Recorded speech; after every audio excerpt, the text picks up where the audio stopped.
their strategies and methodologies. In this respect, the peoples of Africa should particularly work out, in view of the specific hurdles that they are facing, a robust mechanism in order to contribute their share with higher vigor to the collective mission for a new world order in tandem with ongoing endeavors for the consolidation of a broad international alliance.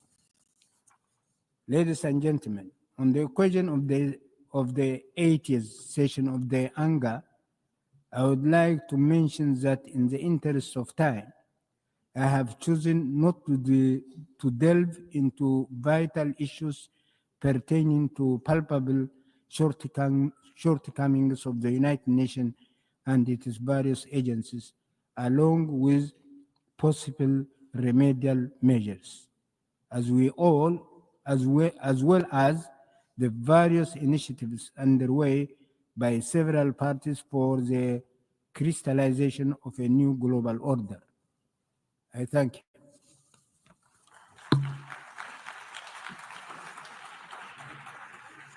I thank the Minister for Foreign Affairs of Eritrea.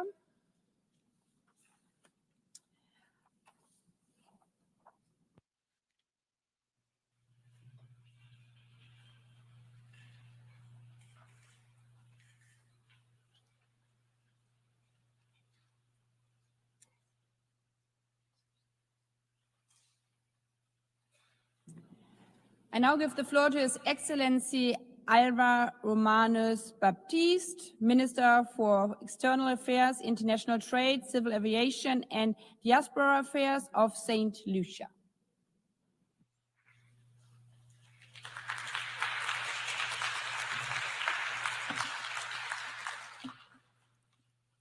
Madam President, in the words of the late Abraham Lincoln, the 16th President of the United States, the most reliable way to predict the future is to create it. The words of the late President are illuminated by Buckminster Fuller, who said, and I quote, "You never change things by fighting the existing reality. To change something, build a new model that makes the existing model obsolete," unquote. Hence, Madam President, the theme for this 80th session of the United Nations, Better Together, 80 years and more for peace, development, and human rights, is a trumpet call to like-minded countries to urgently reconstruct a better future for humanity. Building that better future together emphasizes the importance of international cooperation and shared responsibility. It requires a framework defining a shared destiny, and that involves better coordination and coherence across multiple actors to deliver the most effective and sustainable responses. In this regard, Madam President, St. Lucia, as a small island developing state, has maintained its engagement in the various processes of critical importance to its domestic agenda at the United Nations, such as climate change and sustainable development, financing for development, international ocean governance, the proliferation of small arms and light weapons, revitalization of the General Assembly, and decolonization. These all have a real impact on our national plans and programs. In the context of our development challenges, the global economy is facing multiple shocks that are threatening to further retard and reverse progress on St. Lucia's sustainable development.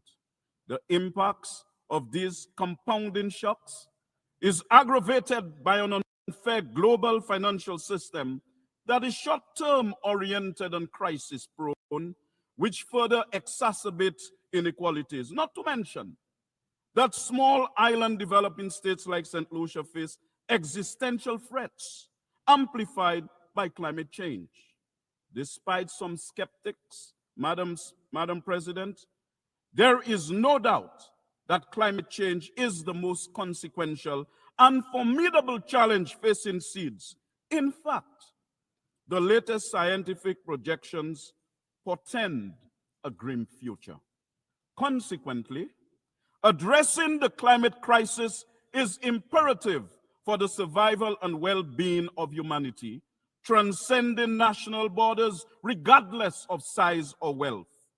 Prioritizing climate action is not just an environmental issue, but a moral obligation to protect human life, uphold global stability, and ensure a sustainable and equitable future for all of humanity. The recent advisory opinion from the International Court of Justice, which was requested by this very General Assembly, now also frames climate action as a legal responsibility. Hence, there is an urgent need to accelerate global momentum towards the ambitious targets across various international agreements and development agendas. A common thread across these instruments is the need to address the unique vulnerabilities and special circumstances of small island developing states. Madam President, we also work in the UN context to strengthen relations with countries and regions and encourage cooperation while remaining staunch advocates of the principles enshrined in the UN Charter, the rule of law, and the process of multilateralism. And St. Lucia agrees with the UN Secretary General that, and I quote, multilateralism is not an option but a necessity as we build back a better world with more equality and resilience and a more sustainable world. For we are confronted with challenges and threats largely emanating from the unilateral actions of powerful developed countries. And it is through the multilateral system of the United Nations that we can find comfort and the support to meet these challenges. However, the erosion of global trust, intensified by geopolitical divisions, economic disparities, and ongoing crises, threatens international cooperation and stability. As nations prioritize self-interest over collective well-being, diplomatic relations weaken and multilateral efforts falter. Madam President, while global solidarity is essential to uphold human rights, it is also important to support self-determination, especially for marginalized and colonized nations. Recognizing the right to independence fosters justice, equality, and dignity, and builds inclusive, sovereign societies that reinforce the universal principle that all peoples deserve freedom and self-governance. It is for this reason, Madam President, that the world must act urgently to bring an end to the gruesome carnage and injustices being perpetrated against the Palestinian people. And this must start with the implementation of the scores of resolutions that have been passed by the UN since 1947, which call for the Palestinians to exercise their right to self-determination.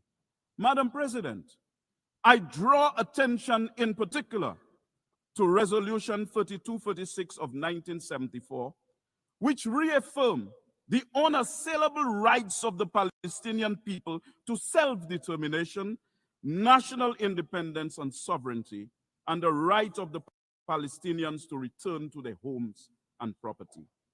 In St. Lucia's reaffirmation of its commitment to human dignity, equality, and justice, Madam President, the ongoing Israeli military operations in Gaza and the West Bank raise serious concerns about the humanitarian impact on innocent civilians, which has exceeded disturbing, alarming, and unacceptable parameters. Madam President, dropping bombs on civilian populations, on defenseless men, women, and children cannot constitute a defense of oneself. Using starvation as a method of so-called warfare cannot constitute defense of oneself. Madam President, the destruction of hospitals, schools, and places of worship in Palestine in no way constitute self-defense and are completely unacceptable, inhumane, and atrocious. Is it surprising to anyone, therefore, that based on publicly available data from United Nations and other agencies, at least 66,053 Palestinians have been killed, 65,062 in Gaza, and 991 in the West Bank, and of the identified fatalities, at least 18,430 are children. Further, at least 247 journalists and 540 aid or humanitarian workers have been killed since October 7th, 2023. Madam President, in this morbid scenario, we must remind ourselves that this is not a video game. This is not science fiction, and Palestinians are not imaginary people. They are human beings deserving of our collective respect, independence, and protection. Recognizing the fact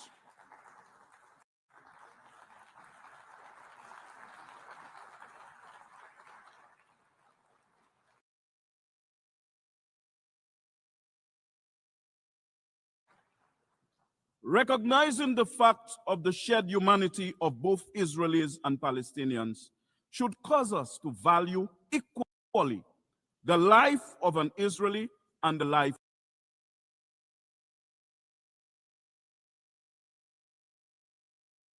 of a Palestinian.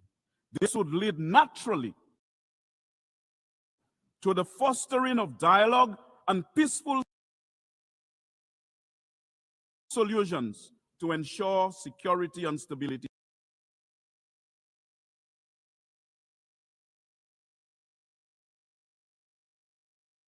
for all parties involved, because respecting human rights and protecting all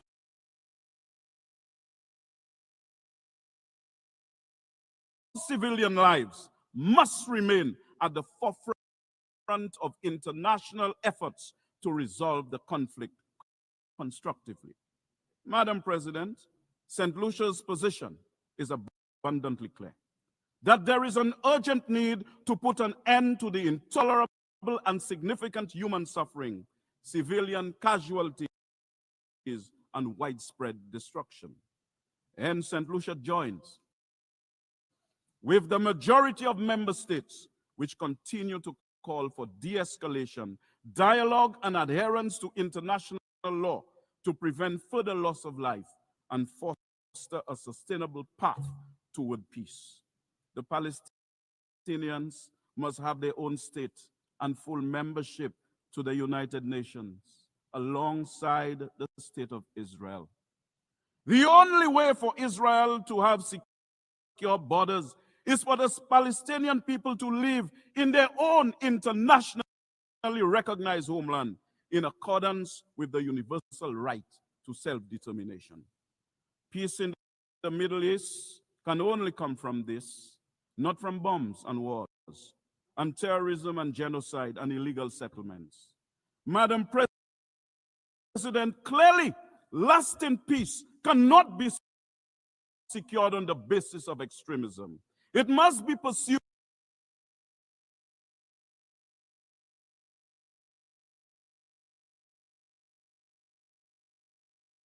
on the premise of mutual respect for the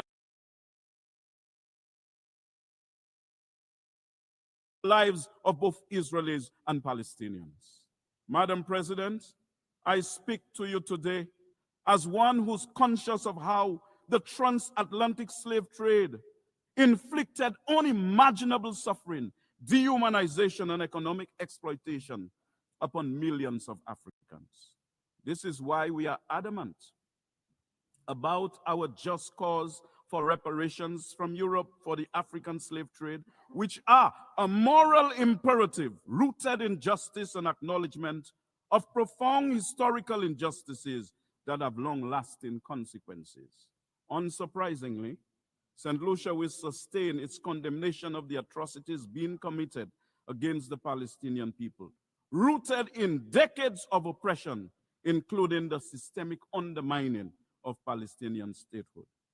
Madam President, since 1992, the United Nations General Assembly has consistently and overwhelmingly voted for the removal of the economic sanctions imposed by the United States on Cuba. It is time for all to respect and uphold the will of the General Assembly. Madam President, St. Lucia has consistently called for an end to the U.S. embargo on Cuba and its removal from the list of state sponsors of terrorism, because we embrace the view that engaging Cuba diplomatically rather than isolating it would unlock opportunities to foster regional cooperation, critical for long-term peace and development in the Caribbean, as well as to create an improved security architecture for the entire hemisphere. This pragmatic approach aligns with global efforts to promote sovereignty, respect, and mutual understanding, demonstrating that diplomacy and constructive dialogue are more effective strategies than universal sanctions. Madam President, ending Russia's war in Ukraine is essential to restoring peace, respecting sovereignty, and preventing further humanitarian catastrophe. The ongoing conflict has caused immense loss of life, displacement of millions, and widespread destruction, destabilizing the region and threatening global security. Hence, ceasing hostilities would demonstrate respect for international law and sovereignty, encouraging negotiations over continued violence. Madam President, renewing our commitment to multilateralism also means that member states must take measures to reduce tensions and settle disputes in areas where, if not checked, conflict and war would prevail. It is for this reason that St. Lucia renews calls for the United Nations to allow Taiwan to meaningfully participate in the UN system. And I state categorically, Madam President, that UN Resolution 2758 of 1971 does not preclude Taiwan's inclusion and participation in the United Nations system. Madam President, Haiti faces an unprecedented humanitarian crisis marked by political instability, widespread poverty, environmental degradation, and a fragile healthcare system, all compounded by intractable gang violence. Hence, the urgent need for international support is critical to prevent further deterioration of living conditions, protect vulnerable populations, and restore law and order, as well as basic services like education and healthcare. Without immediate action, Haiti risks spiraling into deeper chaos, increased violence, and prolonged suffering that will destabilize the region and undermine global efforts for stability and development. This is why St. Lucia is extremely concerned that the multinational security support mission is woefully short of the personnel and equipment it needs to effectively pursue its mandate. Of the $900 million the UN anticipated raising for Haiti, only 9.2% of this has been received. The UN Secretary General has best described this, and I quote, as shamefully overlooked and woefully underfunded, unquote. Madam President, on the 29th of January 2014, the leaders of the Community of Latin America and Caribbean states declared our region as a zone of peace. It was a declaration based on a commitment to upholding the principles of the UN Charter. It was based on the understanding that peace was necessary for the development of the peoples of the region, and that peace in the region contributed to international peace and security. As recently as the 13th of June this year, at the Brazil Caribbean Summit in Brasilia, the heads of government reaffirmed their commitment to maintaining the region as a zone of peace. It is in this context, therefore, that St. Lucia, like other CARICOM member states, views with concern recent developments in the region which have aggravated tensions between Venezuela and the United States. We pray, Madam President, that this tension does not degenerate into violence, hence maintaining our region as a zone of peace. It is also in the context of the Latin American and Caribbean region as a zone of peace that St. Lucia is concerned over developments between Venezuela and the CARICOM member state of Guyana in relation to the border dispute between the two countries. St. Lucia urges the non-use of force on that issue and reliance on the multilateral mechanisms that are in place for resolving it. St. Lucia prioritizes diplomacy over violence, believing dialogue fosters peaceful coexistence and safeguards sovereignty. Small nations like ours can advocate effectively through non-violent diplomacy, demonstrating its moral and pragmatic strength, Madam President. Consequently, Madam President, we have a moral obligation to promote peace, development, and human rights through collective leadership rooted in respect, diplomacy, and multilateral cooperation. However, Madam President, we have to accept that the UN's commission is being ignored and disrespected when we witness the undeniable genocide that is being committed against the people of Palestine. Further, the recent attacks on Iran, Syria, Lebanon, and Qatar speak to the violation of the UN Charter, which has now become normalized. We cannot deny that the UN's commission is being snubbed and disregarded when, after 3 years, Russia continues to flout international law and the UN Charter with its unprovoked invasion of Ukraine. Similarly, the UN's commission is also being ignored in the 63-year-old unproductive economic embargo that has been imposed on the government and people of Cuba, despite the many UN resolutions calling for its removal.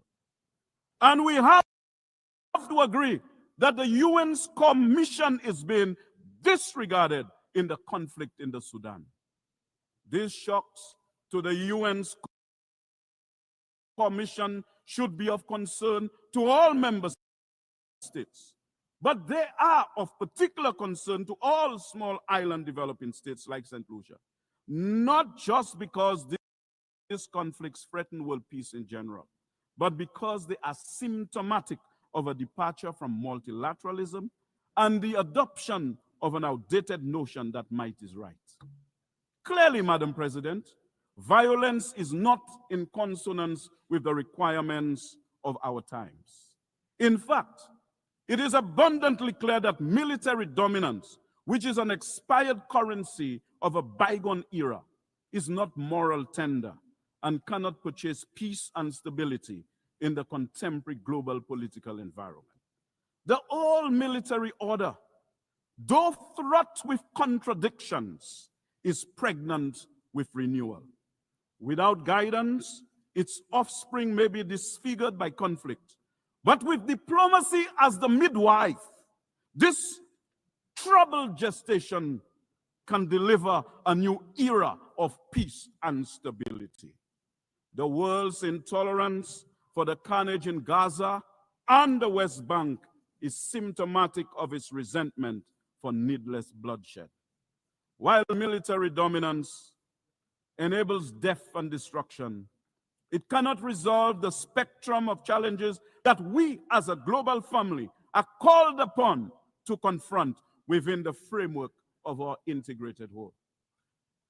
So, Madam President, the UN 80 initiative is essential to revitalize the UN's effectiveness amid crisis, enhancing multilateralism to restore trust and address issues like climate change and inequality. Madam President, despite challenges like limited enforcement, vetoes, and geopolitical interests, the UN remains a valuable conflict resolution tool. We should leverage the UN to advance economic and social priorities and a stronger international response to global issues.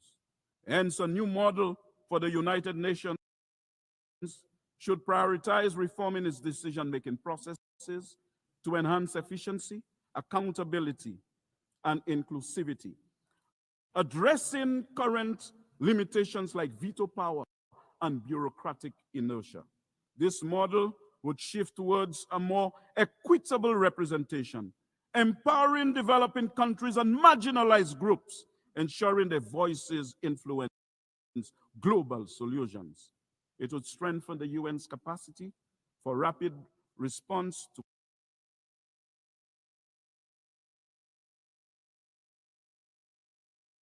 crisis, integrating innovative approaches like technology and multi-stakeholder partnerships. By fostering transparency and accountability, this new model would rebuild global trust, making the UN a more effective, responsive, and equitable platform for advancing peace, sustainable development, and human rights in an increasingly interconnected world.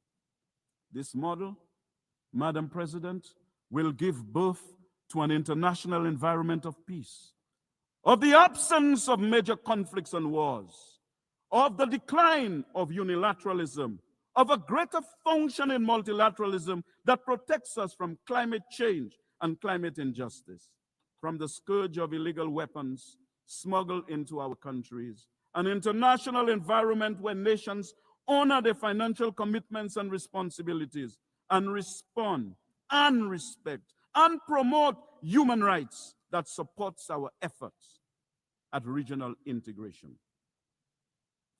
Madam President, as I prepare to close, this model would be a fine testament that after 80 years, multilateralism would be in a good place, and that with the United Nations, we can expect that in the years ahead, there will be more peace, greater development, and the prevalence of human rights. Let us choose it, my dear brothers and sisters. Let us reach for it, my dear brothers and sisters, because after all, in the words of Buckminster Fuller, we are called to be architects of the future, not its victims. Madam President, I yield the floor.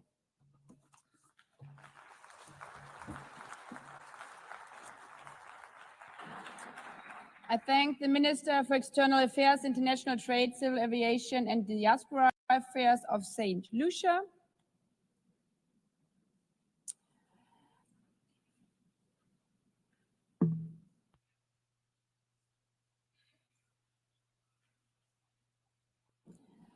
I now give the floor to His Excellency Mulambo Hamakuni Haimbe, Minister for Foreign Affairs and International Cooperation of Zambia.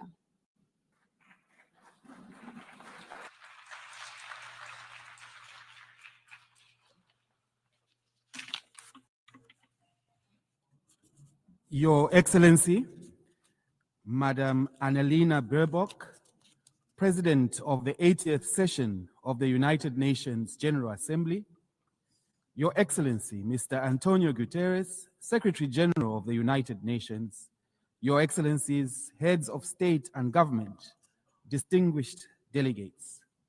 I am honored to address this August Assembly on behalf of Mr. Hakainde Hichilema, President of the Republic of Zambia. Allow me, at the outset, to congratulate you, Madam President, on your election to the presidency of the 80th session of the General Assembly. The choice of theme, Better Together, 80 years and more for peace, development, and human rights, is timely as it underscores the need for us to work together for the common good in the face of multiple global challenges.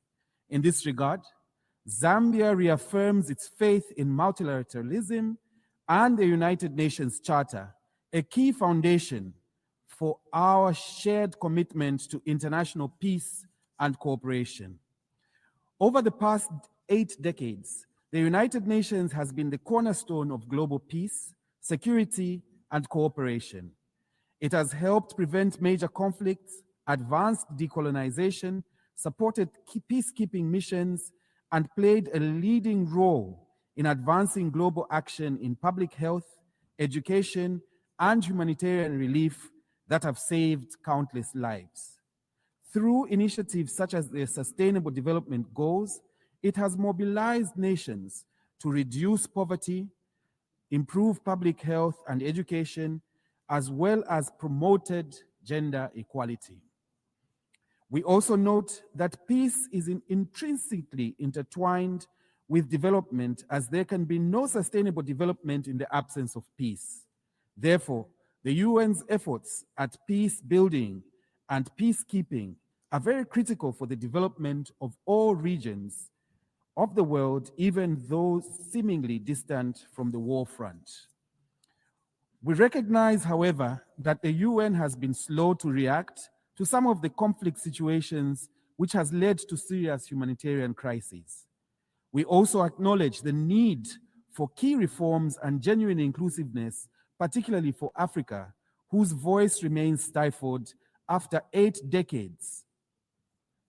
We must reflect on this and other areas that could be enhanced. Those challenges remain. The United Nations has proved that multilateralism can deliver tangible progress for humanity. We are confident that the Pact for the Future and the Declaration on Future Generations agreed upon during the 79th session renews our hope and solidarity to sustain the momentum of the past 80 years. Madam President, as we undertake these reforms, it will be important to ensure that the pursuit of efficiency should not be at the expense of the United Nations' reach and impact on the interests of developing countries, particularly those facing the largest implementation gaps in the SDGs. The UN 80 initiative must strengthen delivery in the 3 core pillars of the United Nations of peace and security, development, and human rights. We must preserve those parts of the UN that work. For instance, the resident coordinator system has helped coordinate various UN development agencies to ensure they work together effectively, efficiently, and transparently in supporting the host governments achieve SDGs. These reforms must serve to strengthen the RC system. Madam President, we meet at a critical moment when escalation in geopolitical tensions pose a significant threat to the gains made in the 80 years of the United Nations existence. This exacerbates the existing challenges and places multilateralism under threat. Further, we have witnessed how challenges such as ongoing conflict situations, climate shocks, and the pandemic have negatively impacted the global economy. It is therefore clear that a short period of war or crisis can erase decades of development gains. We therefore categorically condemn war and aggression and urge all parties in conflict to choose diplomacy over violence. Allow me to re-echo President Hakainde Hichilema's constant reminder to the world that instability anywhere is instability everywhere. Zambia therefore remains an advocate for peace, human rights, good governance, and inclusive development, for a strengthened multilateral system. Further, we remain committed to the principles enshrined in the United Nations Charter. Zambia has been actively engaged in regional peace efforts. We continue to support the work of the African Union and regional organizations in mediation and peacekeeping, including in the Horn of Africa and the Great Lakes region. Here at the United Nations, we as African nations count on the continued support of the international community in initiatives to silence the guns in Africa and resolve conflict worldwide for a more secure world. Madam President, inspired by the 2030 Agenda for Sustainable Development and our national vision, we have undertaken bold reforms to improve the lives of our people, even as we recover from the devastating drought that affected our country in 2024. A cornerstone of our strategy is investing in our people, especially the youth. Believing that education is the greatest equalizer, our government introduced free primary and secondary education for all children, recruited a number of teachers to improve the quality of education. We further recognize that a healthy population underpins productivity and inclusive growth. Zambia therefore remains steadfast in its pursuit of health for all, by building resilience, equitable and accessible health systems. We are expanding infrastructure, providing essential supplies, and deploying thousands of health workers to underserved areas, among other interventions. While we recognize the changing landscape in official development assistance, we call on development partners to continue their efforts to support HIV/AIDS programs, especially with antiretroviral therapy, so that countries such as Zambia that have made progress in the fight against HIV do not regress on account of funding constraints. We therefore look forward to upcoming World Social Summit in Qatar that will accord us an opportunity to engage on key social development issues and advance social progress, ensuring that no one is left behind in the global sustainable development journey.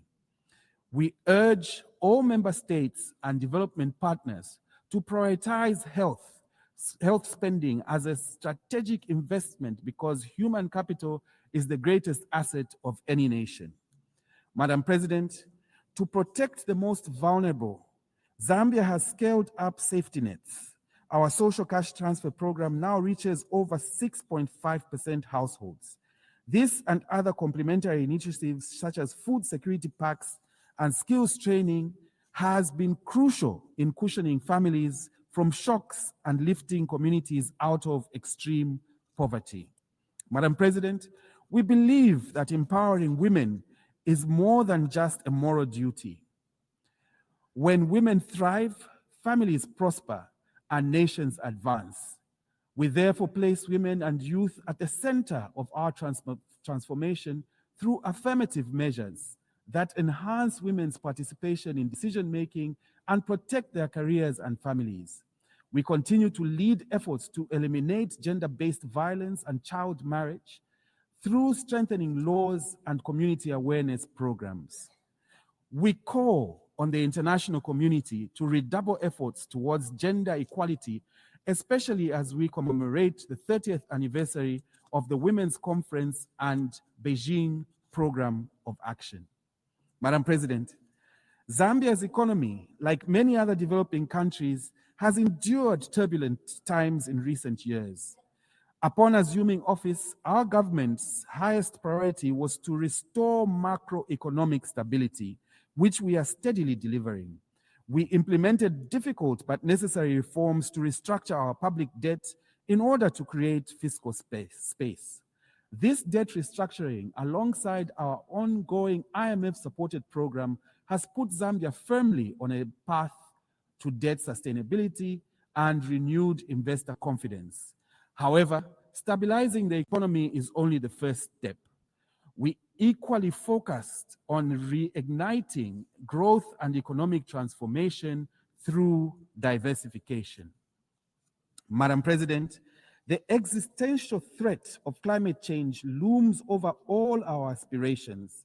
Despite our minimal contribution to global emissions, many developing countries often experience increased frequency of climate shocks, such as droughts and destructive floods. In this regard, we look ahead with a hope to the upcoming COP30 in Brazil, which will mark the 10th anniversary of the Paris Agreement. This milestone conference must be a turning point from promises to action. Zambia has submitted its revised National Determined Contribution, NDC 3.0, and we therefore encourage other countries to do the same with enhanced ambition to be within the reach of the 1.5 degrees Celsius goal. We must act now to limit global warming and to adapt to its effects. Let us summon the political will for bold action that safeguards the planet for future generations. Madam President, 5 years to the year 2030, only 17% of SDGs are on track. We also note that several developing countries remain fiscally constrained in directing sufficient resources towards SDGs on account of increasing debt burdens, highlighting the need to strengthen mechanisms for resolving debt crises. Against this backdrop, Zambia was privileged to have co-facilitated the outcome document of the 4th International Conference on Financing for Development, which unanimously adopted the Sevilla Commitment. This outcome has renewed global consensus to close the $4 trillion annual SDG financing gap. It is now time to move from commitments to action. We call on all nations, development banks, and the private sector to align their policies and investments with the SDGs. Official development assistance, a lifeline for less developed countries, must be protected. There is need to scale up domestic resource mobilization, embracing innovative financing mechanisms, tackling illicit financial flows, and promoting private sector involvement. Madam President, for too long, the current international financial architecture has perpetuated structural inequalities, particularly for developing countries. The post-war institutions designed to promote global economic stability and growth no longer reflect today's geopolitical and economic realities. Many African countries continue to bear the weight of unsustainable debt, limited access to concessional financing, and the effects of global shocks beyond their control, from climate change to pandemics and global conflicts. We therefore welcome the commitments from various stakeholders for comprehensive reform of the global financial system. This reform should include governance reform of global financial institutions to strengthen representation of developing countries in international economic decision-making. Zambia further welcomes initiatives such as the Borrowers Forum to ensure fair and timely resolution of debt. Madam President, Zambia is both a least developed country, LDC, and a landlocked, or as we prefer, land-linked developing country, an LLDC. These two categories of countries face unique structural challenges. In July 2025, Zambia was privileged to host the LDC Future Forum in Lusaka, whose insights on building resilience to shocks and the need for innovation to address challenges were empowering. During the conference, our Republican President, Mr. Hakainde Hichilema, underscored the need for LDCs to build resilience by being more proactive and self-reliant. As a landlocked country, Zambia welcomes the AWAZA program of action, which prioritizes structural transformation, trade facilitation, regional connectivity, resilience, and ICT infrastructure, which reflect our own priorities. We also welcome the AWAZA's call for innovative financing. Landlocked need not mean isolated and encased. I repeat, Madam President, landlocked need not mean isolated and encased. As our president fondly states, LLDCs can become land-linked rather than landlocked, and we in Zambia are committed to making this vision a reality. Allow me to appeal, Madam President, that even as we reform the office of the High Representative for landlocked, for less developed countries, landlocked countries, and SIDS must be maintained. It is of imperative importance. Madam President, the theme of this session, Better Together, also compels us to reflect on the United Nations' readiness to address today's complex challenges. The Security Council's current composition and working methods reflect a bygone era and are overdue for reform. Decisions on critical peace and security issues are all too often stalled by the veto power of a few, even when the wider membership speaks clearly. Africa, with 1.4 billion people, still has no permanent seat, a historical injustice that must be rectified. Zambia therefore reaffirms the Common Africa position on Security Council reform as set out in the El Zulwini Consensus and the Sirte Declaration. We call for comprehensive reform that expands both permanent and non-permanent membership to make the Council more equitable, effective, and reflective of today's world. Madam President, Excellencies, 80 years ago, the world emerged from war with a promise to never again allow division and destruction to define our collective future. That promise is being tested today. Let this 80th General Assembly be remembered as a turning point where the world chose solidarity over silence, justice over inertia, and unity over division. We must act not out of fear, but out of hope, not in isolation, but in solidarity, as we are better together. Madam President, Your Excellencies, I thank you.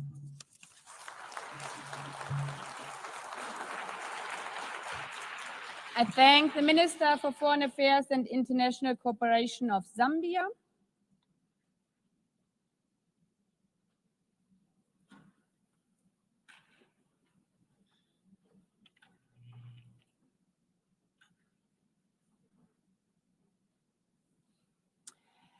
I now give the floor to Her Excellency Anita Anund, Minister for Foreign Affairs of Canada.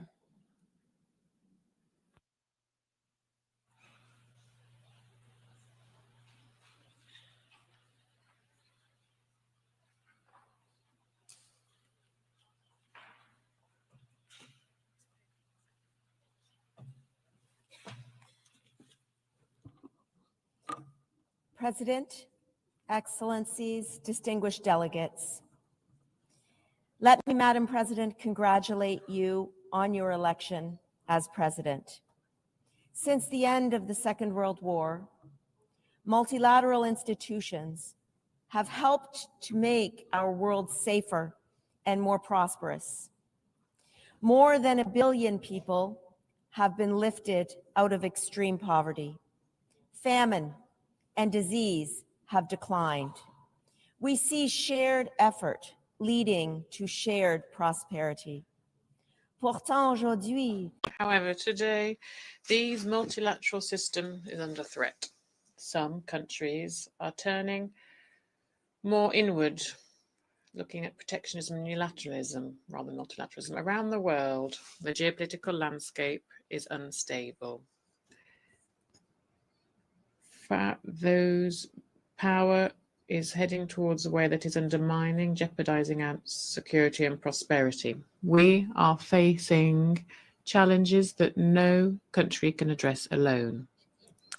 Allow me to start with Canada itself, because the strength that we have abroad is based on resilience at home. proudly bilingual, resilient, dynamic democracy spanning 3 oceans, blessed with natural resources, and above all, defined by the ingenuity of our people. Our scientists are leaders in artificial intelligence and clean technology. Our workers are partnering in the global energy transition. Our entrepreneurs are advancing critical minerals, agriculture, and digital innovation. Canada is home to Indigenous peoples and to immigrants from every corner of the globe. Let me say a few words about Indigenous peoples on the eve of Canada's National Day for Truth and Reconciliation. The voices of Indigenous peoples enrich our democracy at home and diplomacy abroad. Their leadership has laid the foundations for the path followed by Canada and is strengthening our place in the world. Canada has for a long time been advocating for cooperation, diplomacy, and international law. Whether this be a question of promoting peacekeeping operations of the UN during the Suez crisis, or indeed the Ottawa Treaty that prohibits anti-personnel mines, Canada has always been an innovative leader on global issues. This is something that still guides us. Not shrink from global challenge. Canada does not retreat from duty. Canada does not walk away from building and strengthening peace. Even as the world changes, Canada remains a stable and reliable partner, both in business and collective security. At its core, our foreign policy rests on three pillars. First, defense and security, keeping Canadians safe, strengthening our sovereignty, being good allies and partners in NATO and NORAD. Second, economic resilience, diversifying trade, strengthening supply chains, being an attractive destination for capital, and an entrusted trading partner while advancing rules-based trade. And third, core values, promoting democracy and pluralism, balancing and maintaining human rights, fostering gender equality, protecting our environment, and working with Indigenous partners on sustainable development and prosperity while safeguarding our environment. But we face a changed reality. Rising unilateralism and protectionism weaken multilateral institutions and the rule of law, the very bedrock of the post-war order. À eux seuls. In 2024 alone, 300 million people needed humanitarian assistance. 120 million were displaced. More than 40 million were refugees. Conflicts cost $14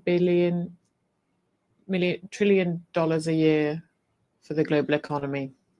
And each of these figures is not simply a statistic, but it's a child, a family, a community. Each and every one of them are just proof of why we must respect together the UN Charter, the Geneva Conventions, the Refugee Conventions, and Human Rights Conventions. Stark realities. Retreat is not an option. Canada will not turn inward. Canada will work to reform and strengthen multilateral institutions such as the United Nations so that they are more resilient and more effective in meeting the challenges of today and tomorrow. Canada is an Arctic nation. In the Arctic, a critical part of Canada and the world, climate change and new geopolitical pressures create both risks and responsibilities. Canada will safeguard its sovereignty, modernize NORAD with the United States, bolster NATO with fellow members, and work with Indigenous peoples to ensure that the Arctic remains a region of peace, cooperation, and sustainable development. The challenges to security are not confined to our own borders. Russia's 2022 illegal full-scale invasion of Ukraine stands as a grave breach of the UN Charter. Russia's aggression, attacks on civilians, and abduction of children are flagrant violations of international law. Putin believed Ukraine would fall in 3 days. 3.5 years later, Ukraine still stands, its sovereignty intact, its people unbowed, its courage unbroken. Canada's position is clear. Putin cannot be permitted to redraw boundaries at his will. Might does not make right. Ukraine is not backing down, nor will its friends, including Canada.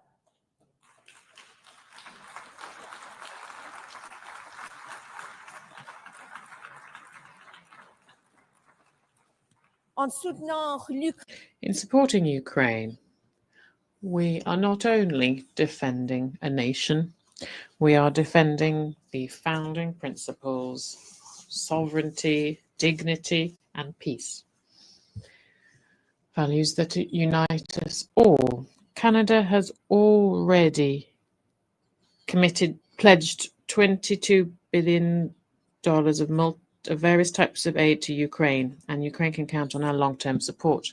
Here at the UN, last week, the Prime Minister Carney and President Zelensky reaffirmed our shared commitments, something that is shared by a large number of you here, to bring back Ukrainian children, bring them home.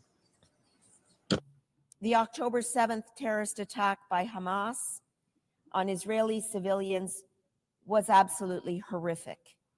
Hamas is a terrorist organization and an impediment to peace. Canada calls on Hamas to lay down its weapons and to release all remaining hostages immediately. The scope of the humanitarian crisis in Gaza is catastrophic and requires urgent action. Canada has committed over $340 million in humanitarian aid, and our Canadian armed forces have participated in airdrops. We call on Israel to help protect the civilian population in Gaza, to open land corridors for unimpeded access of humanitarian aid at scale, and to ensure that healthcare facilities are fully protected. The two-state solution is eroding, as is evident in Israel's illegal expansion of West Bank settlements. Canada's recognition of Palestine last week reflects long-standing Canadian policy based on the right of the Palestinian people to self-determination and our commitment to a two-state solution, a future where Israelis and Palestinians live side by side in peace and security. We support partners in the region who continue their efforts to reach a ceasefire as soon as possible and to contribute to the political processes that must follow. Canada will participate in these processes in every way that we can. We are committed to efforts to strengthen the capacity of the Palestinian Authority, working collaboratively with partners in the region. On Haiti, in Haiti, Violence is destroying lives and undermining stability. Canada supports the efforts made at the UN Security Council to create a new mission to tackle violence, put a stop to gang violence, and re-establish governance and open the way for stable democracy and a greater level of regional security. These struggles are not something that happens far away in today's interconnected world. Conflicts, indeed, that break out anywhere in the world affect all of us. Global economy, Canada's diplomacy is also focused on delivering growth and economic resilience for our people. To grow our economy and create opportunities for our businesses, Canada is deepening partnerships in Europe, the Indo-Pacific, the Americas, and Africa. Recent progress includes a strategic defense partnership with the European Union, the Canada-Indonesia Comprehensive Economic Partnership Agreement, signed just last week, expanded agreements with Mexico, and continued leadership through key trade agreements such as the CPTPP and CETA. These are not just trade agreements. These are bridges of resilience, engines of prosperity, and commitments to the rules-based system that benefits us all. Through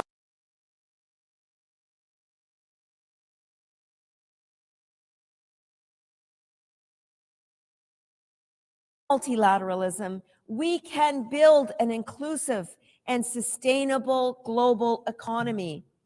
And when multilateral institutions are under threat, Canada will not turn inward. We will lock arms with our partners to strengthen institutions, building their legitimacy and their efficacy to meet the challenges of today and tomorrow. We are determined to forge new economic partnerships and leverage our competitive advantages in areas of economic strength. Canada will ensure that we utilize our diplomatic efforts abroad to the benefit of domestic interests as well. Alors que nous... At a time when we're all looking to strengthen resilience, security, and economic growth of our peoples, we cannot renounce or give up on our multilateral institutions and processes. Multilateralism remains our best hope to address global challenges. Rather than rejecting international norms, we should instead strengthen multilateralism by reforming its international institutions. This is the only way that international institutions will be able to address the challenges that we are all facing, while all the while providing results for our nations and peoples. Have an opportunity to act with pragmatism and flexibility in our efforts to deal with collective challenges. That is good advice for all of us in our chamber here today. We need to bring together the representatives of those countries and entities that are both relevant to and affected by the crises at hand. As we have seen with the coalition of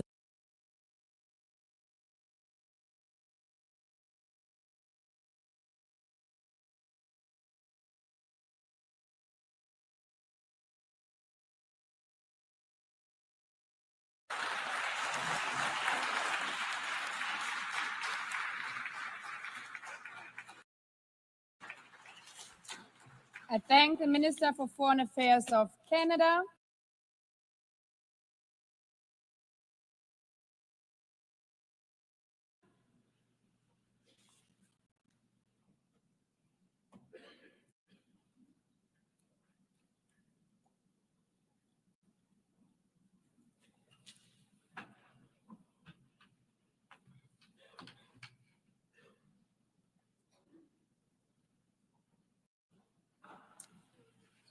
I now give the floor to His Excellency Javier Bosoto, Secretary of State for Foreign Affairs and International Cooperation of Honduras.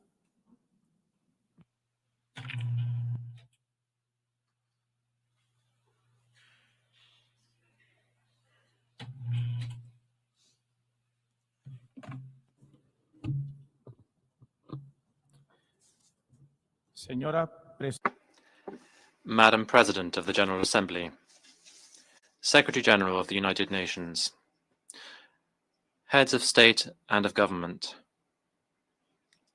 Ambassadors, distinguished delegates, ladies and gentlemen.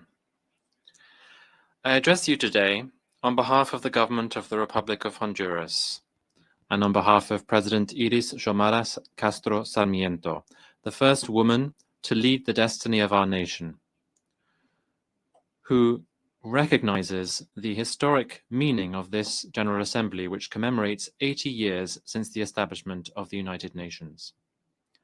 8 decades have elapsed since humanity, in the wake of the horror of 2 world wars, decided to build a new legal, moral, and political framework to preserve peace, protect fundamental rights, and build equal development between peoples. Today, in 2025, we need urgently to see if this foundational promise has been fulfilled, or worse, if there is the risk of it being meaningless given the unprecedented challenges of the 21st century. Madam President, the world is not peaceful. The genocide in Gaza, the devastation in Ukraine, persistent violent crises, particularly in the Middle East, Africa, and Haiti, the dangerous weapons business of global capitalism, all show the failure of the multilateral system to fulfill its essential mandate to achieve peace, to prevent barbarism, to stop the progression of the nuclear race, which major powers are engaged in and which could be the apocalypse of humanity. We categorically reject the fact that the most important decisions on peace and security throughout the world are hoarded in the hands of 5 permanent members of the Security Council. Their veto power, which has become an anachronistic privilege, has paralyzed collective action and the calls for peace in different parts of the world, and has allowed those committing war crimes to enjoy impunity. The UN cannot remain a hostage to special interests, nor can it be idly complicit in the face of the destruction of entire peoples. It is morally unacceptable that while billions of dollars are spent on weapons, budgets for peacekeeping operations, humanitarian aid, and sustainable development are being slashed. How can it be justified that the voice of 193 states who are present in this General Assembly and who are in favor of peace to put an end to the different power blocks can be cancelled out by one vote? We cannot continue to sustain a global order founded on privilege and inequality that leads to suffering for millions of poor people throughout the world. If we want the UN to survive as a guarantor of peace and not as an impotent bystander, we urgently need to reform its foundational charter. That is why Honduras joins the clamor of the Global South, demanding that the UN Charter be structurally changed to democratize the Security Council so that it once again has legitimacy, effectiveness, and justice for the nations of the world. To be clear, we are proposing the following. First of all, to broaden the composition of permanent members and non-permanent members, ensuring equitable regional representation therein. Secondly, we need to get rid of the veto. particularly when peace is looked for.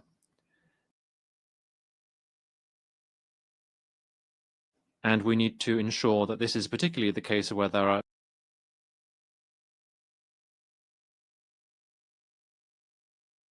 is genocide, war crimes, and widespread violations of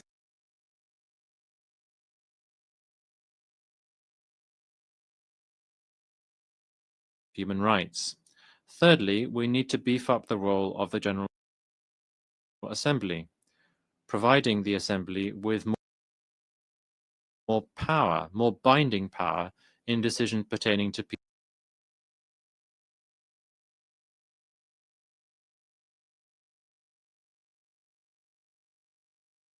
peace, security, and development.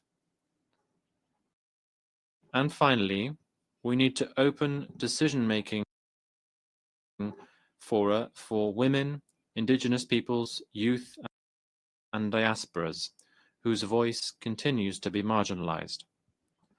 Honduras is not accepting any more excuses. We will not remain silent in the face of injustice.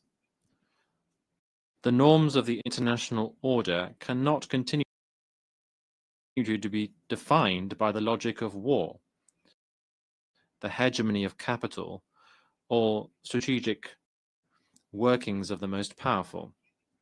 It must reflect the universal desire of people to live in peace, democracy, with dignity and freedom.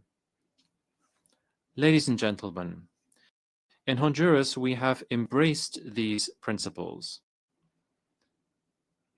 In these 3.5 years of democratic government, led by President Xiomara Castro Sarmiento, we have taken decisive steps forward to give our nation dignity once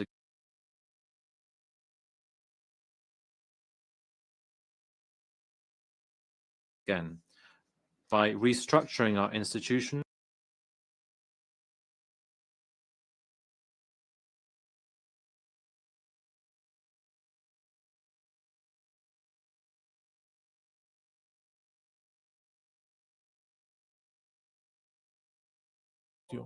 la educación y la salud por encima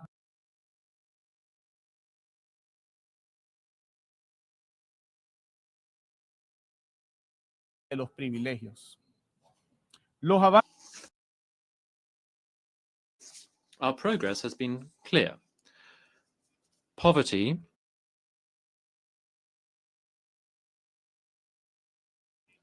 which was 73% in 2021, has come down to 63% in 2024. And extreme poverty has been reduced from 54% to 40%.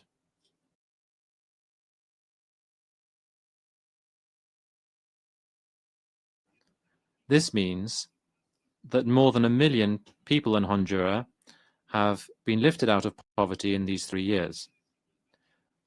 Inequality has also been reduced by almost 6 points on the Gini index. This is double what the previous government had achieved. In addition to this, the income of the 20% poorest, who had been sacrificed as a result of the looting and the indebtedness that had been carried out by the previous government.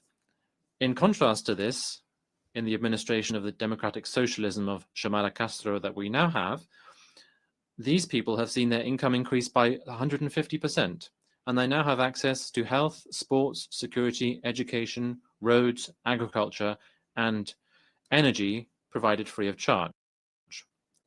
In terms of security, Honduras ended 2024 with a homicide rate of 26 for each 100,000 inhabitants. This is the lowest rate in 20 years. In the anti-corruption fight, we have opened our public finances to scrutiny from social audits. We have got rid of corrupt trust funds, and we have recovered our public goods. The tax justice law sent to the National Congress is part of our progressive tax reform, which aims to redistribute wealth for education, health, agriculture, and social protection, and it eliminates privileges given to the most powerful 25 economic groups and 10 families who monopolize 80% of the country's GDP and enjoyed generous tax breaks. In terms of gender, we have improved gender equality in decision-making. Our cabinet has equal representation of women and men, and we also have programs that have been rolled out to eradicate gender-based violence. Distinguished delegates, Honduras is striving to recover its forests. We have a zero deforestation program to 2030. In this effort, we have established 3 military battalions to protect our forests.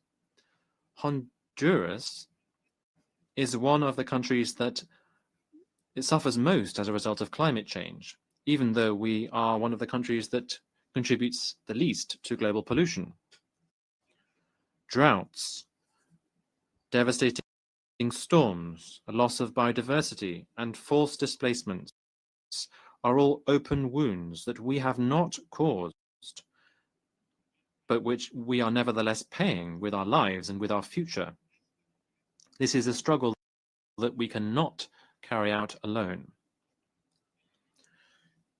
Similarly, we reject the way in which migration is being criminalized, with harsher laws and more militarized borders. This road resolves nothing. It only perpetuates tragedy. It multiplies suffering, and it denies the fact that there is shared international responsibility to address a human and global phenomenon. People migrate as a result of unequal systems that have failed them for years, not because of their own choice. Criminalizing them means punishing them twice, first to poverty and then to exile. Colleagues, our foreign policy is based on our unwavering respect for sovereignty, the self-determination of people, and human rights. That is why we denounce the illegal unilateral sanctions that throttle economies and condemn people to misery. These measures, such as those imposed against Cuba for decades now, must cease immediately. We unreservedly condemn all forms of foreign occupation and threats of military interference in our hemisphere. They are totally unacceptable. Measures such as these mean denying people's rights to live in free sovereign states. This right is inalienable, and its recognition cannot continue to be postponed or manipulated. No rhetorical justification can legitimize the violation of sovereignty or the subjugation of nations. That is why today, before this General Assembly, we repeat our recognition of the State of Palestine, in line with our historic commitment and with our unwavering stance in favor of peace, security, and the coexistence of 2 states in the Middle East. Madam President, ladies and gentlemen, this November, Honduras will hold general elections, which will be transparent, inclusive, and democratic. The government of President Xiomara Castro will ensure the free participation of all political sectors, respect for public freedoms, and the presence of regional and international electoral observation missions. Madam President, the United Nations must dare to change so as not to be a relic of the past, but rather the voice of the future. 80 years since its establishment, it is not enough to commemorate the past. It is now time to open fora for dialogue and hope for a better tomorrow that is still possible. Thank you very much.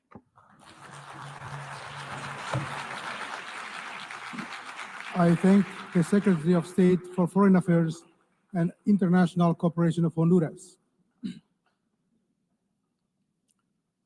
I now give the floor to His Excellency Edward Bizimana, Minister of Foreign Affairs, Regional Integration and Development Cooperation of Burundi.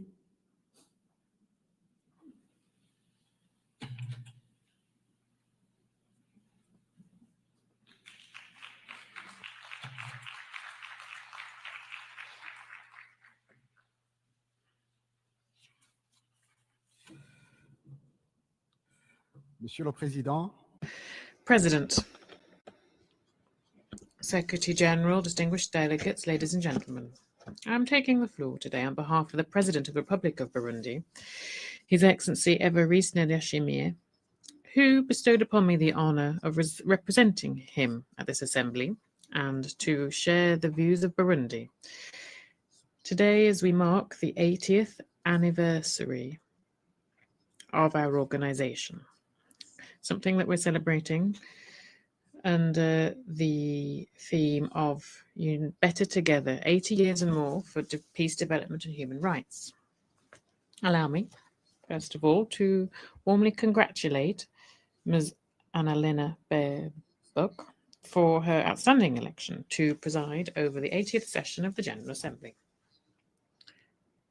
And I assure her that she has the support of Burundi.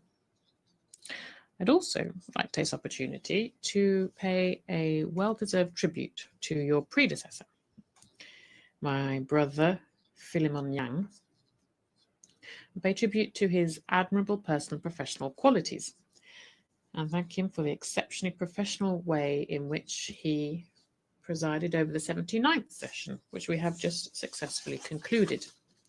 Finally, I would like to commend the courage of Mr. Antonio Guterres, who, for as long as he's been Secretary General of our organization, has always advocated for the reform of the UN system to make it more effective and more credible. He also has the support and encouragements of Burundi. 80 years ago, the United Nations was born to a world ravaged by war.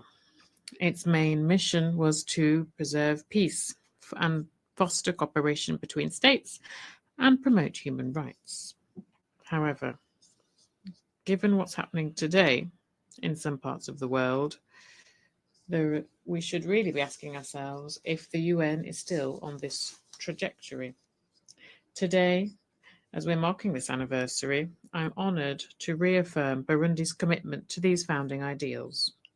The same ideals that have guided the UN's charter since 1945. That shows the importance of the theme that is bringing us together this year. Far from being simply a slogan, it throws back to a historic need, a moral commitment, and indeed the only path towards a shared future. Indeed, as long as it has existed, the UN has made a great contribution to maintaining peace. It has supported ways of decolonization. It has promoted international law, as well as the universality of human rights. It has fostered cooperation between nations and inspired generations of leaders and people.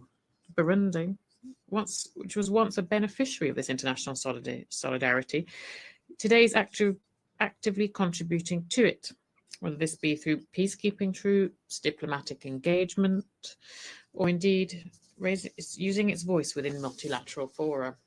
Also, Burundi is a real-life example of resilience and of the return of peace. Our nation has gone through very difficult moments, but through and thanks to the will of its people and its strengthened institutions, Burundi was able to turn the page on conflict and choose instead the path of reconciliation, stability, and mutual respect.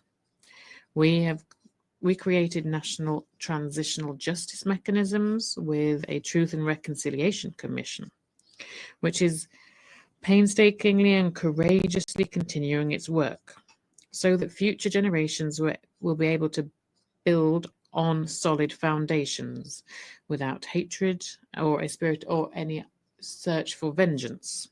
As a part of our candidate to be a Human Rights Council.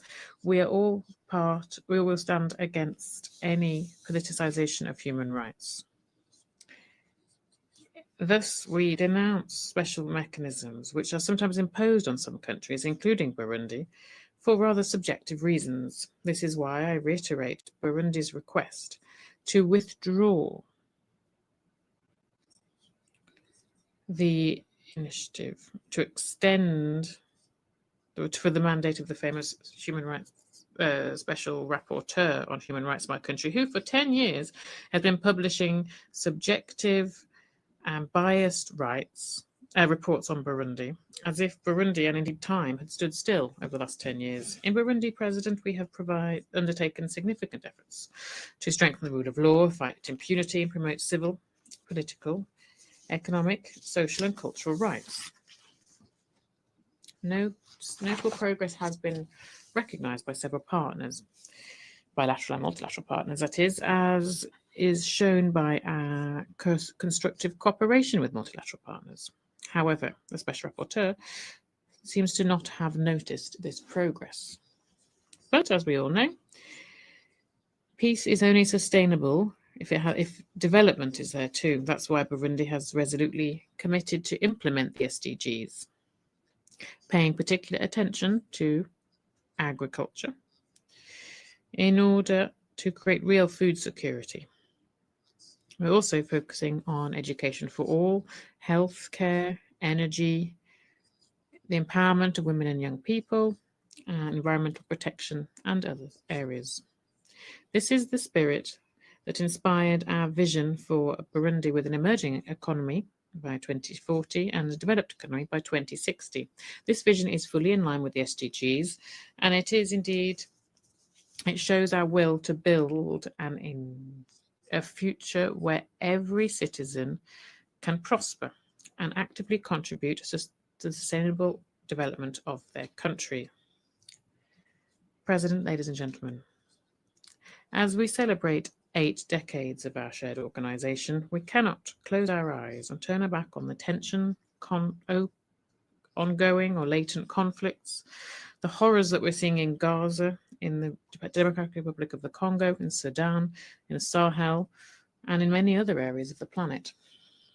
The violence that we've been seeing recently, particularly the indifference and the cynicism that seem to be accompanying it, have reached such heights that we can't help but wonder where our humanity, where our empathy, where our sense of duty have gone.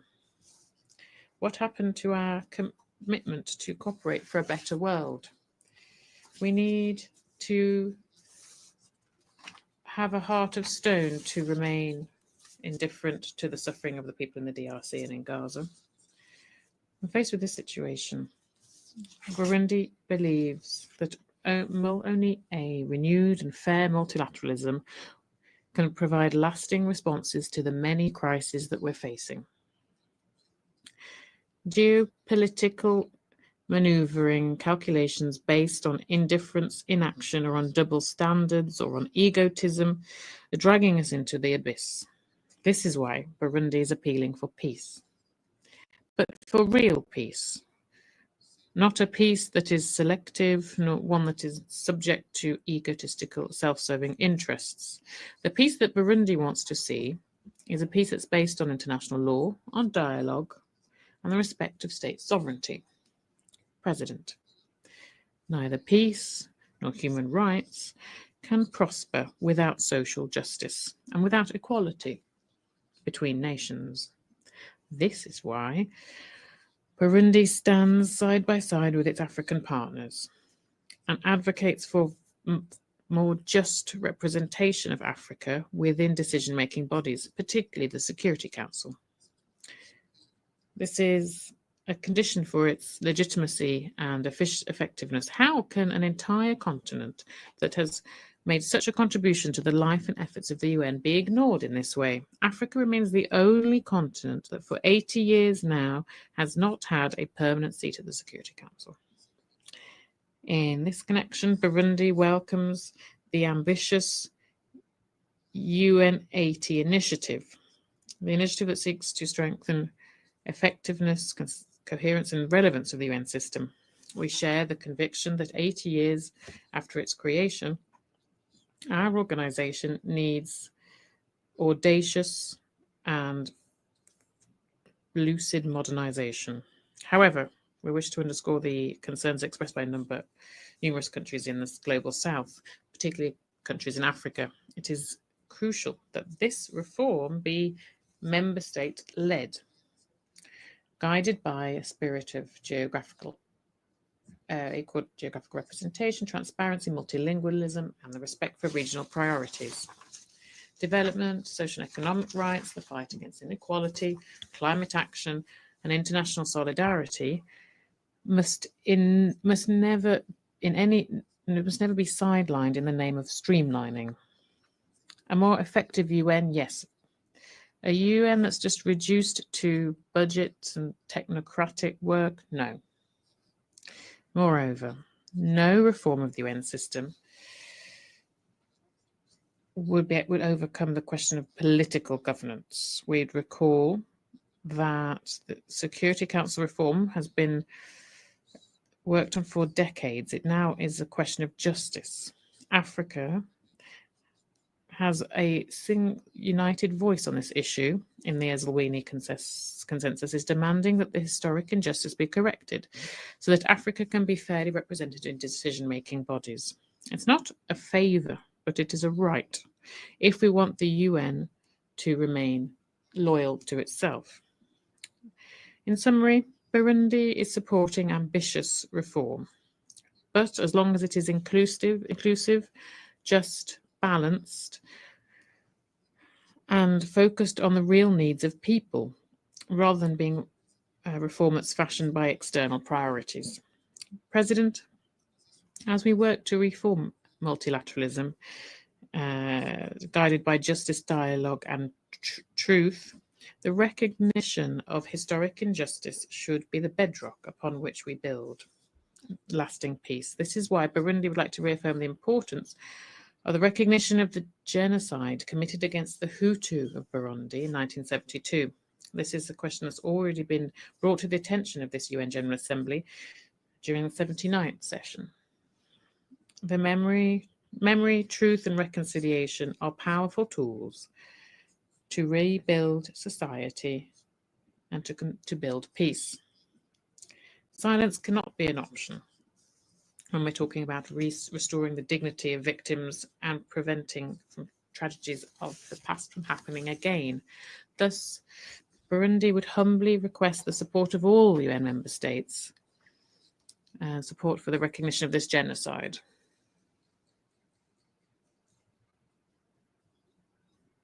Before I conclude, President, I wish to reaffirm Burundi's will and its appeal to walk together towards a common future.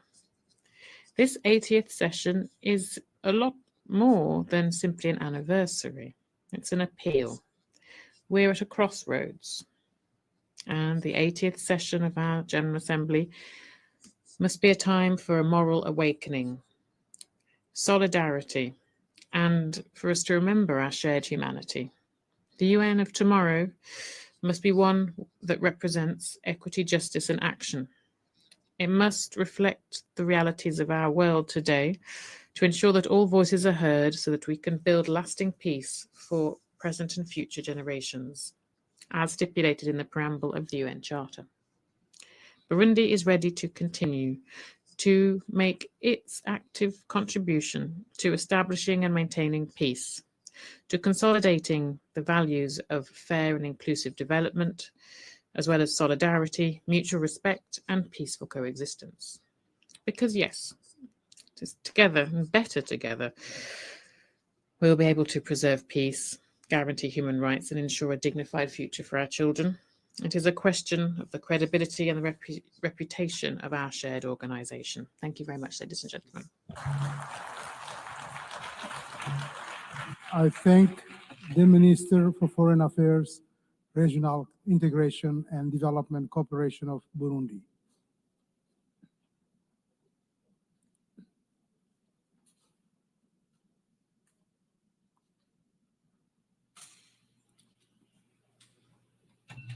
I now give the floor to His Excellency Ahmed Attaf, Minister of State, Minister for Foreign Affairs, National Community Abroad, and African Affairs of Algeria.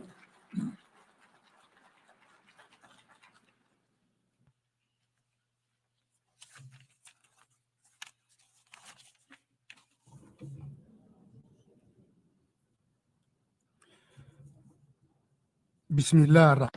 In the name of God, most compassionate, most merciful, Your Excellency, Mr. President, our United Nations organization celebrates its 80th year. And Algeria, together with the UN, celebrates this 7th decade of enlisting the issue of Algerian liberation on the program of this assembly. We celebrate these two memories in a global reality that is extremely turbulent and intricate. It is an international reality where conflicts have accumulated while settlements are absent, a reality where technological revolutions have proliferated while the development gap has expanded between the North and the South. A reality where instruments and treaties and commitments are abundant while implementation and commitment to their letter and spirit are scarce. In this complex situation, our organization is incapable and voiceless and marginalized. Its enshrined principles are violated, and its adopted resolutions are not implemented. Multilateralism that has been established by the United Nations is being manipulated by unilateral action and self-serving conflicts. The responsibility is entirely upon us, the member states, to restore respect for international law and to restore effectiveness to multilateralism. And we are similarly responsible for empowering the United Nations to restore its status as the beating heart of the international system based on the rule of law.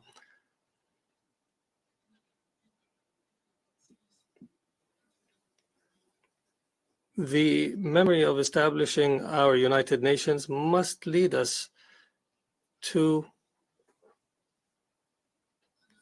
reflect on the most important issue on its agenda, which is the question of Palestine. The age of this question of Palestine is as old as the United Nations organization, and the legal essence of this issue takes root in the principles of the UN Charter.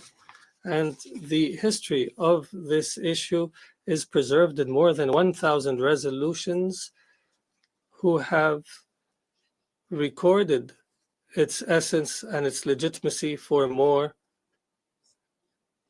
through more than 900 resolutions adopted by the General Assembly and close to 100 resolutions adopted by the Security Council.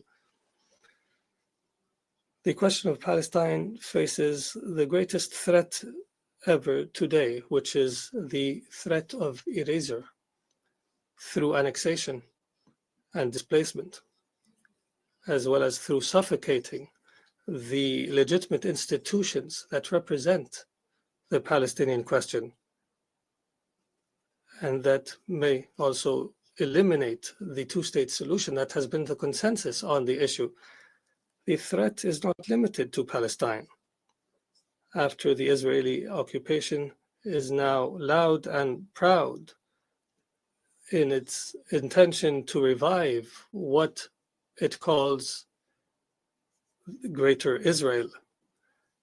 This situation makes it incumbent on the international community as a whole to uphold the responsibilities. We are responsible to take action so that the seal of our 8th decade be the seal of Palestinian pain, catastrophes, and tragedies.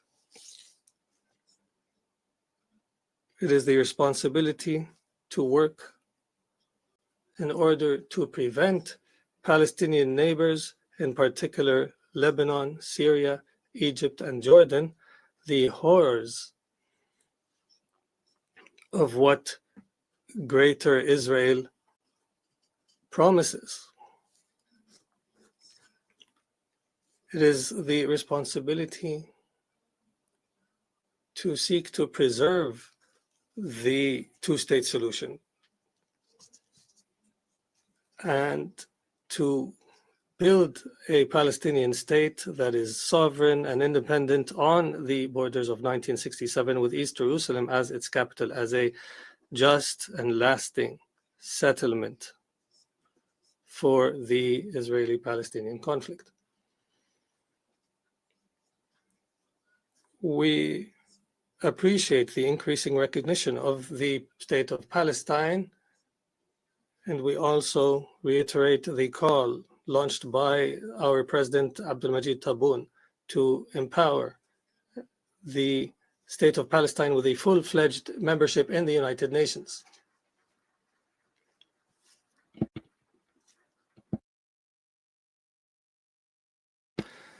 The entire world must realize that the establishment of the state of Palestine is not a choice, but a necessity. And it's not a favor, but a right, an integral right of the Palestinian people. It's not a hope, but a necessary condition that is indispensable and that cannot be evaded in order to restore security and stability in the Middle East as a whole. Accordingly, Algeria follows with great concern the ongoing negotiations under the auspices of the United States of America in order to end the tragedy in Gaza. Algeria encourages these efforts and hopes they will lead to an end to the Nakba, the catastrophe in Gaza, on the road, as a step on the road to a final settlement to the Israeli-Palestinian conflict. The passage of time, no matter how long, cannot defeat the will of a people or the essence of their legitimate causes.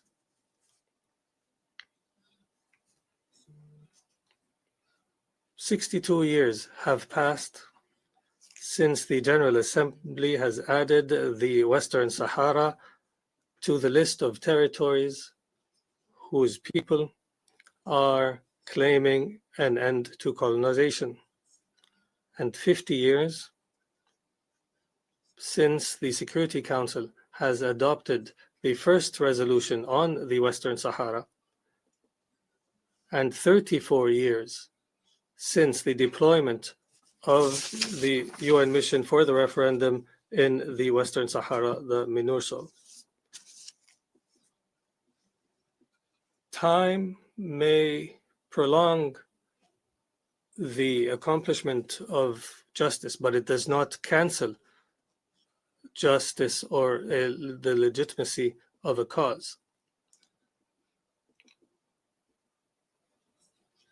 This August Forum is or bears witness to this through supporting the people of the Western Sahara. the Western Sahara remains an issue of decolonization. The Sahrawi people remain deserving and entitled to their inalienable right of self-determination. The imposed reality in the Sahrawi land remains an occupation as per international law and the firm doctrine of the United Nations. The solution to this issue, in our opinion, must be based on 5 elements. One, that the solution take place under the permanent auspices of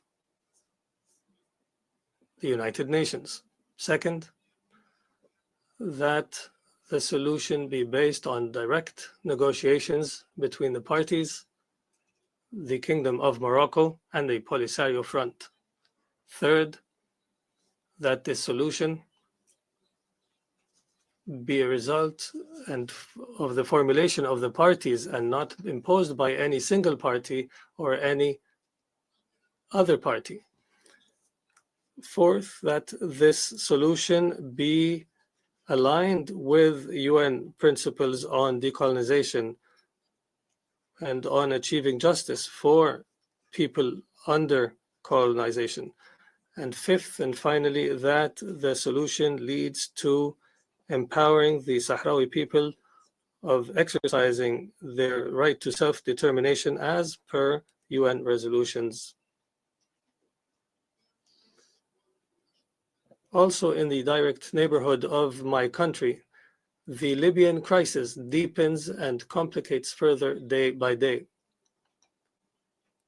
While the international community is losing interest in Libya, and while any practical prospects for a peaceful settlement is absent.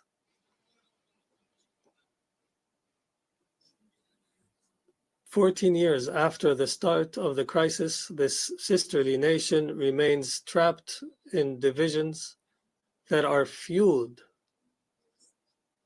and invested by foreign interventions, as per plots that do not desire the best for Libya or desire Libya's stability or security.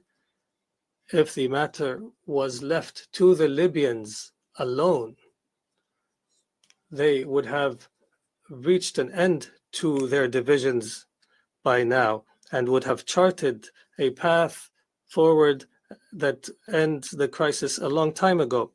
It is high time to end the foreign interventions in Libya in order for the resilient Libyan people to heal and reunite. Only then we would have paved the road to a consensus leading to a settlement and elections by which the Libyans would choose their representatives. Representatives who are loyal to the Libyan nation and the Libyan people. As for the Sahel region, Algeria reiterates its full commitment to the security and stability of our neighbors and to building the best and strongest relations and most mutually beneficial with our sisters and neighbors in the region. I note here that for the second year in a row, a member of the coup regime dares from Mali through this rostrum to attack Algeria. It is the height of rudeness and vulgarity by which this failed poet has spoken And this coup plotter, it is only the illusion of a soldier and lowly conduct that does not deserve anything but condescendence, and it only inspires disgust. And allow me to repeat this last statement in French. Les sommets de la The depth of perfidy, vulgarity, and coarseness reached by this false poet, but genuine coup plotter, are nothing more than brutish verbiage. His gutter talk deserves only scorn and inspires only disgust. I repeat,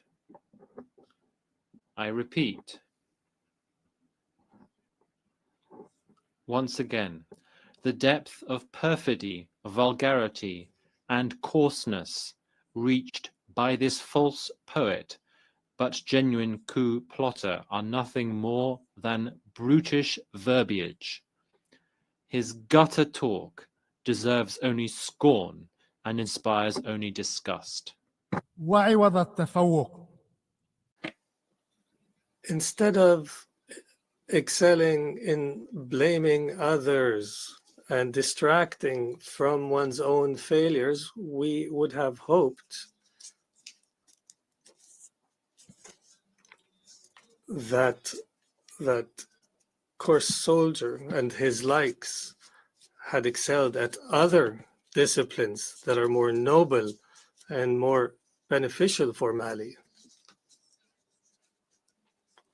such as restoring security and stability in their country, or the skill of improving the living standards of the people in Mali, and finally, the skill of empowering Mali with a governance that is befitting to its legacy and great history, a governance of competence and integrity,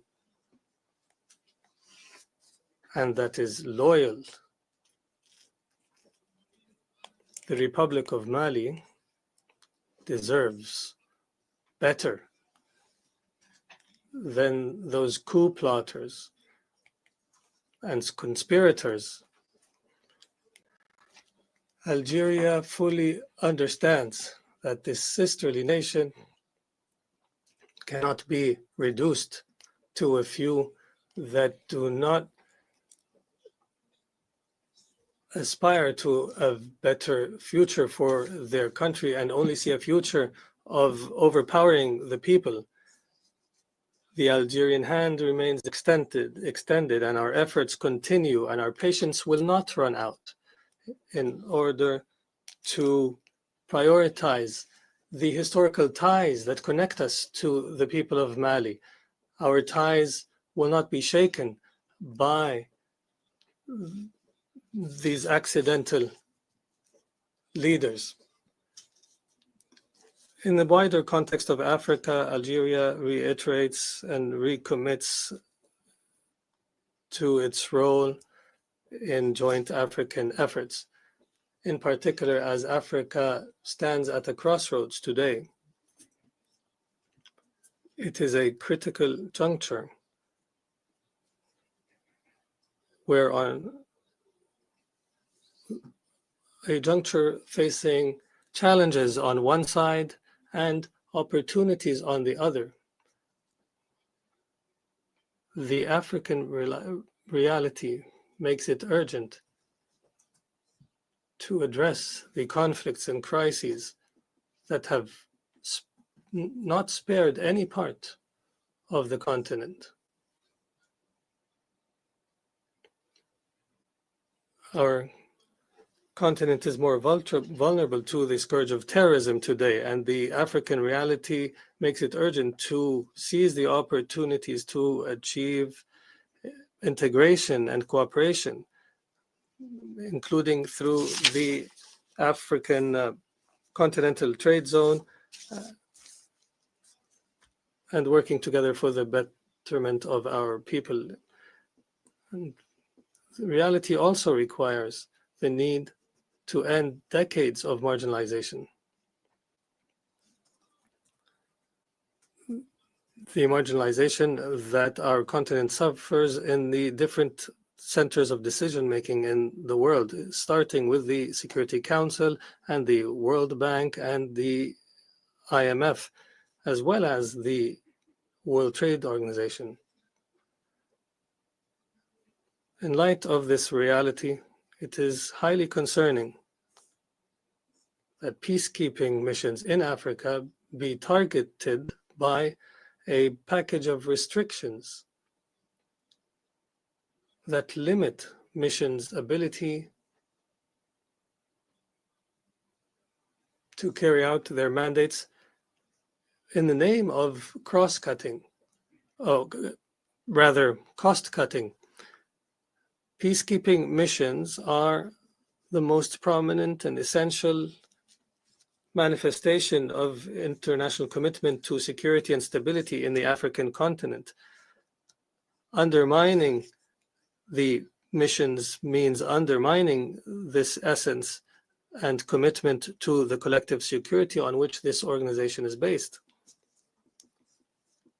In the Euro-Mediterranean, Algeria continues upholding its responsibility as a constructive partner and as a reliable partner that is fully engaged in all the efforts that aim to achieve security and prosperity in this shared Mediterranean space. The most pressing challenge in the Mediterranean, represented in the trilogy of security, development, and illegal migration, requires the countries of the North Coast and the countries of the South Coast to adopt a comprehensive and inclusive approach that we hope will be the heart of what we call the new era for the Mediterranean. An approach that will restore to Euro-Mediterranean relations the balance in substance and in form. An approach that will make economic development on the southern front a shared priority in a strategic and urgent manner, and that will restore the balance of roles so that the countries of the North be a driver for growth and development within a balanced partnership based on investment and technology transfer and expanding the prospects of shared prosperity. For 2 years, Algeria has been privileged and has enjoyed the confidence of this General Assembly through its election as a non-permanent member in the Security Council. Here we are today, about to end this tenure, and we are hopeful that we have lived up to your confidence and have been loyal to the trust that you have granted us. The President of the Republic, Mr. Abdelmajid Tebboune, desired for Algeria's membership in the UN Security Council to be a membership of loyalty to the principles and purposes of the United Nations Charter, a loyalty to Algerians' Arab and African belonging, and loyalty to Algeria's identity and its history of struggle for freedom. وبناء على ذلك. Accordingly, we have pursued with all our effort and sincerity to translate these commitments to actions through coordination with our African brothers and sisters within the A3 group and through cooperation with our partners within the wider group of the elected 10 members, and as well as through consulting all relevant actors of brotherly and sisterly nations and friendly nations outside the Security Council. We have attempted and exerted our utmost, where we have been successful at times and at other times have not achieved our desired goals. However, we have not surrendered and have never taken for granted a status quo. In our consolation is that Security Council's inability to address a lot of critical issues, at the forefront of which is the issue of Gaza, this incapacity did not silence the international conscience that is loudly heard in the overwhelming majority of the member states in the Security Council and in this UN General Assembly.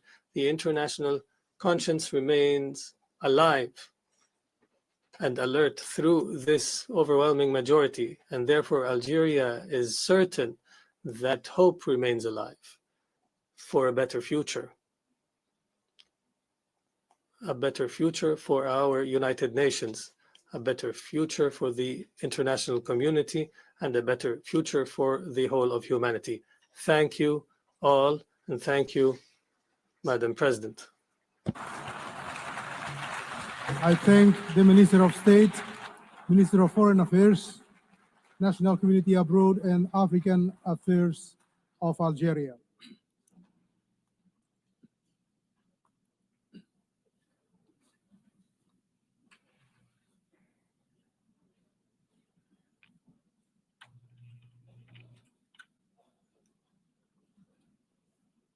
I now give the floor to His Excellency Denis Ronaldo Moncada Colindres, Minister for Foreign Affairs of Nicaragua.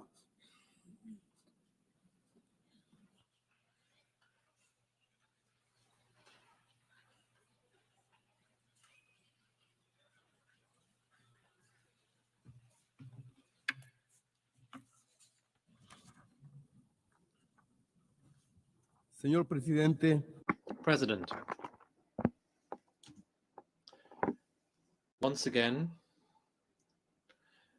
we address you from this rostrum, which claims to represent the people and government of the entire world.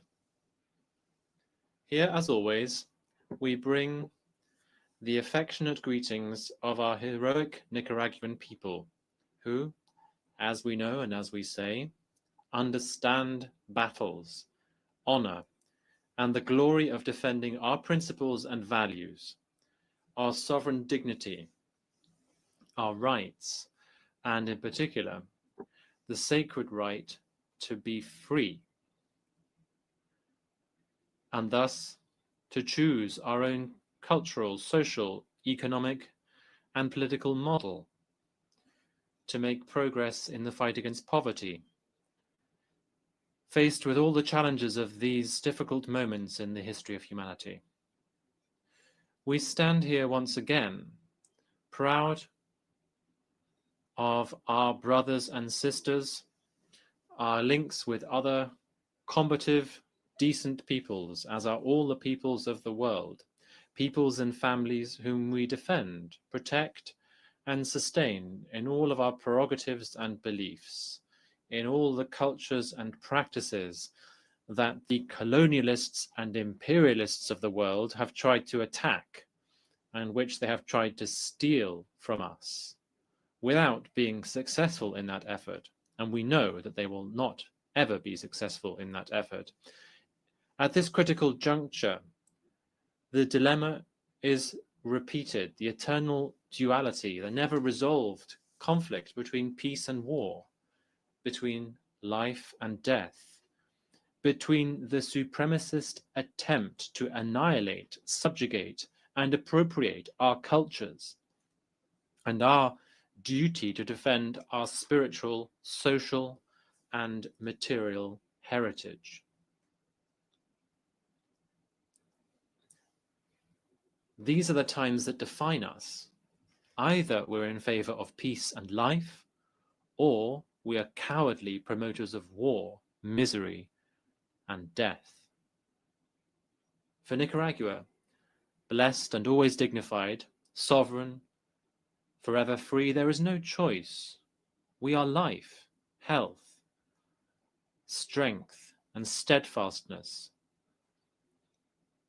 In proud and undefeated hope, we are light and truth, as our immortal General Sandino said, and we are also inspired conscience and courage, willing to serve the superior causes of humanity, the supreme good of all, concord, understanding, sensitivity, fraternity, coexistence, and cooperation among all people, in order to share the goods that belong to everyone. The future is made of the glory of our people, who know that fighting and overcoming are synonyms, that struggle is the highest of all songs, and that to fight means creating the victories necessary for the common good. The human family demands respect and peace.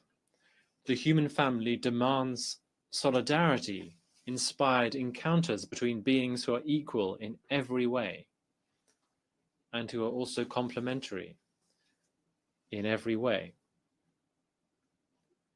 The human family demands respect for all of those agreements that were made 80 years ago when the United Nations was established in order to stop wars and to build lasting peace and justice, the treasure and patrimony of all human beings. The human family hopes, trusts, proposes, and at the same time insists on and demands union to reach the fullness of intelligence, serenity, wisdom, calm, and humility, indispensable to build and no longer to destroy. We are referring to all the issues that are priorities in our time: climate justice, compensation and reparations to those who have endured and suffered the misfortunes and evils brought about by selfishness and the greed of colonialism, imperialism, racism, and all of the abominable, disgraceful forms of oppression, discrimination, slavery, and denial of our condition and quality as human beings. As peoples aggrieved by xenophobic discrimination and barbarism, we hereby denounce the plundering and looting of what is ours. We denounce the brutality and complete lack of compassion with which we have been and are still treated by countries whose wealth is built on looting our wealth. Together with all peoples of the world, we condemn categorically the hateful, execrable policies of criminal economic blockade, aggression through coercive, arbitrary, unilateral measures, as well as the terrible migration policies which ignore human rights, which violate human rights, and are a reflection and a mirror of the selfishness and contempt of those who believe that they own the world. Here, we categorically condemn once again all of the savage, atrocious, incomprehensible outrages at this stage of life that the imperialist powers deploy through their economic, cultural, and trade policies, seeking to continue dominating us and grossly trying to intimidate us with their foolish armaments and ostentatious military designs directed against peace in Asia, Africa, and our Latin American Caribbean. We denounce the inhumane policies against all of us in all domains: migration, and exclusion. We denounce and condemn the unforgivable and unjustifiable insults and threats, the unacceptable state terrorism, these crimes against humanity shamelessly on display, as if they were the superior prerogative of the imperialists of our earth. We denounce and categorically condemn all the insulting aggression, verbal, political, economic, and trade aggressions, along with the bellicose rhetoric, which are also crimes against humanity, crimes against security, tranquility, justice, and peace. These are the supreme assets of our peoples, which they cannot and must not abuse or take away. As revolutionary brothers and sisters in the greater patriotic nation, sons and daughters of the great heroes and heroines of our America, protagonists of victorious revolutions, we once again reiterate our unequivocal solidarity with Cuba and Venezuela. Nicaragua and the Sandinista Popular Revolution fully identify with the battles and indispensable victories that we are building in these lands of freedom, dignity, and sovereignty. They shall know that we will not sell out or surrender, never. We also hereby denounce the human insecurity caused by the illicit use of implausible pretexts and fallacious, false, outlandish accusations, which are merely yet more interference, along with the threats of yet more invasions and occupations. We denounce and condemn the absurd manipulations with demented, far-fetched accusations, using the pretext of drug trafficking, which is a plague and trade of rich countries, where millions of consumers live, those powerful countries that encourage impoverished people to engage in more production and trade of such substances, trafficking only wretchedness. We denounce hunger as a weapon of domination, abandonment, malnutrition, and disease. The unseemly, insulting, and immoral treatment of families, women, young people, children, the elderly, who are increasingly seen as a hindrance and banished from life, promoting new kinds of extermination. We reiterate our historical and permanent condemnation of the genocide, the barbaric policy of denial of the Palestinian people. We condemn all the savage, brutal massacres that are perpetrated and spreading in clear view with the complacency of the entire world. We condemn the state of Israel, just as we have condemned and do condemn the policies and practices of the other colonial, imperial, neo-colonial, and fascist powers. We condemn, therefore, the exile of goodness and all the attacks on life, freedom, coexistence, and civilization that we thought we had built. We demand more policies and programs for security, health, education, for a dignified life, water, housing, technologies, tranquil community life, employment and progress within the reach of everyone, for the good of everyone. On the 80th anniversary of the founding of the United Nations, let us promote more and more coherence of human consciousness.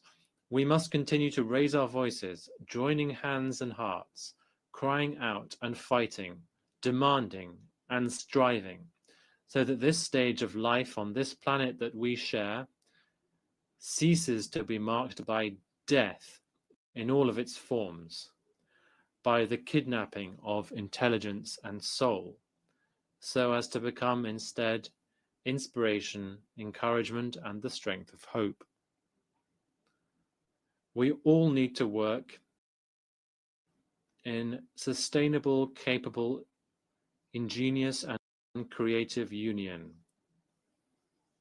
We all need to keep making our way. We need to be committed and steadfast to build unity, building brotherhood and sisterhood, affinity and unity, which is the true strength, fulfilling the always further on, which as a deep spiritual currency should be a daily anthem for each person, for everyone. On the 80th anniversary of the United Nations, we all need to change the paradigm. We need to change attitudes. We need to change our behavior. We need to be truly human, to stop repeating the past without results. Unity, along with brotherhood and sisterhood, should be the path that we all take together, with courage and pride, so that we continue to create this other world, which is already taking shape. It must become a new dawn. Poverty, violence, and arrogance are ignorance. To love is to fight, to strive, to fight and to fight on, to overcome, overcome, and overcome. A patriotic nation and dignity, a patriotic nation and humanity. Thank you for your attention. Muchas gracias. I thank the Minister of Foreign Affairs of Nicaragua.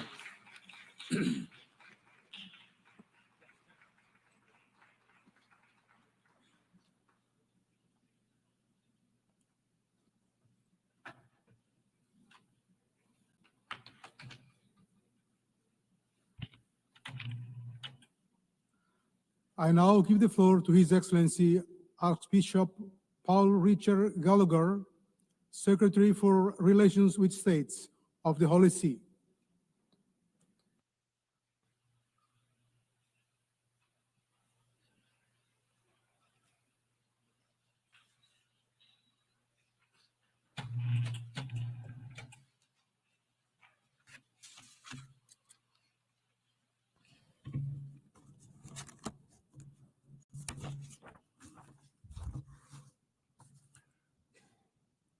Mr. President, I am pleased to convey the warm greetings and blessings of Pope Leo XIV to you and the representatives of the nations gathered here, and to congratulate you on your election to lead this assembly. At the outset, I would like to thank this General Assembly for the tribute paid to Pope Francis following his demise last April. As you may all know, when Pope Leo XIV was elected, his first words to the world were, "Peace be with you all." A peace that is unarmed and disarming, humble and persevering. In a word torn by wars and conflicts, he made peace to be his first message. Mr. President, the theme chosen for this year's general debate, Better Together, 80 Years and More for Peace, Development and Human Rights, highlights the ongoing importance of multilateral cooperation in addressing global issues. This is particularly pertinent this year, as the international community commemorates the establishment of the United Nations in 1945. It is an opportune moment to reaffirm the organization's core values of fostering international peace, development, and universal human rights, values that are all the more important in an increasingly fragmented world. It is crucial for the international community to take collective action to prevent and end conflicts, combat poverty, and advance human rights solemnly declared in the 1948 Universal Declaration, and one of the most important achievements of this organization. It is important to remember that isolationism leads to unpredictable instability, whereas unity fosters responsible resilience and shared progress. This is strikingly evident in the current circumstances, where escalating geopolitical tensions, a raging climate crisis, widening inequalities, and rising poverty demand renewed global solidarity. The United Nations must adapt itself to a transformed world and maintain its effectiveness in the face of emerging threats such as environmental degradation and technological disruption, which no single country can tackle alone. As representatives of all the nations of the globe, we are united by our shared humanity, created in the image and likeness of God, called to live in fraternity, solidarity, and mutual respect. In a world grappling with mounting challenges, it is necessary to recommit to the foundational pillars of peace, justice, and truth. It is imperative to explore and build on these pillars while drawing lessons from history to forge a more equitable future. Mr. President, of the many crises currently affecting the international community, the war in Ukraine is one of the most profound and painful. Its prolonged existence is turning once vibrant cities into piles of rubble and extinguishing the smiles of children who should be growing up playing games instead of living amid the constant sound of sirens and in shelters. This war must end now. The Holy See renews the appeal made by Pope Leo XIV for an immediate ceasefire, which will pave the way for sincere and courageous dialogue. The Holy See is paying close attention to the situation in the Middle East with a view to achieving a just and lasting peace between Israel and Palestine based on a two-state solution in accordance with international law and all relevant United Nations resolutions.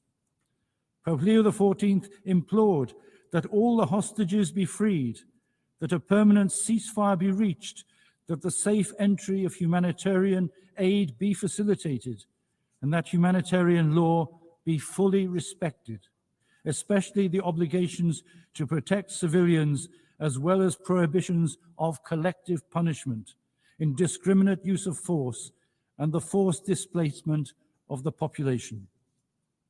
Moreover, an equitable solution to the issue of Jerusalem based on international resolutions is essential for achieving a just and permanent peace.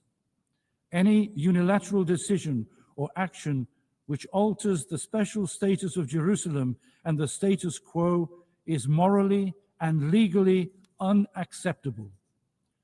With regard to Syria, the Holy See supports the importance of a peaceful and just transition in the country, as well as the protection of the rights of Syrians of all ethnic and religious backgrounds without discrimination. The instability afflicting many African states generates profound and interconnected challenges. In this scenario, the Sahel, Cabo Delgado, and some areas of the Horn of Africa emerge as zones of instability. In fact, the jihadist threat, endemic poverty, illicit trafficking, the climate crisis, and internal conflicts converge in a spiral that puts the lives of millions of people at risk, despite the efforts of local governments. In the face of these challenges, the resilience of African communities, especially young people, remains an essential resource that must be supported with targeted investments in education, health, infrastructure, and inclusive governance models.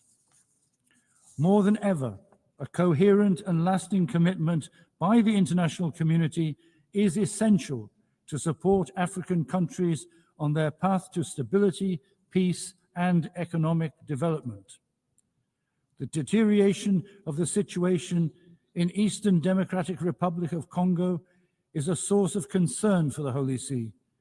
The provinces of Ituri, North Kivu, and South Kivu are experiencing ethnic tensions, violence perpetrated by rebel groups, armed clashes, serious human rights violations and disputes over the exploitation of natural resources. The Holy See welcomes the signing of the comprehensive peace agreement between the DRC and the M23 armed group, as well as the peace agreement signed by the Congolese and Rwandan foreign ministers, which aims to end the decades of fighting in the east of the country. However, new waves of violence are feared. Last July, the Alliance Democratic Forces carried out a brutal terroristic attack on a church in Komanda, Ituri, resulting in the death of more than 40 worshippers.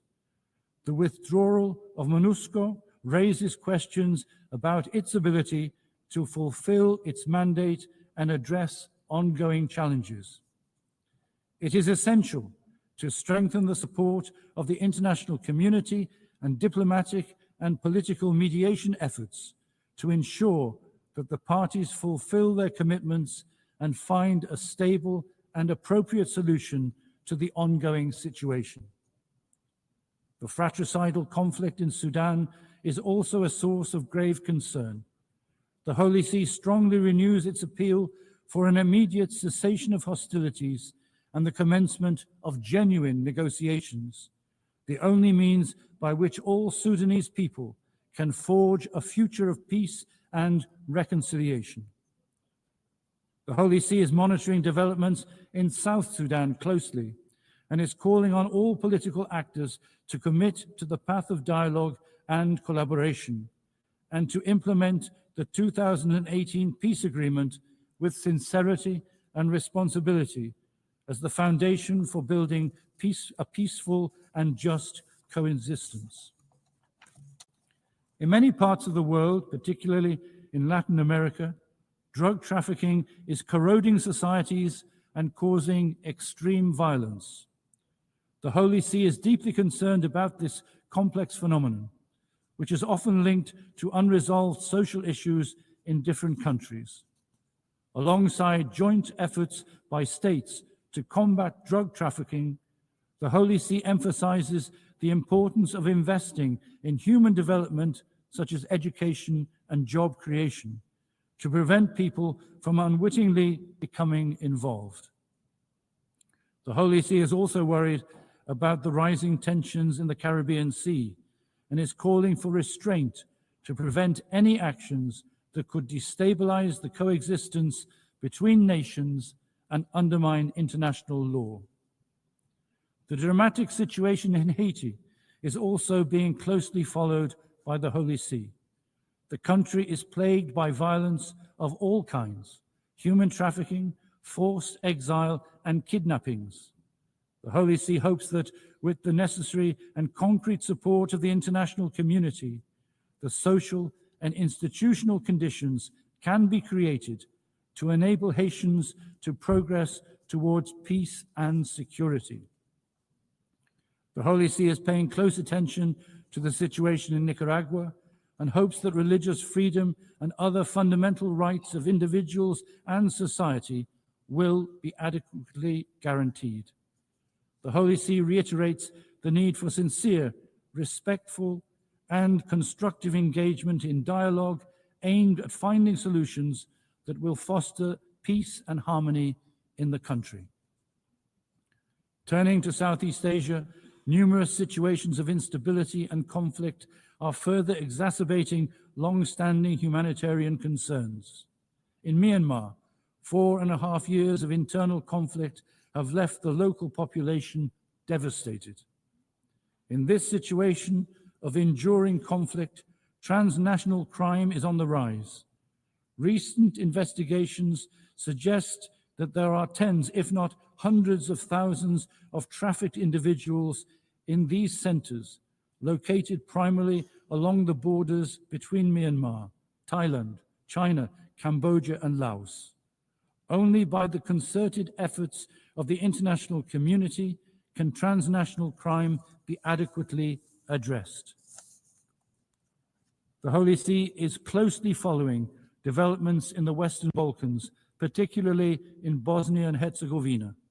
The Balkan countries are connected to European values for historical and cultural and geographical reasons, and they aspire institutionally to integrate with states that already belong to the European Union. The Holy See maintains that the historical and current issues affecting the region can only be resolved through dialogue and collaboration. The Holy See, while acknowledging the peace agreement between Armenia and Azerbaijan signed in August, invites the two countries to continue on the path of reconciliation in order to achieve stable and lasting peace in the South Caucasus. Mr. President, on the occasion of the 80th anniversary of the United Nations, the Holy See reaffirms the enduring importance of this institution and the significant good it has accomplished across numerous fronts since its founding in 1945. The United Nations continues to be a vital forum in which all nations engage in dialogue as sovereign equals to address global challenges. There is an increasing general agreement in the international community on the need to reform this institution by rediscovering its foundation and adapting it to reflect the needs of the current era. As Pope Leo XIV affirms, this effort demands a genuine willingness to engage in dialogue inspired by the desire to communicate rather than clash. As a result, there is a need to give new life to multilateral diplomacy and to those international institutions conceived and designed primarily to remedy eventual disputes within the international community.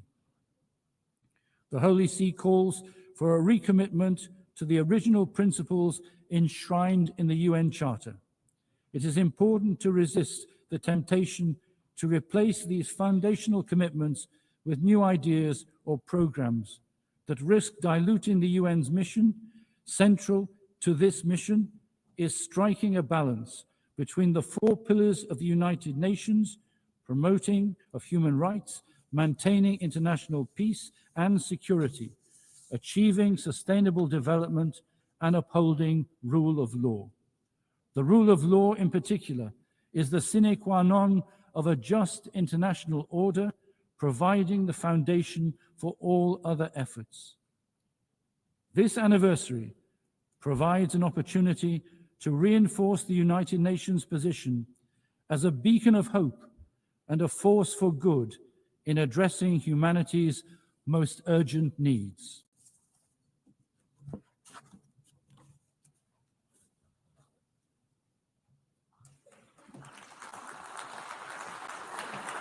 I thank the Secretary for Relations with States of the Holy See.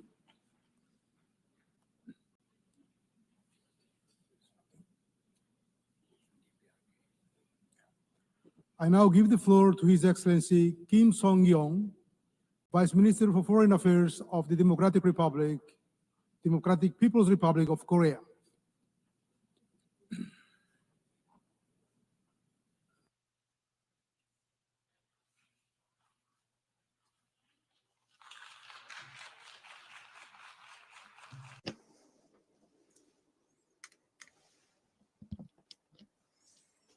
Madam President,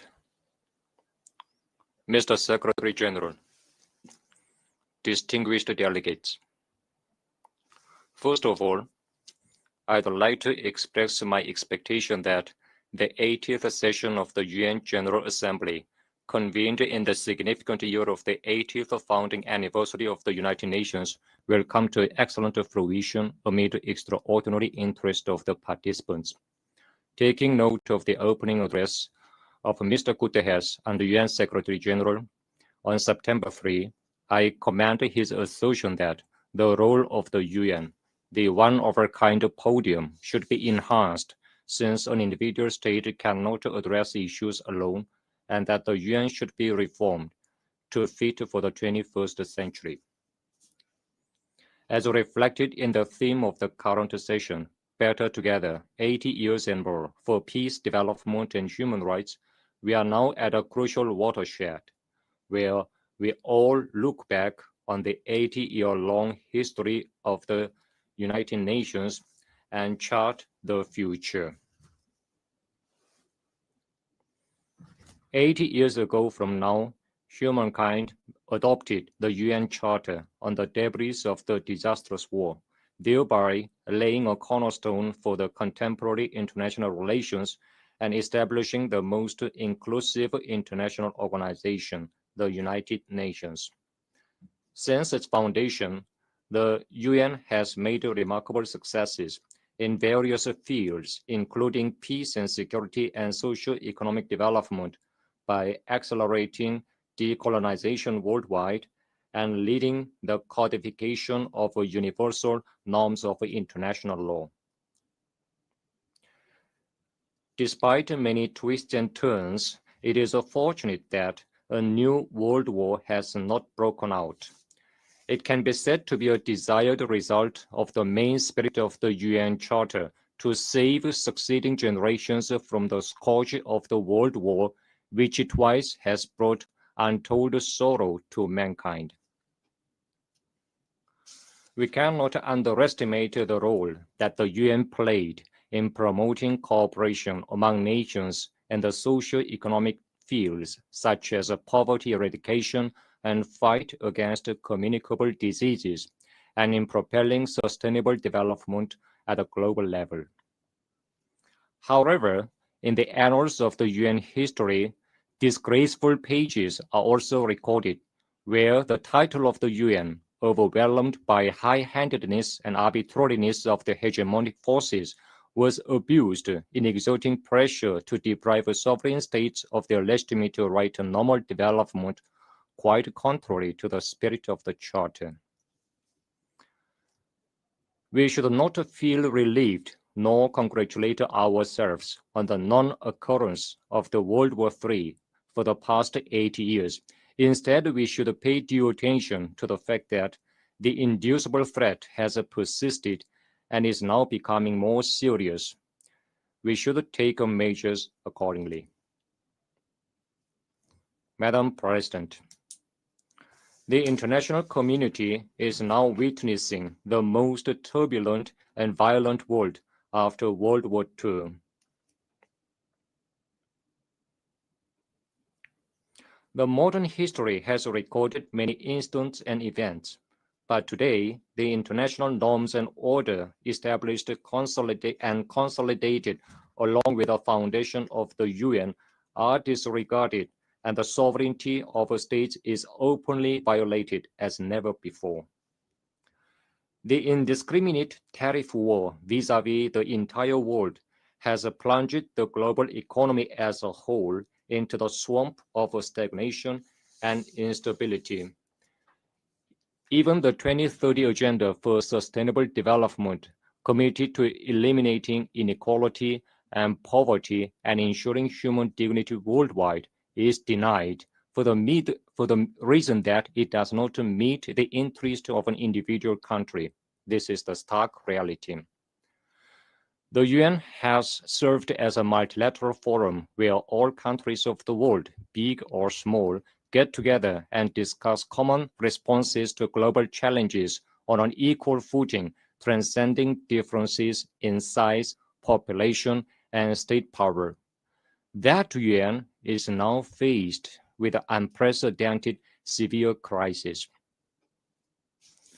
All these turbulences and pains suffered by the world are fundamentally caused by high-handedness and arbitrariness and avarice of hegemonic forces in their attempt to subject the whole world to their interests and to place their exclusive interests above the common good of mankind. Madam President, today, the complicated international situation highlights the need to reconsider the role of the UN, responsible for maintaining international peace and security. As the world's most universal international organization, comprising all sovereign states on the globe, the UN cannot be represented by a certain individual state or a small group of states. In particular, in order to prevent arbitrariness and high-handedness of specific forces, It is imperative to expand and strengthen the representation of developing countries that take up an absolute majority of the UN membership, and to correct the Western-led inappropriate structure in the Security Council entrusted with an important mandate of maintaining international peace and security. Only when the UN puts an end to the arbitrary, high-handed, biased, and double-dealing practices in all its activities and strictly adheres to the principles of sovereign equality, non-interference in internal affairs, impartiality, and objectivity, can it restore its image as an organization with the full qualifications and capacity for realizing the purposes of the Charter. Madam President, peace and security are long-cherished desire of humanity and the first agenda of the UN. Without peace and security, we can neither attain the SDGs nor think about a good future that ensures human dignity and prosperity. However, the present objective security situation of the Korean Peninsula is faced with serious challenges more than ever. The US-ROK US-Japan military exercises and the US-Japan ROK trilateral military cooperation system directly targeting the DPRK rapidly evolve into a more offensive and aggressive military bloc with a nuclear element content. Meanwhile, war exercises and military buildup against our state are breaking all the previous records in terms of scale, nature, frequency, and scope. Nowhere in the world can we find such a place as the Korean Peninsula, where the world's biggest nuclear weapon state and its allied forces conduct bilateral and multilateral war exercises all the year round, and even stage real war drills simulating the use of nukes targeting a sovereign state by mobilizing massive multinational combined forces and latest strategic assets. Even a few days before the current session begins, the US and its allied forces waged nuclear war drills such as Iron Mace and Freedom Edge, aimed at mastering the procedure and methods of nuclear attacks against the DPRK and the fait accompli scenario, thus extremely straining the situation on the Korean Peninsula.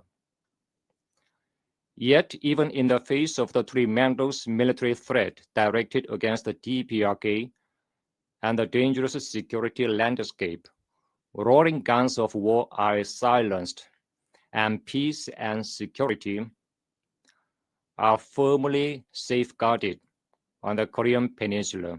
This is an undeniable reality. Thanks to our state's enhanced physical war deterrent in direct proportion to the growing threat of aggression of the US and its allies, the will of the enemy state to provoke war is thoroughly contained, and the balance of power on the Korean Peninsula is ensured. In order to permanently maintain this state of balance and ensure everlasting peace on the Korean Peninsula, we have stipulated nuclear in our Constitution as a sacred and absolute thing that can never be touched upon and tampered with. Imposition of denuclearization on the DPRK is tantamount to demanding it to surrender sovereignty and the right to existence and violate the Constitution. We will never give up sovereignty, abandon the right to existence, and violate the Constitution.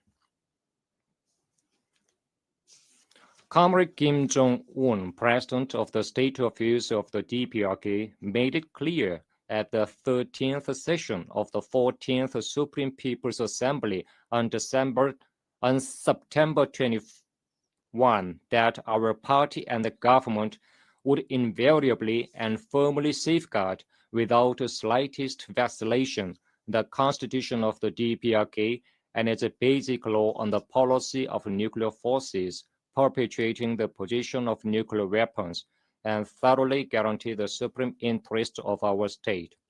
The policy line of a Comrade President of the State Affairs represents our state law, and we will defend the state law without fear.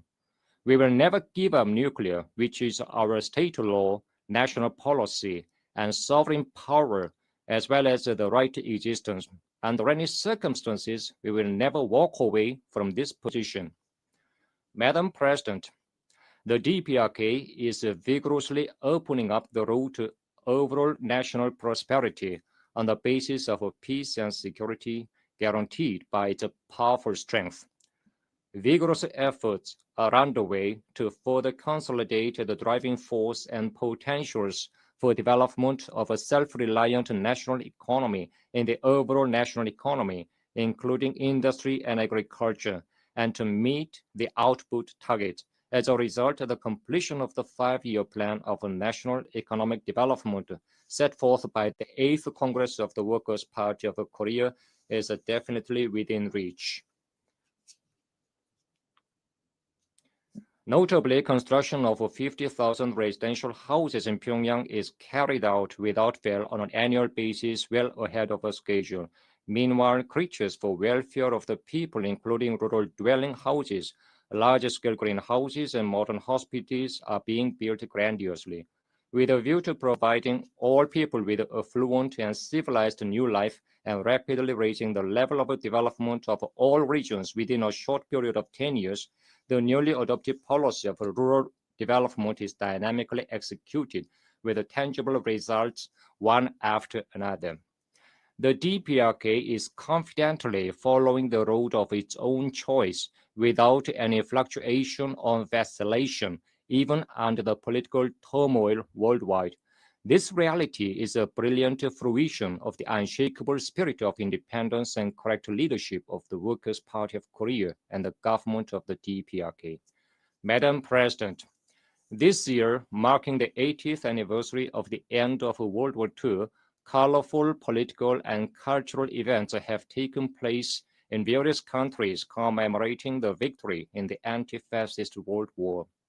It is an expression of the rock-firm will of the righteous international community not to tolerate the attempts to deny the result of the anti-fascist World War and national liberation struggles achieved at a tremendous sacrifice. 8 years have passed since the end of World War II, yet genocide and crimes against humanity that can even overshadow Hitler are now openly committed in the Middle East, much to the consternation of the world.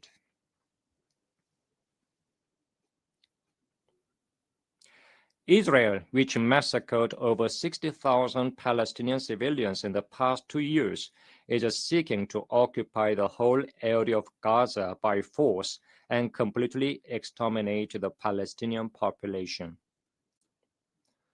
We strongly urge Israel to stop immediately crimes against humanity and withdraw from the Gaza Strip.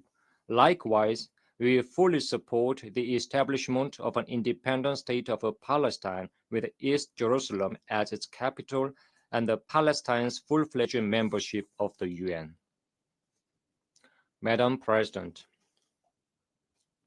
independence, peace, and friendship are the invariable external policy ideals of the DPRK. The DPRK will, as in the past, so in the future, collaborate with all countries and nations that oppose and reject aggression, intervention, domination, and subjugation, and aspire after independence and justice, irrespective of differences in ideals and systems. The DPRK will promote multifaceted exchanges and cooperation with the countries that respect and take friendly approaches towards it. Thank you. I thank the Vice Minister for Foreign Affairs of the Democratic People's Republic of Korea.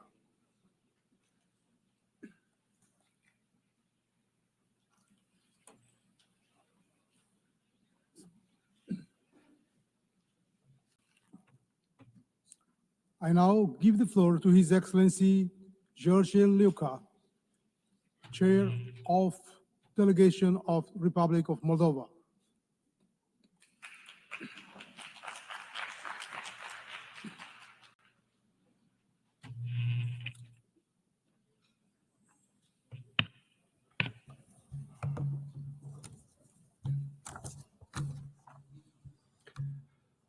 Mr. President, Excellencies, distinguished delegates.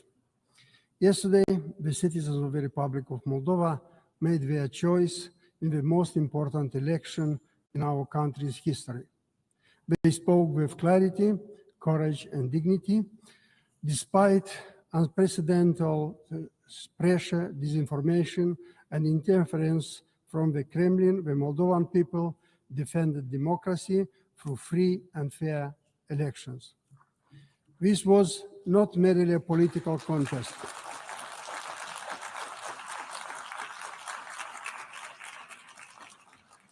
It was a test of resilience, of whether a small nation can withstand relentless attempts to destabilize, divide, and erode trust in its institutions. Moldova passed this test. Our citizens, from villages to cities, and from the diaspora who traveled thousands of kilometers to cast their ballots, stood united. They refused to be intimidated or deceived. This is a victory for the entire nation, a victory for democracy, for Europe, and for freedom. The Moldovan people have given a strong mandate for our European integration. They affirmed that our future lies in the European family, in peace, prosperity, and the rule of law. The European Union has been indispensable for Moldova's progress. EU support has strengthened our economy, modernized our institutions, and helped us withstand external pressure, from energy blackmail to disinformation campaigns. Beyond assistance, Europe has provided us with a model, a community built of solidarity, justice, and the conviction that prosperity is best achieved together. We are grateful to our European and international partners who have supported Moldova's resilience and democratic transformation. Their solidarity has made it possible for our people to resist external threats and to remain on the path of reforms, reform of injustice, governance, and the fight against corruption, that are not only conditions for European integration accession, but also the foundation of our fair and accountable state. But let us be clear, this democratic choice was made against the backdrop of hybrid warfare.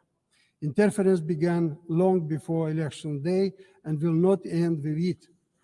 Russia has sought to undermine Moldova's sovereignty through illicit financing, disinformation, cyber attacks, and intimidation of voters.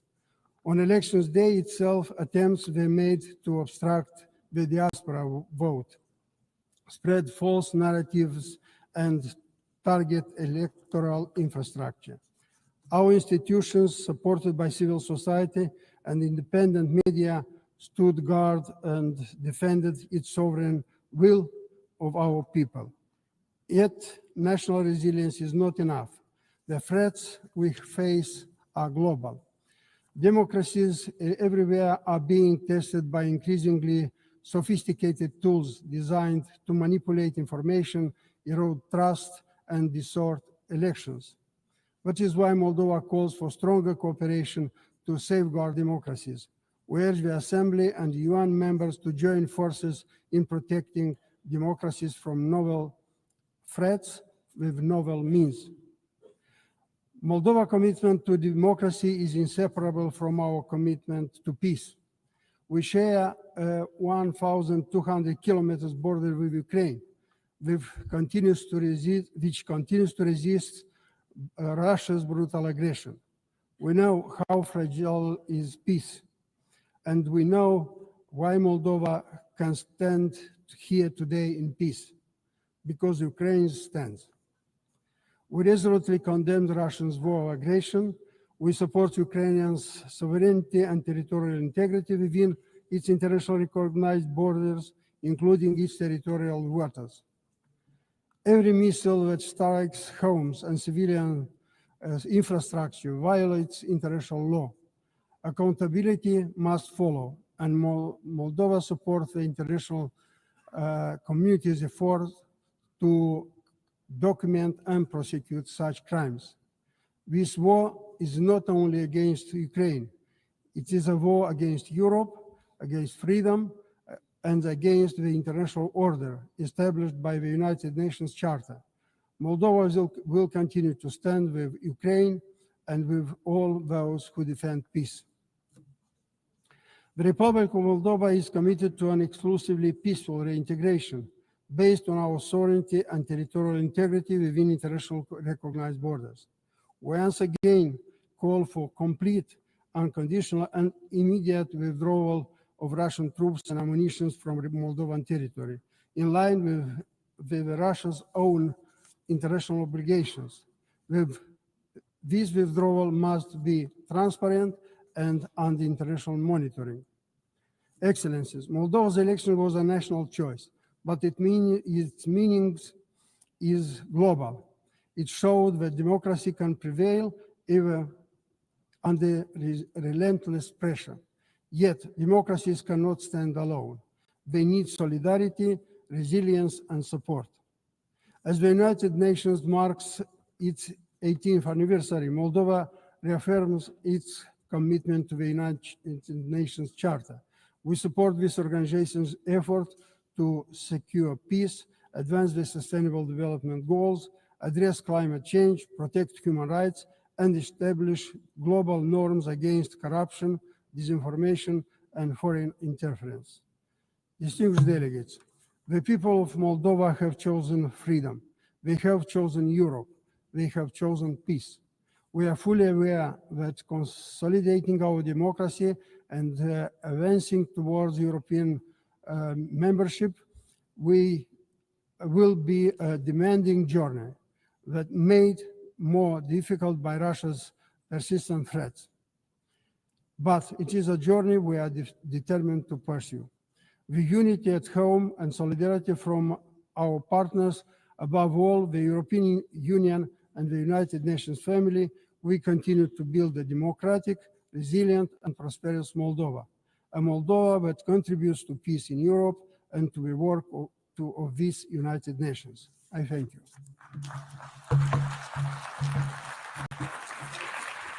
I thank the Chair of Delegation of the Republic of Moldova.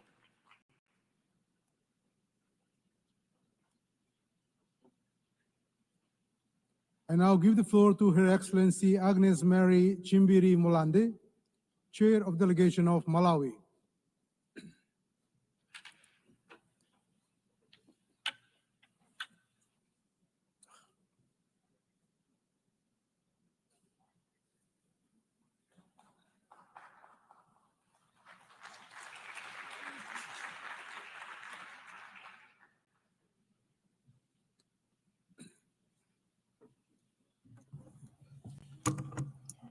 Madam President, Excellencies, distinguished delegates, ladies and gentlemen, I'm honored to address this 80th session of the United Nations General Assembly under the theme, Better Together, 80 years and more for peace, development, and human rights. This milestone stands as a testament to the United Nations' extraordinary legacy of fostering peace, advancing sustainable development, and championing human dignity.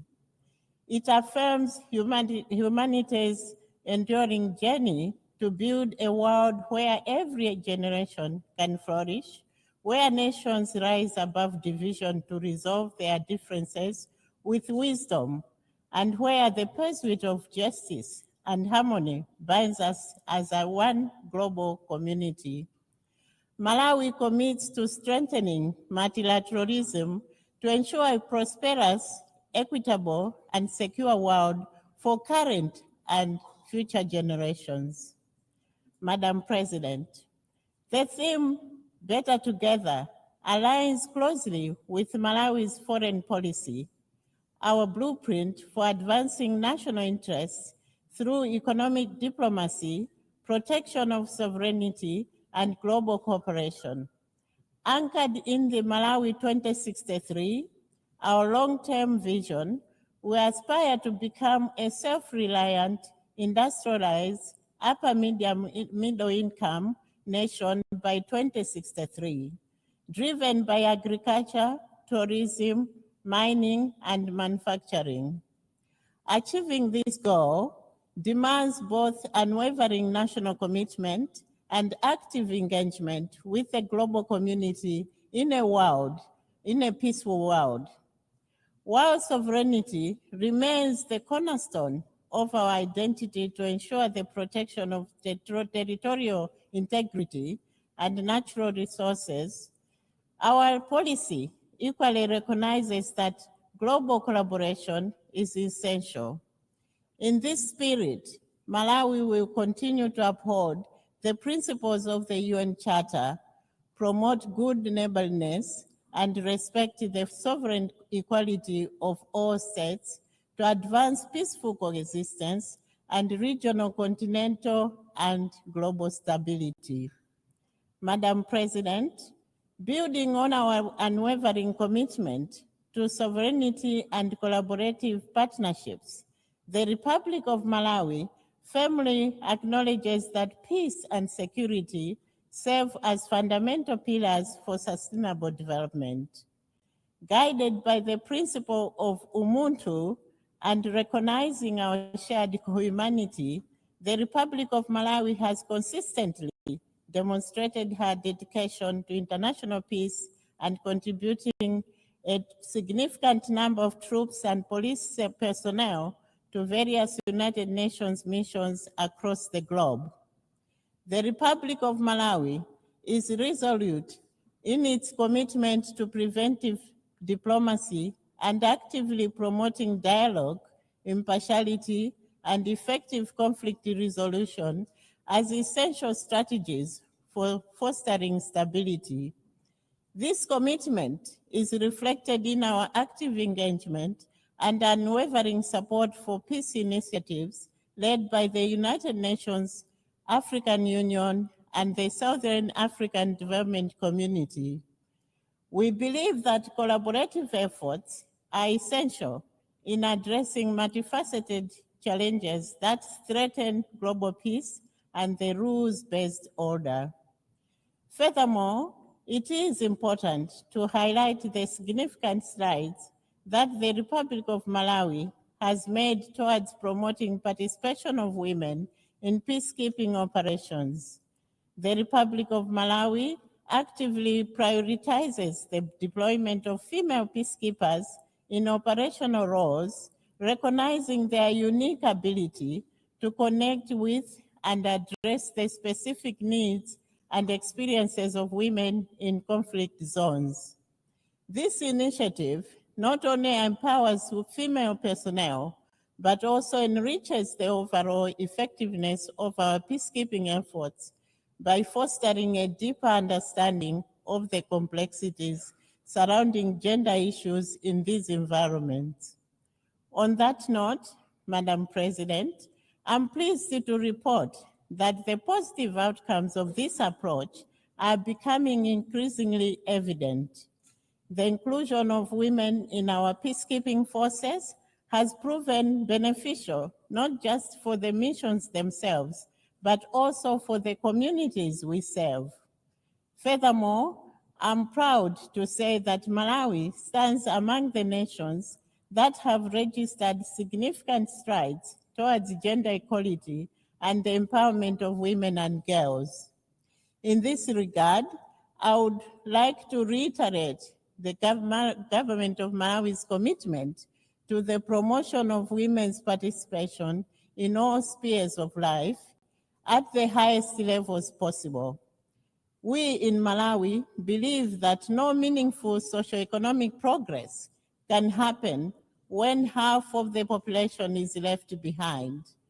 Our conviction to gender equality and women empowerment is driven by the recognition that women and girls are the bedrock on which social progress is based. It is for this reason that Malawi supports the proposal to consider electing a female United Nations Secretary General.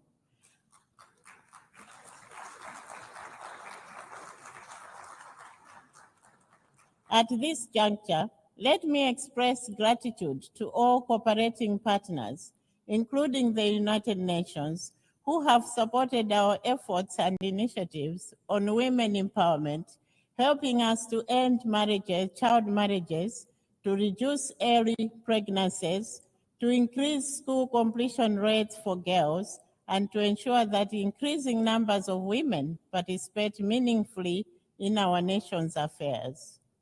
Madam President, humanity's progress is inseparable from global peace and security. For true stability can only be achieved when no one is left behind. Yet we have fallen short in narrowing inequality as the gap between rich and poor nations continues to widen, and developing countries like Malawi struggle with limited fiscal space, limited technology transfer, low productivity, and limited participation in global trade.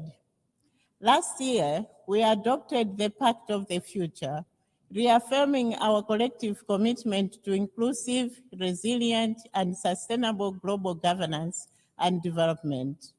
The Republic of Malawi, therefore, calls on the international community to foster an environment that supports inclusive growth, ensuring that its benefits reach the most vulnerable. To realize this vision, we must strengthen trade and investment as engines of prosperity and harness the transformative potential of science, technology, artificial intelligence, and private sector development for national and global development.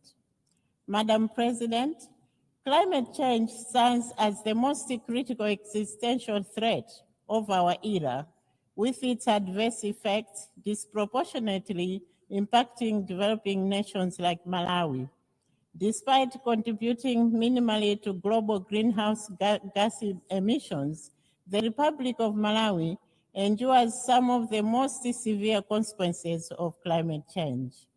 The increasing frequency and intensity of severe droughts, catastrophic floods, and destructive cyclones jeopardize food security by disrupting agricultural production, displacing vulnerable communities, and threatening hard-won developmental advancements. The Republic of Malawi has lived with this reality. Erratic weather patterns threaten our agricultural backbone, pushing vulnerable communities into food insecurity and economic despair, conditions that are ripe for discord. It is therefore important that our discussion on peace must be intrinsically linked to climate resilience, sustainable agriculture, and food sovereignty. Sovereignty, just like peace, is threatened by food insecurity. We therefore call for increased investment in early warning systems, climate-smart agriculture, and social safety nets. A world that is food secure is a world more peaceful. Considering these challenges, Madam President, the Republic of Malawi urgently calls for bold and accelerated climate action that includes the full and effective implementation of the Paris Agreement. This involves not only enhanced commitments to reduce emissions, but also significant scaling up of financial resources dedicated to climate adaptation, addressing loss and damage, and ensuring equitable access to sustainable technologies. The Republic of Malawi firmly believes that only through a collective sense of responsibility and international solidarity can we protect our planet and provide a sustainable future for our generations to come.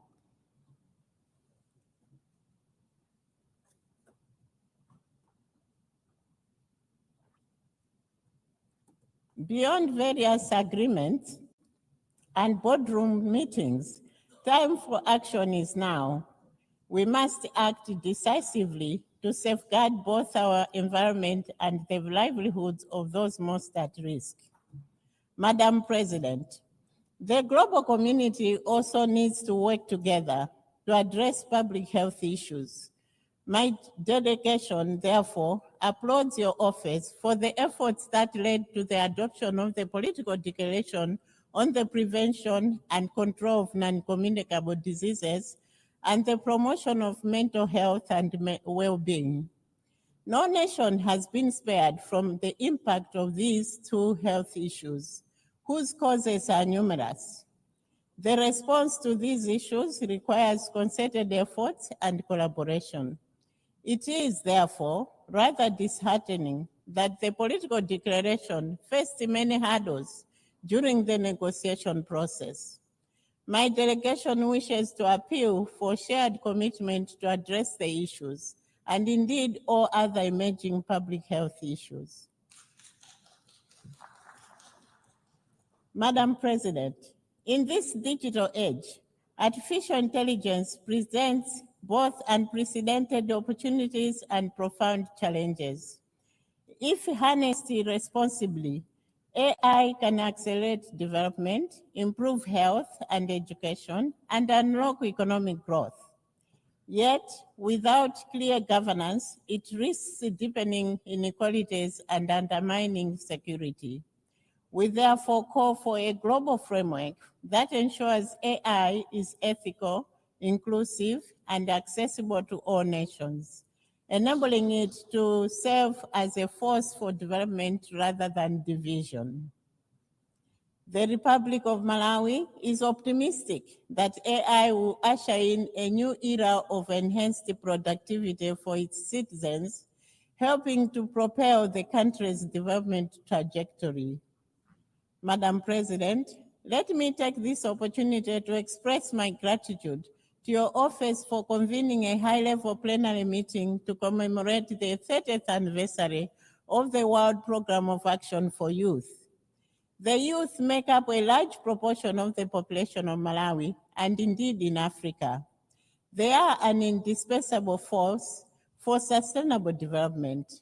They are leaders, major actors and beneficiaries of investments and creators of wealth for today and tomorrow. It is for this reason that the government of Malawi developed the 2023-2028 National Youth Policy to demonstrate its commitment to place young people at the center of the national development agenda and to undertake reforms which support effective engagement of youth in policy development, implementation, and monitoring in all sectors. Two notable areas that the Republic of Malawi has proudly championed in relation to youth and development is the youth peace and security agenda and youth innovation and entrepreneurship. To that end, we are investing in education, vocational training, and meaningful political and economic participation of our youth. We have an inclusive national peace architecture that enables women and youth to participate as negotiators, mediators, and community leaders. We have also created a youth innovation fund that supports youth innovators and entrepreneurs to realize their dreams. We therefore urge the international community to create concrete pathways for youth inclusion in political and economic decision-making processes. Let us invest in their potential, not just fear their energy. To that end, the Republic of Malawi calls for investing for peace through a dedicated funding for youth-led peace building. Madam President, in closing, the Republic of Malawi reaffirms its unwavering commitment to multilateralism and to the central role of the United Nations in addressing the pressing challenges of our time. But let us be clear, Noble mandates alone will not deliver results unless they are matched by the necessary resources, fairly allocated and predictably provided. Let us match our ambition with the resources required to deliver. Let us ensure fairness to those who contribute to the work of the United Nations. Let us pursue reforms that strengthen accountability and inclusivity. And let us build an organization that reflects the diversity of our membership and the hopes of our people. In this regard, Madam President, I would like to inform this Assembly that the Republic of Malawi remains resolute in her advocacy for equitable representation in the United Nations Security Council. This crucial reform is essential as it will ensure that diverse voices of capable nations are heard and considered in the decision-making processes that impact not just specific regions, such as the global north or global south, but the entire world. By fostering a more inclusive dialogue, we can collectively address pressing global challenges and promote a more just and balanced approach to international governance. No other time is suitable for this reform like now. Madam President, as we look beyond 80 years, Malawi envisions a revitalized United Nations, one that is agile, inclusive, and responsive to the needs of developing nations. The challenges of climate change, inequality, and digital transformation demand renewed collective action. In the spirit of better together, we call for a strengthened multilateral system that prioritizes peace, sustainable development, and human rights, ensuring a thriving planet for our children and grandchildren. Malawi stands ready to contribute to this shared vision, guided by our foreign policy and enduring principles of the United Nations. I thank you all. I thank the Chair of Delegation of Malawi.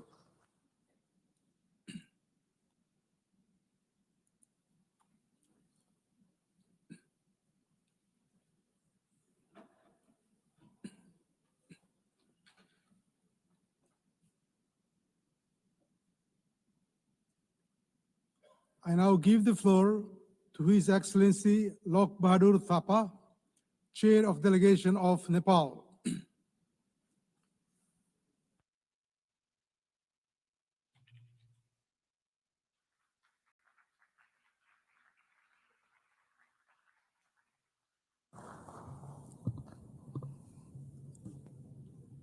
Mr. President, Excellencies, distinguished delegates, it is my honor to address this august assembly.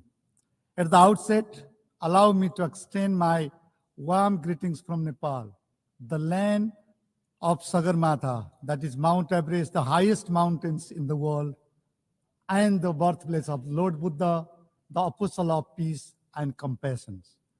I congratulate Her Excellency Annalena Baerbock on her elections as the President of the 80th sessions of the General Assembly. I assure her of Nepal's full support. I also extend our appreciation to Secretary General Antonio Guterres for his steadfast leadership in these challenging times. Mr. President, first let me share about the recent political developments in Nepal. Earlier this month, Nepali youth, particularly Gen Z, took to the street with a clear and compelling voice for change. Their call was not for narrow interest, but for a nation built on the pillars of good governance, transparent, accountable, and responsive to the people. They demanded efficient public service, into corruptions, and equitable society, justice for all, and dignified job opportunities for the youth. It was a resounding reminder that the aspirations of the generations are nothing less than a fair, just, and prosperous Nepal. In the Gen Z movement, we saw unfortunate violence that claimed lives and left deep scars in our society. Many government buildings were reduced to ashes. An interim government has been formed to steer Nepal's political directions at this critical moment. For the first time in its history, Nepal is led by a woman as Prime Minister, herself a former Chief Justice. General elections have been slated for the 5th of March 2026. This will mark another step in strengthening our democracy through fresh mandates of the sovereign people. Building our institutions, restoring trust, and healing our society will take time, resources, and solidarity. Excellencies, truly Nepal stands at a historical crossroads. And we know that the only viable road ahead of us is that of the road to peace, democracy, and inclusive development. We are determined to continue our democratic journey, and we appreciate goodwill and continued support from the international community as we move forward in these directions. Mr. President, the world itself stands at a crossroads. Peace is in peril. Militarization is mounting. Development is drifting. And the climate crisis is culminating. We have seen commitments unmet and promises unkept. In this context, the theme of this sessions, Better Together, 80 years and more for peace, development, and human rights, couldn't be more relevant. Mr. President, for 80 years, the United Nations has served as a common foundation for multilateralism, of foundations upon which all nations, big and small, developed and developing, stand equal and forge common solutions. For 80 years, our organizations has remained a beacon of hope. Hope for peace, hope for shared prosperity, hope for equity, justice, freedom, and human rights, and hope for the rule-based international order. And today, its crisis converge from climate catastrophe to widening inequality, from digital disruption to violent conflicts. That beacon must shine brighter than ever. It is time to renew our collective resolve to fortify the founding values of the United Nations. Mr. President, Nepal attaches profound enduring value to the United Nations. The UN Charter is bedrock of our foreign policy. It is a compass that guides our actions on the global stage. This reflects Nepal's enduring belief in multilateralism, international cooperation, and global solidarity, the principles that define who we are as a nation. And this year marks 70 years since Nepal joined the United Nations. For 7 decades, Nepal has consistently stood by the United Nations, contributing to global peace and stability, advocating for the rule-based international order, promoting equitable and sustainable economic development, particularly for the upliftment of the least developed countries and the landlocked developing countries, and upholding human dignity and justice. Today, Nepal proudly stands as the largest contributing country.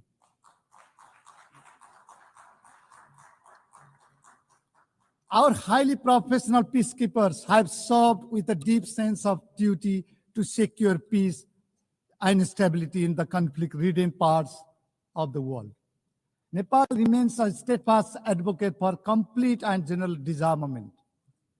The lasting peace and safer world depends on the reductions of all weapons, conventional and emerging alike. Nepal strongly condemns terrorism in all its forms and manifestations, which stands for peace, security, and the protections of innocent lives everywhere. As the chair of the Global Coordination Bureau of the least developed countries, Nepal is leading the group to ensure equitable, inclusive, and sustainable development guided by the spirit of no one is left behind. As co-facilitator of the 4th International Conference on Financing for Development, held in Sevilla, Spain, Nepal contributed to advancing key priorities, catalyzing investment for sustainable development, addressing the debt crisis, reforming the international financial architecture, and revitalizing multilateral cooperations. Nepal is deeply honored to serve as the President of the Economic and Social Council this session.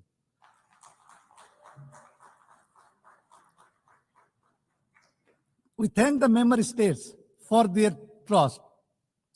As the President of the ECOSOC, I am deeply committed under the motto of delivering better to bring coherence, to bring credibility, and to bring measurable impact to the Council's work.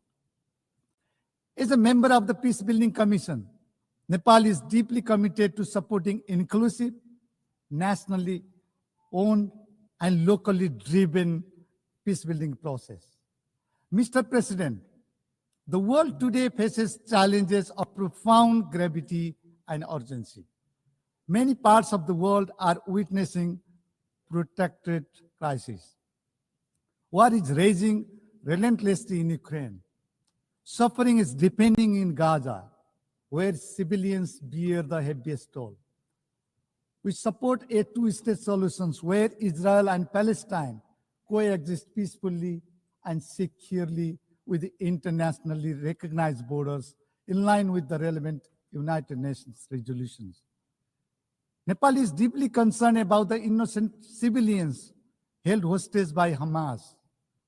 We call for the immediate release of Bipin Joshi, a Nepali student who has been held hostage by Hamas since October 7, 2023. Excellencies, crises in Sudan, Sahel, and beyond have left millions displaced, hungry, and vulnerable. The architectures of the global peace has been under severe pressure, unseen since the Second World War. Institutions designed to prevent conflict and uphold human dignity are tested as never before. It is frustrating that the defense budget is skyrocketing while development cooperation is shrinking. Global military spending has reached unprecedented levels, $2.7 trillion in 2024, the highest since the Cold War. We have witnessed gross violations of human rights in various parts of the world. Children and most vulnerable are caught in the crossfire. Climate-driven disasters are compounding human suffering, deepening vulnerabilities, displacing communities, and straining already fragile systems. The very institutions we build to confront these global challenges are under immense strain. Confidence in multilateral frameworks is weakening. This is a clear and urgent call to reassess, strengthen, and revitalize our multilateral institutions and to fortify global solidarity and actions. Mr. President, let me highlight a few areas that deserve urgent global attention. First, peace and security. Beyond words, peace demands actions. It demands courage, and it demands the commitment. In these turbulent times, dialogue must triumph over hostility, diplomacy over conflict, and cooperations over divisions. We must take urgent and coordinated actions to prevent conflict, uphold justice, and foster inclusive development. It is incumbent upon us to address the root causes of the conflicts including poverty, inequality, and marginalizations. Second, we must strengthen multilateralism and rebuild trust. Multilateral institutions must deliver not just promises, but results. They must be representative, transparent, and accountable. In this interdependent world, no single nation, however rich and powerful, can resolve global problems alone. We must uphold multilateralism for fostering global cooperations and coordinations. We must repose our trust in multilateralism, anchored in sovereign equality, territorial integrity, and national independence. Third, accelerating the implementations of the 2030 Agenda is critical. As the progress on the Sustainable Development Goals is far off track, the world must act with greater urgency and solidarity. We strongly call for the timely and effective implementations of the Compromiso de Sovia. Sustainable investment must be boosted to deliver on our promises. Development assistance is critical for making progress in sustainable development. We appreciate the developed countries that meet the ODA target and strongly urges others to fulfill the commitment.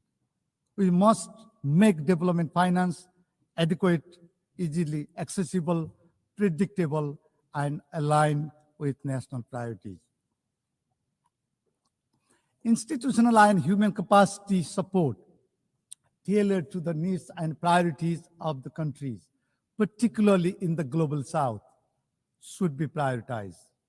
We must reform trade systems to be fair, to be inclusive, and to be responsive to the developing countries. It is incumbent upon us to address the debt burdens facing by many developing countries. Debt relief, including debt restructuring and debt swap, should be scaled up to ease debt distress. Priorities should be given to inclusive development. We must invest in youth and promote gender equality and empowerment of women and girls. The rights, safety, and dignity of migrant workers must be fully respected and protected. Fourth, climate justice and climate actions. Climate change has disproportionately affected vulnerable populations such as low-income communities and developing nations. Nepal is deeply concerned about the disproportionate impact of climate change, particularly in the mountain regions. We have first-hand experience of glaciers melting in our Himalayas that are seriously threatening the lives and livelihoods of millions downstream. To discuss the climate crisis and chart out the way forward, we convened the Sagarmatha Samvad, that is Mount Everest Dialogue, in May this year under the theme Climate Change, Mountains, and Future of Humanity. The Samvad adopted the Sagarmatha call for action, reaffirming our shared commitment to the Paris Agreement and 2030 Agenda. Nepal is proud to be among the few countries to have submitted our third nationally determined contributions, NDC 3. By 2035, we aim to reduce emissions by nearly 27% and expand renewable energy eightfold. Excellencies, as the world confronts a climate catastrophe, we must act with urgency and resolve. This is not a crisis of emissions. It is a crisis of equity, of survival, and of justice. Nepal calls for urgent, fair, and ambitious actions to protect vulnerable communities. Polluters may take responsibility with actions. We reiterate our call for scale-up, predictable, and accessible climate finance, technology transfer, and capacity building for countries on the front line, particularly the least developed countries and mountainous nations. The loss and damage fund must be capitalized, and biodiversity finance must be increased to match the scale of the crisis. Nepal urges the international community, especially developed countries, to demonstrate genuine solidarity and moral clarity by delivering on the ICJ advisory opinion and upholding their obligation to protect the climate systems. Fifth, digital transformations. Technology must be inclusive, secure, and right-based. We must narrow the digital divide within and among countries to create a peaceful and equitable society. Nepal advocates for a global digital cooperation framework that ensures access to infrastructures, digital literacy, and data protections for all. Technology transfer must be accelerated and scaled up. Finally, the United Nations must be reformed to reflect the present-day realities. Focus should be laid on coherence, coordinations, and accountability across the UN development system. We need to prioritize LDCs and LLDCs across all global commitments and partnerships. The UN 80 initiative offers a timely opportunity to renew our collective commitment to a more inclusive, transparent, and effective multilateral systems. Nepal supports the reform of the United Nations Security Council to make it more representative, transparent, and accountable. The review of the ECOSOC and the high-level political forum this year presents an important moment to enhance their effectiveness, coherence, and the impact in delivering on the Sustainable Development Goals. Similarly, Nepal supports the ongoing peace-building architecture review. This is an opportunity to enhance synergy, streamline efforts, and drive results where they matter the most. We also underline that the global financial architecture must meet today's realities. Mr. President, the global community has time and again reaffirmed its determinations to tackle challenges before us. And we have shown that we can achieve more when we act in genuine partnership, when we choose collaborations over confrontations, and when we replace disagreements with dialogue, and we are committed to peace, prosperity, and sustainable future. Mr. President, Excellencies, distinguished delegates, ladies and gentlemen, for 8 decades, the United Nations has stood as a beacon of hope for peace, for justice, for human rights, and for development. Today, that legacy calls upon us more urgently than ever. The world watches us at a moment of great trial. Let us stand together, united and determined to ensure enduring peace and prosperity in the world. When the United Nations succeeds, humanity as a whole succeeds. When it falters, it is the innocent and vulnerable who bear the heaviest cost. Let this 80th anniversary remind us of our shared duty to safeguard peace, to uphold justice, to protect human dignity, and to build a world that is fairer, safer, and more human for all.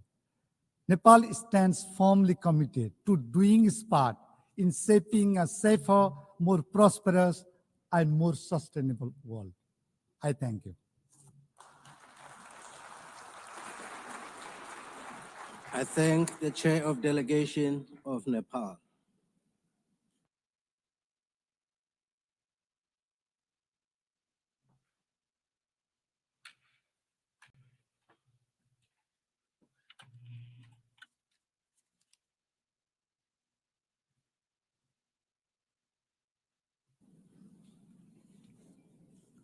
I now give the floor to His Excellency Muhammad Siat Douale, Chair of Delegation of Djibouti.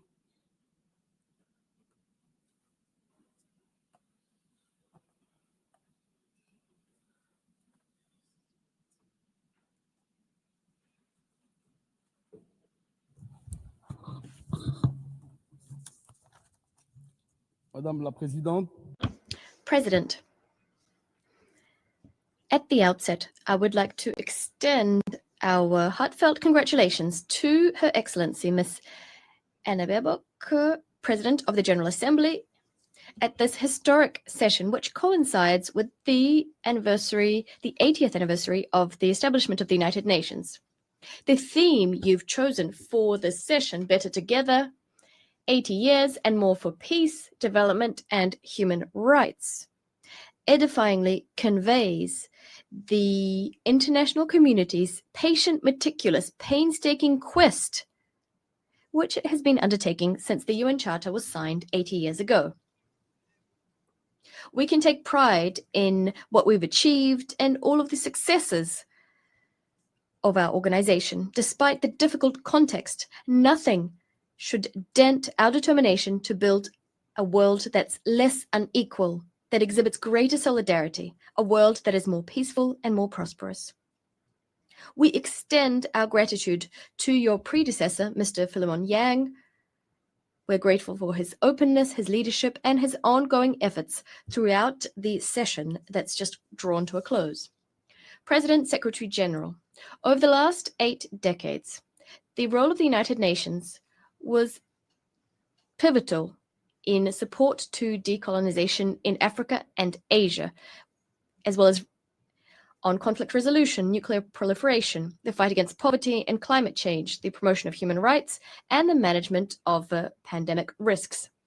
The United Nations, well aware of the need to sharpen its tools, has continuously undertaken the necessary reforms so as to do an ever better job in fulfilling its mandate and responding to the challenges of our time. Under the leadership of the current Secretary General, at the request of member states, given the slow implementation of the SDGs, and with a view to building a multilateralism that's more inclusive, more effective, and interconnected, we adopted the recommendations set forth in the flagship report entitled Our Common Agenda. Faced with the unpredictability of the future and the exacerbation of certain trends which could sap international cooperation, as well as the emergence of new challenges, we, as contracting parties, adopted a Pact for the Future, which contains a global digital compact and a declaration on future generations. We stand convinced that we need to build a better world in which we would live better together. We agreed on an ambitious program covering important issues such as peace and security, sustainable development, climate change, digital cooperation, in particular, ensuring that we make artificial intelligence a technology that benefits all, in addition to human rights, gender equality, young people, future generations, and the transformation of global governance. Nonetheless, the aforementioned accomplishments cannot conceal the devastating consequences engendered by geopolitical and geoeconomic fragmentation we're currently seeing. Conflicts are proliferating. They're dragging on in Ukraine, in Sudan, as well as in the Sahel. The unspeakable horror of what's going on in Gaza, where children are assassinated with impunity on a daily basis, where famine is being wielded as a weapon of war, while the international community is unable to effectively stop the genocide that's underway, as confirmed by the analysis report drafted by the United Nations and published on the 16th of September under the leadership of Judge Navi Pillay. The norms governing the use of force are being violated with chilling regularity, as illustrated by the bombing, the raids, and the extraterritorial assassinations committed by Israel. We condemn the terrorist attack against Qatar and the violation of its sovereignty and territorial integrity. Speaking on behalf of the Republic, His Excellency Ismail Omar Guelleh, we reiterate our solidarity with the Emir, His Highness Sheikh Tamim bin Hamad Al Thani, as well as the government and the brother people of Qatar. The Security Council is paralyzed by the recourse to the veto, which has become systematic. International law and the norms which have guided us to date are being called into question, a dangerous trend. There's also a crisis of confidence between states, aggravated by the serious liquidity crisis owing to arrears in the payment of assessed contributions. Madam President, Secretary General, the Republic of Djibouti welcomes the recent adoption of the severe commitment, an outcome document at the Financing for Development Conference, the fourth one. This agreement, in our views, is an important step in the quest towards building an international financial system that's more equitable, exhibits greater solidarity, and serves the achievement of the SDGs. The figures are as eloquent as they are alarming. The world is confronted with an annual $1 trillion shortfall when it comes to financing the SDGs. Developing countries are paying more in debt service than they're investing in health or education. In 2023, $1.4 trillion was spent on debt repayment in low and middle income countries. Over 50 countries are today spending over 10% of their government revenues solely to reimburse their debts. In some instances, that figure exceeds 20%. As for ODA, we've seen a concerning drop in overseas development assistance. According to the latest UN reports, only 17% of targets are on track to be achieved in 2030. 37% are stagnating or in regression. None of these 17 SDGs are on its way to being fully implemented. We're seeing hunger on the rise, inequalities worsening, and the repercussions of climate change are hitting harder and harder, hitting those countries who contributed the least to this problem.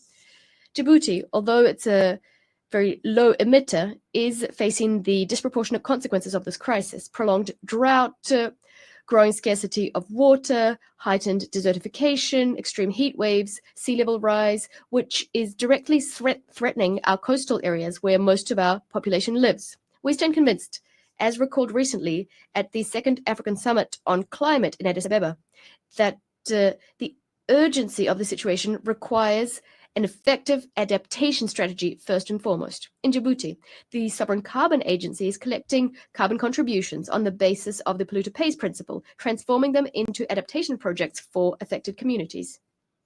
The severe commitment gives rise to new hope. It calls for in-depth reform for financial governance that's more inclusive and better response to long-standing aspirations of the countries of the South. The commitments contained therein must be honored. It shouldn't become just another text stored in multilateralism's archives. It should serve as a basis for a new global contract underpinned by concrete solidarity, responsibility, and shared ambition. Committed to transforming its strategic, geographic, and infrastructural advantages from primarily a transit leader to a fully integrated industrial partner for East Africa and beyond. In line with its National Development Plan, Djibouti EC, we will pursue inclusive, sustainable industrialization that adds local value, create more employment and benefits its neighboring countries. Djibouti will leverage its free trade zones, ports, and logistics infrastructure to attract light manufacturing, agro-processing, packaging, and assembly industries that serve regional demand. Djibouti is a strong believer in regional integration, where each country develops and leverages its comparative advantage to contribute to shared growth and stability. Djibouti is and will always remain a serious, reliable, committed, and constructive partner to countries in the region and its many friends all around the world. Just 2 days ago, on September the 27th, Djibouti achieved its first UNESCO Biosphere Reserve status with the designation of the Archipel des Sept Frères, Rassian, Korangar, and Godoria Biosphere Reserve. This major historic step, which underlines our country's commitment to environmental stewardship, strengthens our resolve to develop Djibouti's potential to become a premier destination for eco-tourism. Madame la Présidente. President, Secretary General, we welcome the progress made in Somalia so as to implement national priorities, its national development program, and the stabilization plan. Nonetheless, we are still disquieted by the threat that the terrorist Al-Shabaab militia continues to pose. We welcome the contribution of Somalian forces, African Union forces, and other forces working legally to combat Al-Shabaab. We recognize the enormous sacrifices which have been made. We emphasize the crucial importance of guaranteeing that AAU-SOM African forces are endowed with predictable, sufficient resources so that they can fulfill their mandate under the best possible conditions. Djibouti is a large contributor of the African Union in Somalia since the ATMIS mission. Our troops are stationed in key sectors, Belet Wene, Bulahawa, and Jalalakaksi, in the Haran region in the state of Hir Shabelle. Faced with an uptick in terrorist attacks, Djibouti heeded Somalia's call by signing a new agreement in July 2025 to pave the way for additional deployments of Djiboutian forces to reinforce stabilization efforts in the country. We must provide collectively robust support to the government of Somalia so as to facilitate their efforts. We cannot accept that these terrorist militias continue their deadly campaign against civilians, Somali forces, and international partners. We cannot accept that they are closing humanitarian corridors. President Secretary General, we are deeply disquieted by the ongoing hostilities in Sudan, where a fratricidal conflict has been raging for over 2 years now. The death toll is heavy. Civilian infrastructure has been destroyed, which is very costly, resulting in the disruption of essential services being provided, such as water, health, and electricity. The ongoing deterioration of the security and humanitarian situation is prompting large-scale displacement. Sudan, which has over 30 million people in need of assistance, according to UN figures, is confronted with a disastrous humanitarian situation, which demands an immediate, coordinated response on the part of the international community. We call for an immediate cessation of military operations and for a lasting ceasefire, echoing previous regional resolutions which aim to resolve the conflict. Djibouti reaffirms its commitment to the sovereignty, territorial integrity, and the national unity, as well as the stability of Sudan, in accordance with regional and international commitments. We reiterate our willingness to work in partnership with regional and international actors who wish to find a peaceful way out of the crisis. We call to place the interests of the Sudanese people, as well as regional stability, at the heart of our efforts at all times. Madam President, when the United Nations Charter was signed, when the United Nations was established, the international community was drawing on the lessons it learned from the League of Nations. It committed to do everything within its power to spare humanity from the scourge of another war. It would appear that the promise of a war-free world was not upheld, given that, regrettably, today we continue to face a number of conflict situations, some of which are particularly horrific. The most devastating conflict, as old as the United Nations itself, is Israel's ongoing aggression and occupation of Palestinian land. The unspeakable horrors occurring there requires pressing action on the part of the international community, going beyond words and condemnation, which has no repercussions. In Gaza and in the West Bank, Israelis are engaged in what would appear an innocent pastime, killing. Meanwhile, the international community is working to revitalize the two-state solution. As for Israel, it is busy burying not only the very idea of two states, but also any future possibility of a viable and sovereign Palestinian state. Israel's most fervent wish is to compromise the two-state solution, to bury peace under the rubble of colonization and militarization. But without a doubt, their mission is bound to fail. The Palestinian people is a resilient, a dauntless people.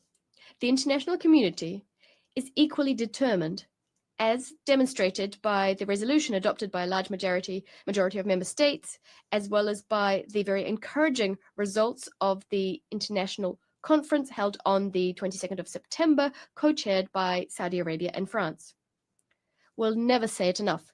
The two-state solution is the only solution that can satisfy the legitimate aspirations of the Palestinian people and to usher in lasting peace. Djibouti encourages the efforts underway so that they can produce the outcomes we hope for. Madam Judge Navi Pillay admonished, the Security Council must not be the graveyard of conscience, and to this, President Gele recently added, neither must the General Assembly nor any of its member states. Madam President, Mr. Secretary General, the dispute concerning the Ras Dumera area and Dumera Island and Mount Dumera and the land/maritime border with Eritrea, as well as the situation of its prisoners of war held incommunicado, remain unresolved. As we did in previous years, we renew our readiness to work with our neighbors in order to find a peaceful and negotiated solution on the basis of international law.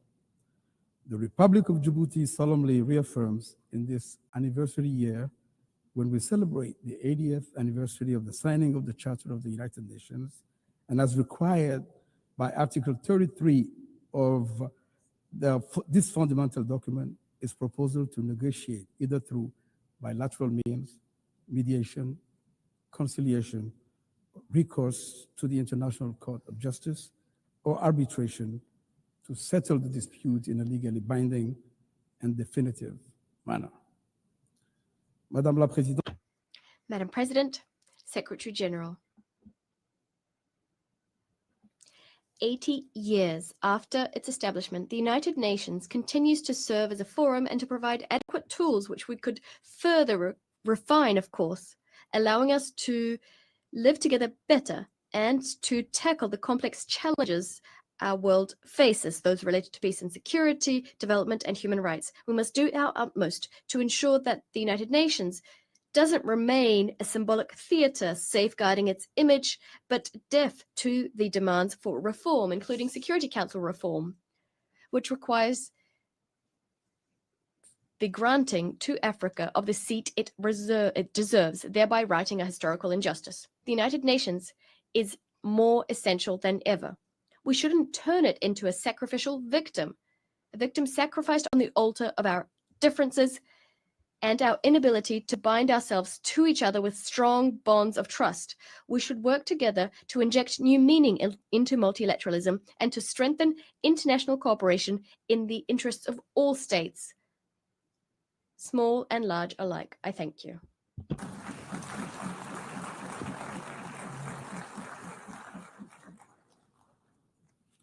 I thank the Chair of Delegation of Djibouti.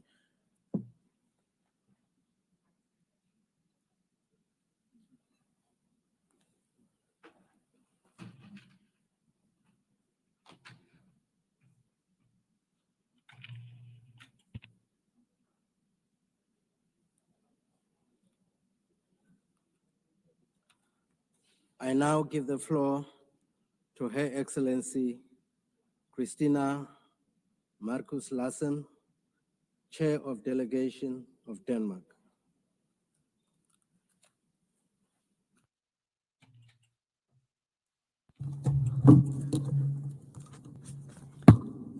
Thank you, Mr. President. Mr. President, distinguished delegates, friends, and colleagues. 80 years ago, representatives from around the globe came together to establish the United Nations. My country, Denmark, was part of that historic moment. But many other nations were not given that opportunity. In 1945, the world was still a world of empires, of colonies and dependent territories that were not free to choose their own political destiny. The establishment of the United Nations did not change that overnight. Yet, it set the world on a course toward a radically different order. An order based on the equal rights and self-determination of peoples and of nations, large and small, a rules-based international order. As this order grew into being, the world saw tremendous progress. More than 1 billion people were lifted out of poverty, standards of living and life expectancies rose, a network of economic, political, social, and cultural relations across the globe were formed. It even seemed that wars between states were becoming a thing of the past. In recent years, this path has been broken. Wars are back. Extreme poverty is on the rise. International law is under pressure. Does this mean that the United Nations has become irrelevant? Of course not. The conclusion is the opposite. The UN is as essential as ever. Without the UN, the world would be in a much worse state. But as the world is changing, so must the United Nations. Excellencies, last year we agreed on the Pact for the Future. We committed to updating global governance, doing away with historical injustices of the existing system, expanding the Security Council and reforming the international financial architecture, bringing about a system that delivers for all. This year, the Secretary General presented his UN 80 reform initiative. I thank the Secretary General for his bold act of leadership. I encourage and expect more concrete proposals on how to adapt the UN system to new realities, making hard choices. And I ask fellow member states to engage constructively in the process. Excellencies, as an elected member of the Security Council, Denmark works towards ensuring that the Council fulfills its vital mandate towards safeguarding international law, including international humanitarian law, and ensuring that the voices of those affected by conflict are heard by the Council. At times, we succeed with fellow members through a shared sense of purpose. Too often, however, results are not possible. Too often, the Security Council is divided, unable or unwilling to act. The costs of inactions are felt around the world, from the raging war in Sudan to the erasure of women's rights in Afghanistan, from the spiraling gang violence in Haiti to the crisis in Myanmar, to the instability across the Sahel, not to mention the horrible situation in Gaza. Almost 2 years have passed since the horrific terrorist attack by Hamas on October 7, 2023, an attack that tore through Israeli families and left the nation wounded to its core. Denmark has repeatedly and consistently condemned the attack and called for the immediate release of all hostages. We've also said from day one that Israel has a right to self-defense. But what is going on in Gaza right now has nothing to do with self-defense. A man-made famine is spreading. Thousands of civilians are being killed. The humanitarian catastrophe is of unbearable scale. It must be brought to an end immediately. Israel must comply with international law, including international humanitarian law. The war in Gaza needs to stop.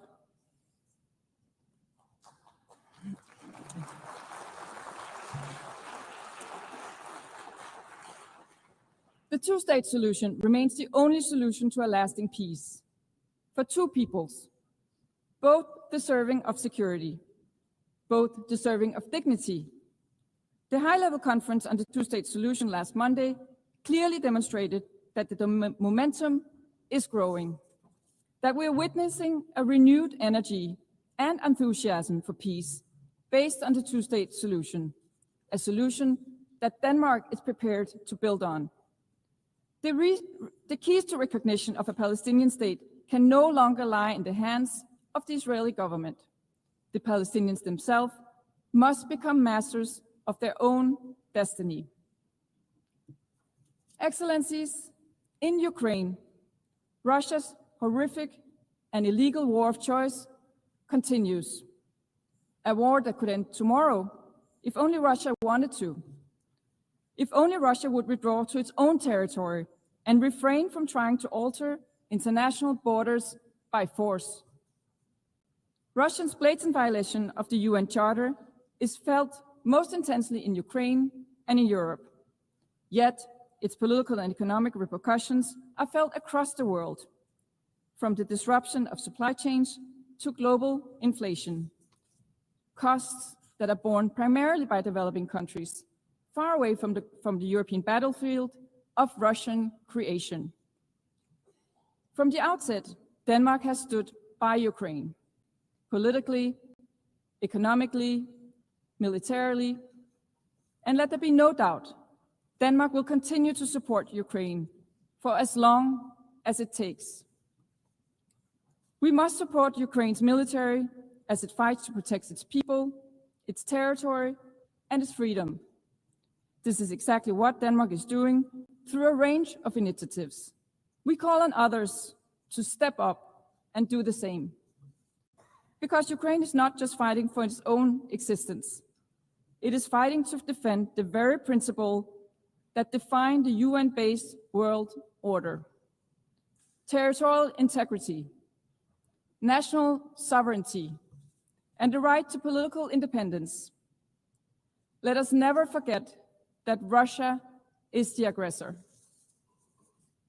Russia's repeated violations of European airspace with aircrafts and drones underline Russia's insistence on staying on a path of war. So colleagues, I ask you, are these the actions of a country generally committed to peace? Excellencies, our collective inability to halt the killings, suffering, and injustices in Gaza, Ukraine, Sudan, and beyond must not prompt us to submit to a world ruled by brute force. On the contrary, it must inspire us to work harder, to sustain the instruments and mechanisms we have built over the last 80 years. To Denmark, this includes maintaining our firm support for the International Court of Justice and the International Criminal Court as core international justice institutions. We do believe that this is paramount. It also includes maintaining our firm support for the Sustainable Development Goals. With only 5 years to 2030, we are still far from reaching those goals, and the financing gap is widening. For 45 years, Denmark has delivered on the UN target of 0.7% in official development assistance. We call on other fellow member states to join us, not as an act of altruism, but as a long-term investment in our shared future. Excellencies, in a world of competing crises, climate change and its impact remain real. Flooding, drought, heat waves.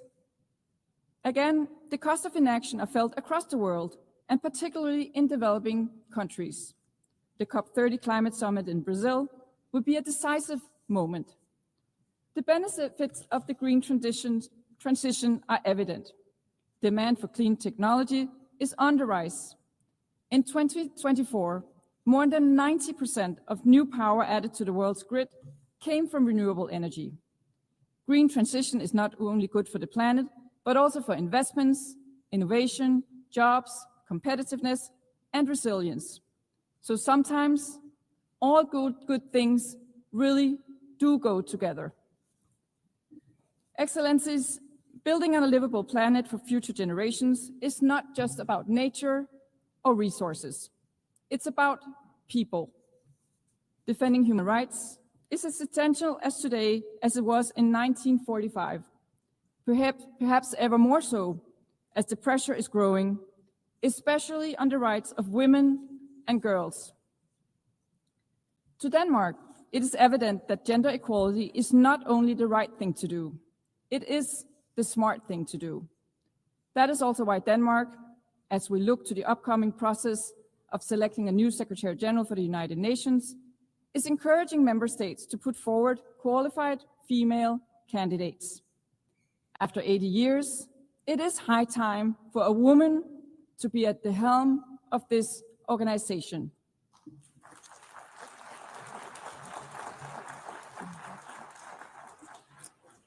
Excellence, in closing, I would like to recall the wisdom of Nelson Mandela. It always seems impossible until it is done. When we compare the world of today to the world of 1945, the progress is evident. Empires have been dismantled. Millions have been lifted out of poverty. The equal rights of all human beings and of nations large and small have been recognized. In a world of rapid change and growing uncertainty, we must not lose sight of how far we have come, nor must we forget that it was by working together we got here. Let us rekindle the spirit of cooperation that led to the establishment of the United Nations 80 years ago. It always seems impossible until it is done. I thank you, Madam President.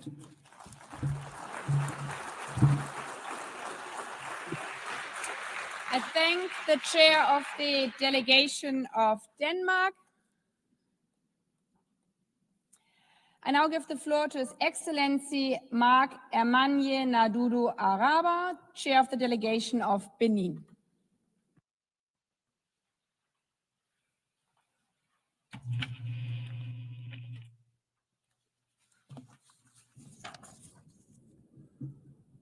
Madame la Présidente, Madam President, United Nations Secretary General, heads of delegation, distinguished delegates, ladies and gentlemen.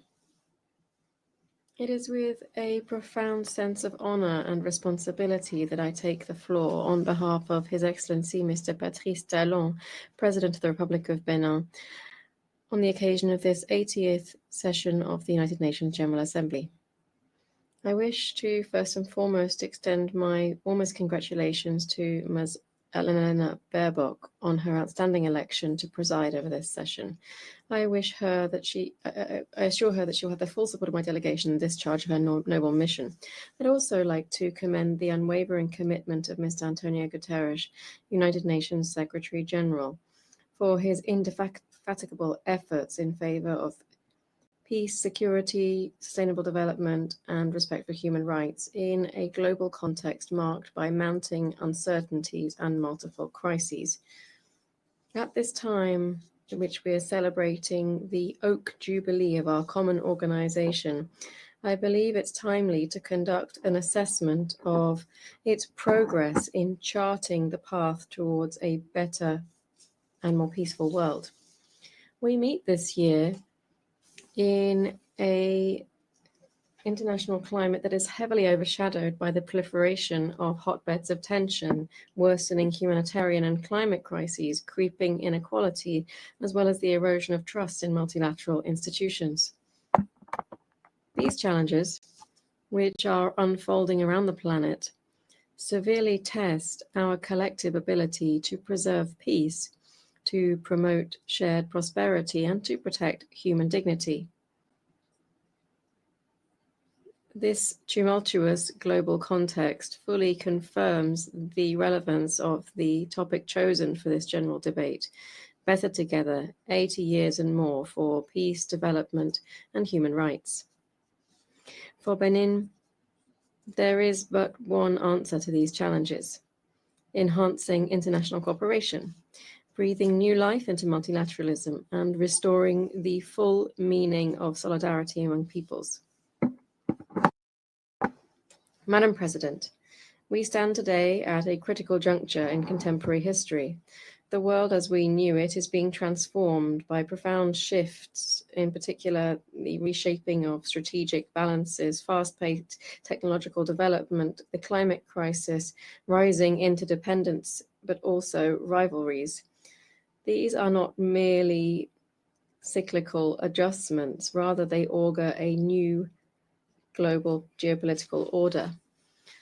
We are witnessing a gradual shift towards a multipolar world. New powers are emerging, asserting their voice in international affairs, while strategic alliances are being redrawn.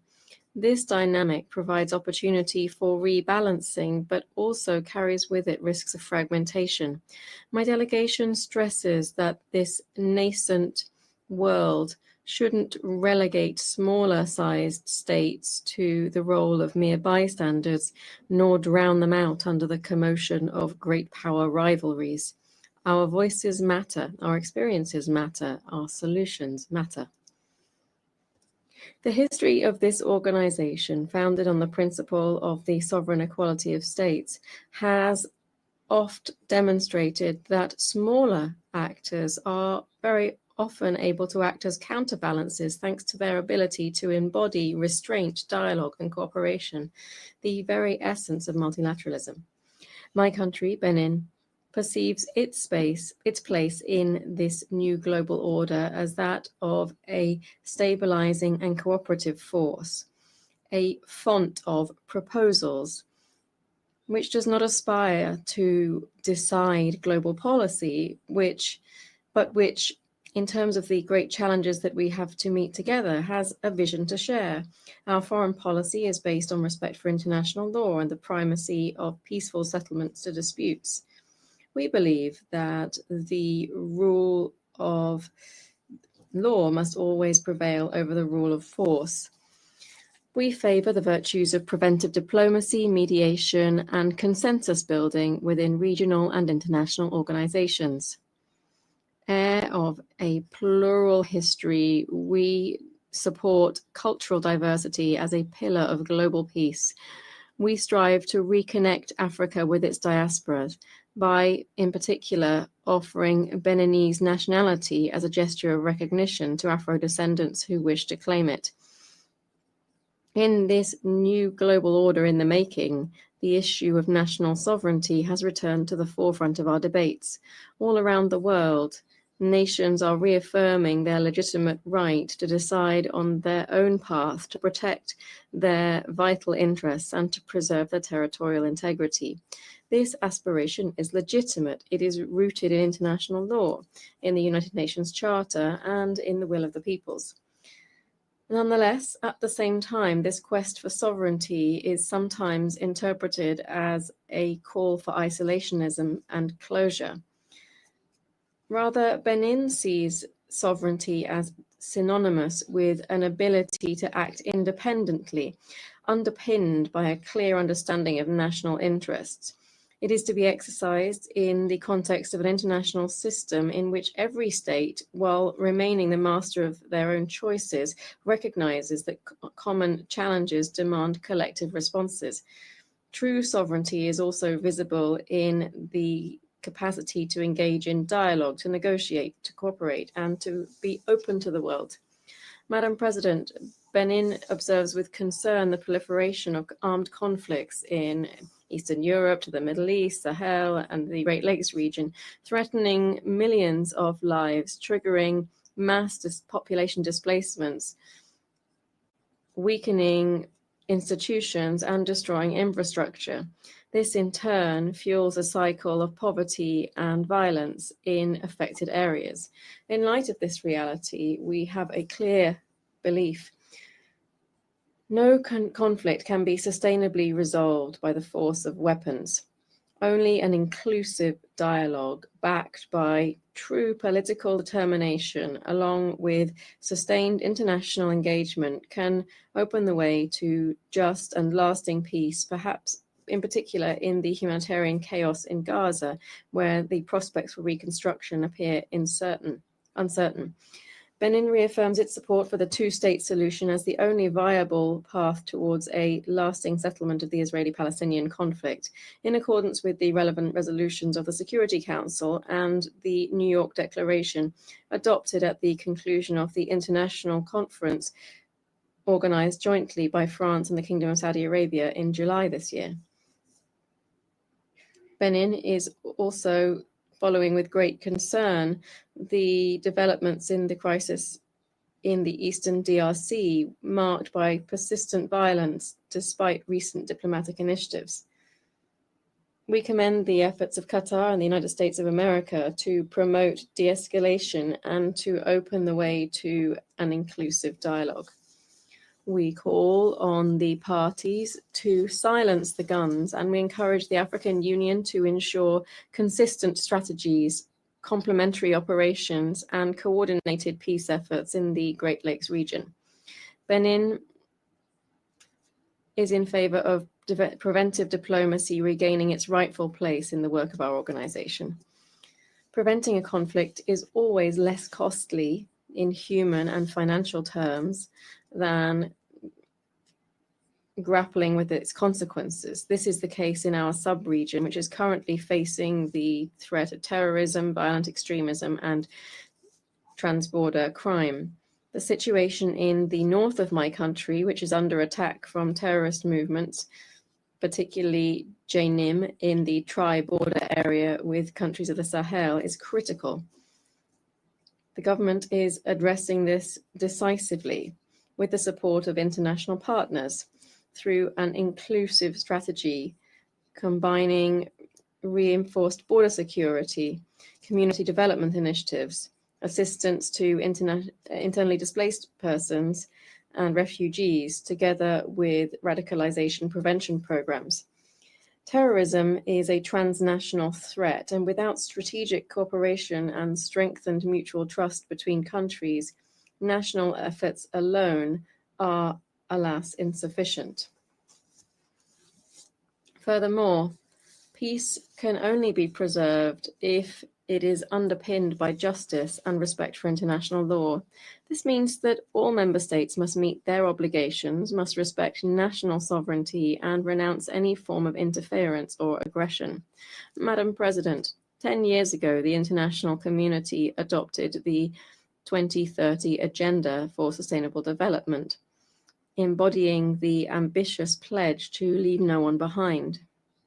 Today, we must face a troublesome reality. That is, that the global trajectory towards achieving the SDGs is seriously off track.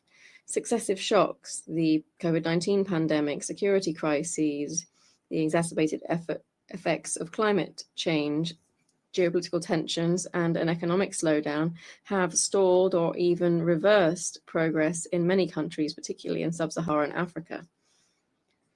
Despite these challenges, Benin, under the leadership of President Patrice Talon, has undertaken profound reforms and has galvanized strategic investment to sustainably transform our economy and improve the living conditions of our citizens. We have seen some considerable results in terms of the SDGs, with more than almost 60% of our 49 priority targets on track.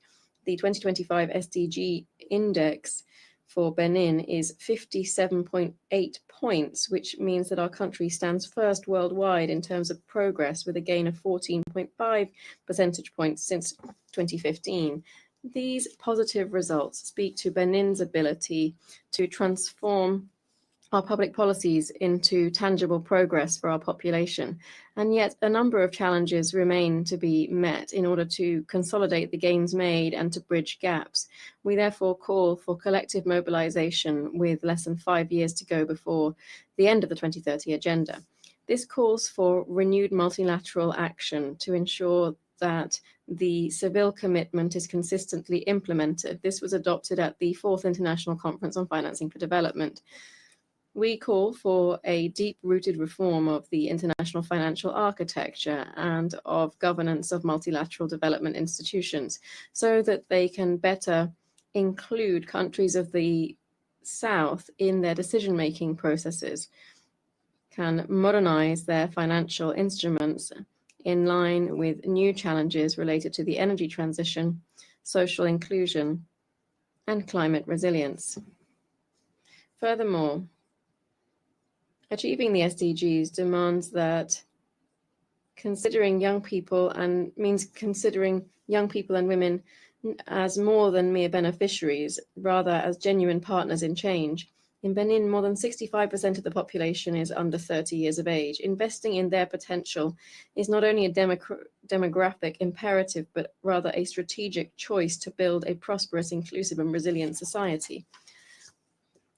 Likewise, women's empowerment is a major lever for social and economic progress, guaranteeing shared equitable growth. With this in mind, the government of Benin, in partnership with the United Nations Population Fund, hosted the Global Youth Summit in Cotonou on the 4th and 5th of April 2024.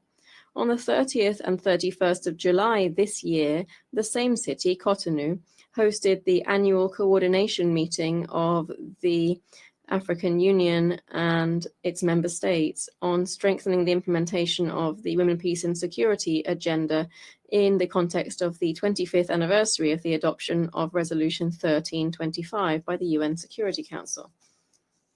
Madam President, in light of the current malaise in multilateralism resulting from geopolitical rivalries, the resurgence of power politics, and a nationalist retrenchment, Benin calls for a collective leap forward to breathe new life into multilateralism, making it more inclusive and action-oriented. In this context, my delegation takes note of the UN-80 initiative launched by the Secretary General. Here we wish to stress the following points. 1, the UN-80 initiative must be transparent and accountable. It must ultimately aim to improve UN mandate delivery in the interest of its member states. 2, ensuring a better response to the organization's recurrent liquidity problems falls first and foremost to member states, who must honor their financial obligations in full, on time, and without conditions. Finally, any proposal to achieve efficiency gains by reducing duplication and redundancies across the UN system shouldn't result in dismantling UN agencies or funds to the detriment of the assistance provided to member states. Finally, Benin would like to underscore the urgent need for a thorough reform of the UN Security Council. This is a requirement in light of the 21st century's geopolitical realities. It's essential to build on the outcomes of the Summit for the Future last year, particularly the Pact for the Future, which contains commitments on the Council's enlargement. Benin reaffirms here its support for the common African position set out in the Esselwini Consensus and the Sirte Declaration. Africa, which represents more than 1/4 of member states and which is the theatre of a number of issues on the Council's agenda, can no longer be sidelined in decision-making. Allow me to conclude by citing the African aphorism: if you want to go faster, go alone. If you want to go far, go together. May this maxim guide our steps, inspire our decisions, and unite us in our quest for a better future for all of humanity. Thank you.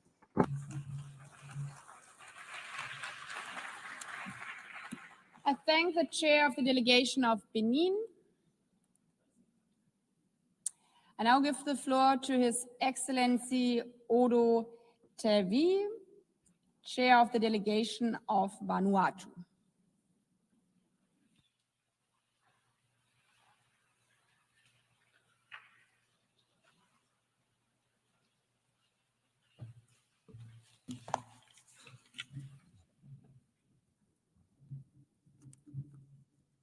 Madam President, Mr. Secretary General, Excellencies, distinguished delegates, ladies and gentlemen. It is a great honor for me to deliver this address on behalf of the government and people of the Republic of Vanuatu. Madam President, at the outset, let me sincerely congratulate you on your well-deserved election as President of the 80th session of this August Assembly. I assure you of the Vanuatu's delegation full support and cooperation during your tenure. I commend your predecessor, His Excellency Mr. Philemon Yang, for the great achievements of the General Assembly under his leadership during these challenging times.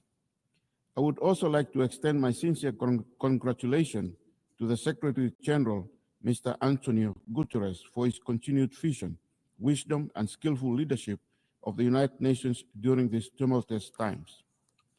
Madam President, since the setup of the United Nations 80 years ago, we have seen that the world continues to face a myriad of global complex challenges. There are ongoing wars and violent conflicts, increased humanitarian emergencies, international laws are not respected, human rights violations increased, and poverty continues to remain. The current liquidity crisis facing the United Nations system limits the ability of the UN to address these challenges. As we celebrate the 80th anniversary of the United Nations Charter, let us take stock of what this founding document really means for us. The Charter is not merely a piece of history. It is a living document that binds us together in the pursuit of peace, human dignity, and shared prosperity. It is the expression of a collective promise that disputes should be resolved by dialogue, not by war, that human rights and dignity are universal, and that nations, large and small, are equal in sovereignty. Madam President, your theme, Better Together, 80 Years, More for Peace, Development, and Human Rights, is crucial at this time. The lesson of the last 80 years is clear. No nation can meet these challenges alone. Multilateralism is not a choice, it is a necessity. Better Together is not only a theme, but a guiding principle that we must work together to create a just, fair, and prosperous world.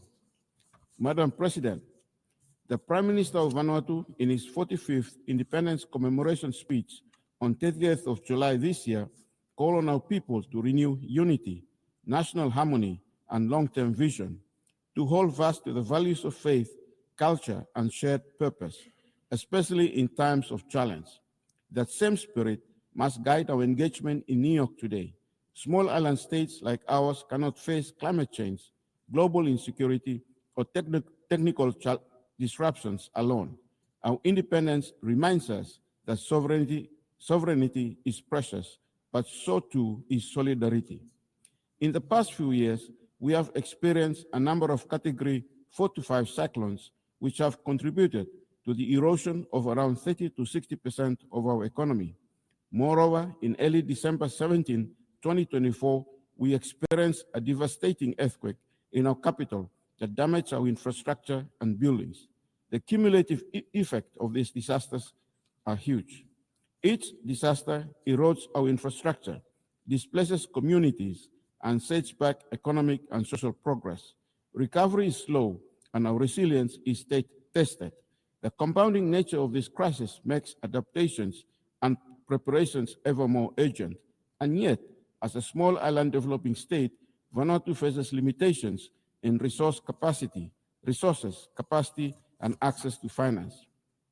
Apart from these disasters, foreign investments in our country have been flat, and this is due to a combination of factors, one of which is the unjust blacklisting imposed by some of our development partners and the difficulty of accessing funds due to the worsening of corresponding banking relationship. While these measures are often justified as steps towards de-risking, the consequences for a country like Vanuatu are severe. We call on the international community, financial institutions, and regulators to work with countries that are affected by these measures and to recognize the unintended consequences of de-risking in small economies. Solutions must include enhanced dialogue, technical assistance, and proportionate risk-based approaches that allow bona fide businesses and citizens to continue to participate in global commerce. Despite these challenges, we are starting to see some green shoots in our economy.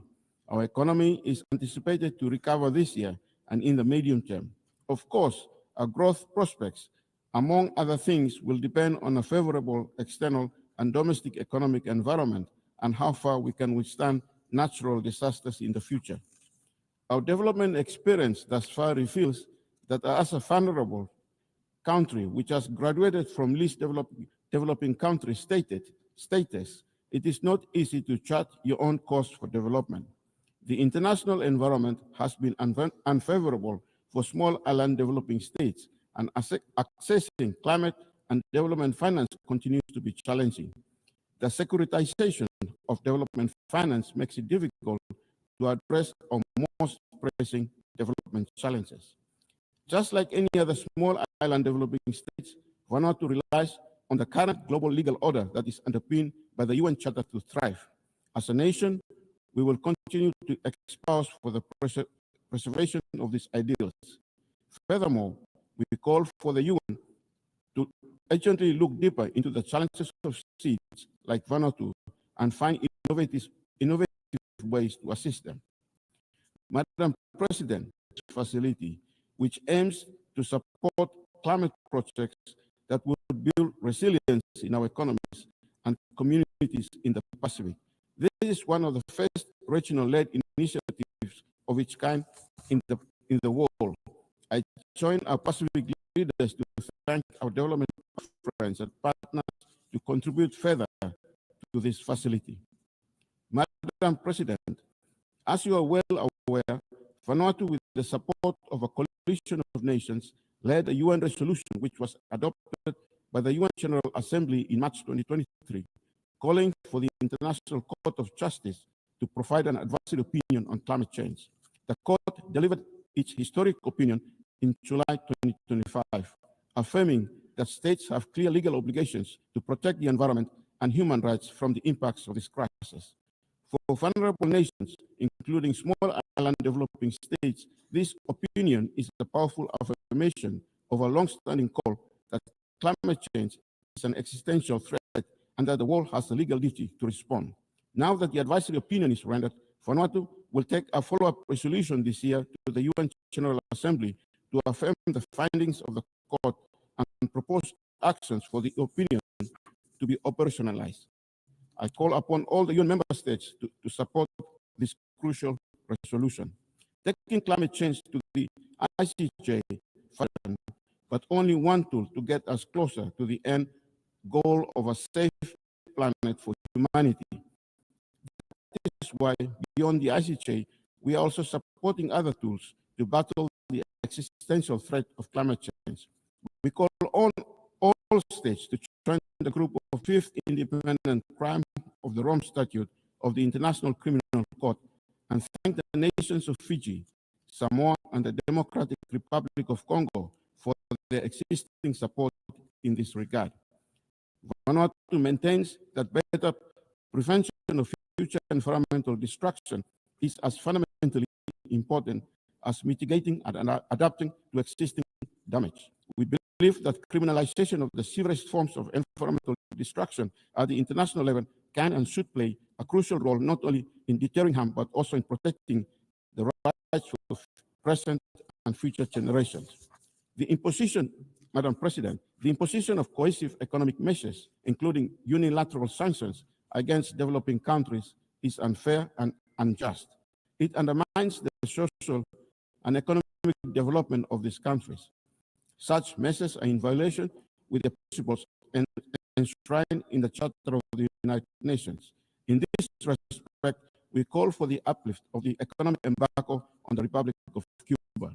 The pillar of the organization, human rights challenges continue to persist globally. In the Pacific, the human rights of indigenous people are yet to be adequately addressed and remain a matter of ongoing concern. We acknowledge that in the recent Pacific Islands Forum Leaders Communique, member states have agreed to a roadmap to address human rights concerns in the region. The decolonization process within the United Nations framework requires enhanced momentum, and it is imperative that sustained dialogue be maintained among all stakeholders. In this regard, Vanuatu notes the ongoing dialogue conducted between the indigenous leaders of New Caledonia and the roadmap, and we hope that this is a start for parties concerned to work collaboratively in finding the best way forward toward a peaceful and progressive future for the people of New Caledonia in accordance with the principles of self-determination established in the UN Charter. Madam President, 80 years on, that Charter calls us to act multilateral cooperation and to ensure that the United Nations continues to serve as a beacon of hope for present and future generations.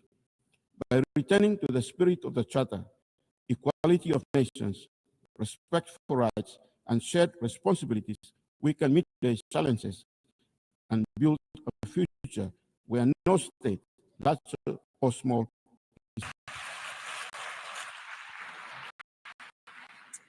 I thank the delegation of Anucha and his chair. I now give the floor to His Excellency Dionisio da Costa Babo Suarez, chair of the delegation of Timor-Leste.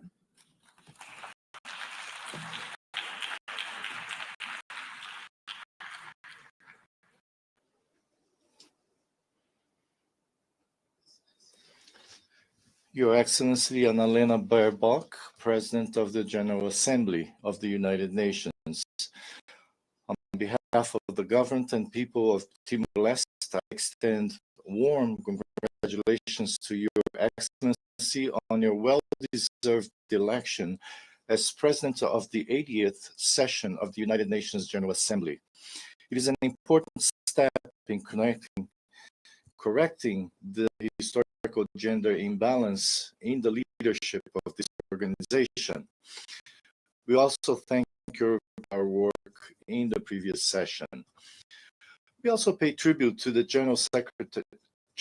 Secretary General of the United Nations, Antonio Guterres, for his steadfast leadership in these turbulent times, and above all, for his clear and unique voice in defense of peace. Excellencies, it is a great honor to address this assembly on behalf of Timor-Leste.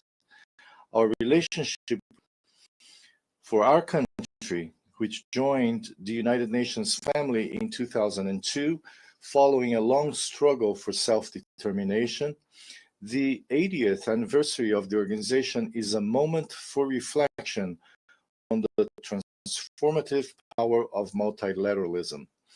Though still young and facing the challenges that follow its difficult history, Timor-Leste today stands as a vibrant democratic state, an indisputable symbol of the triumph of the international system.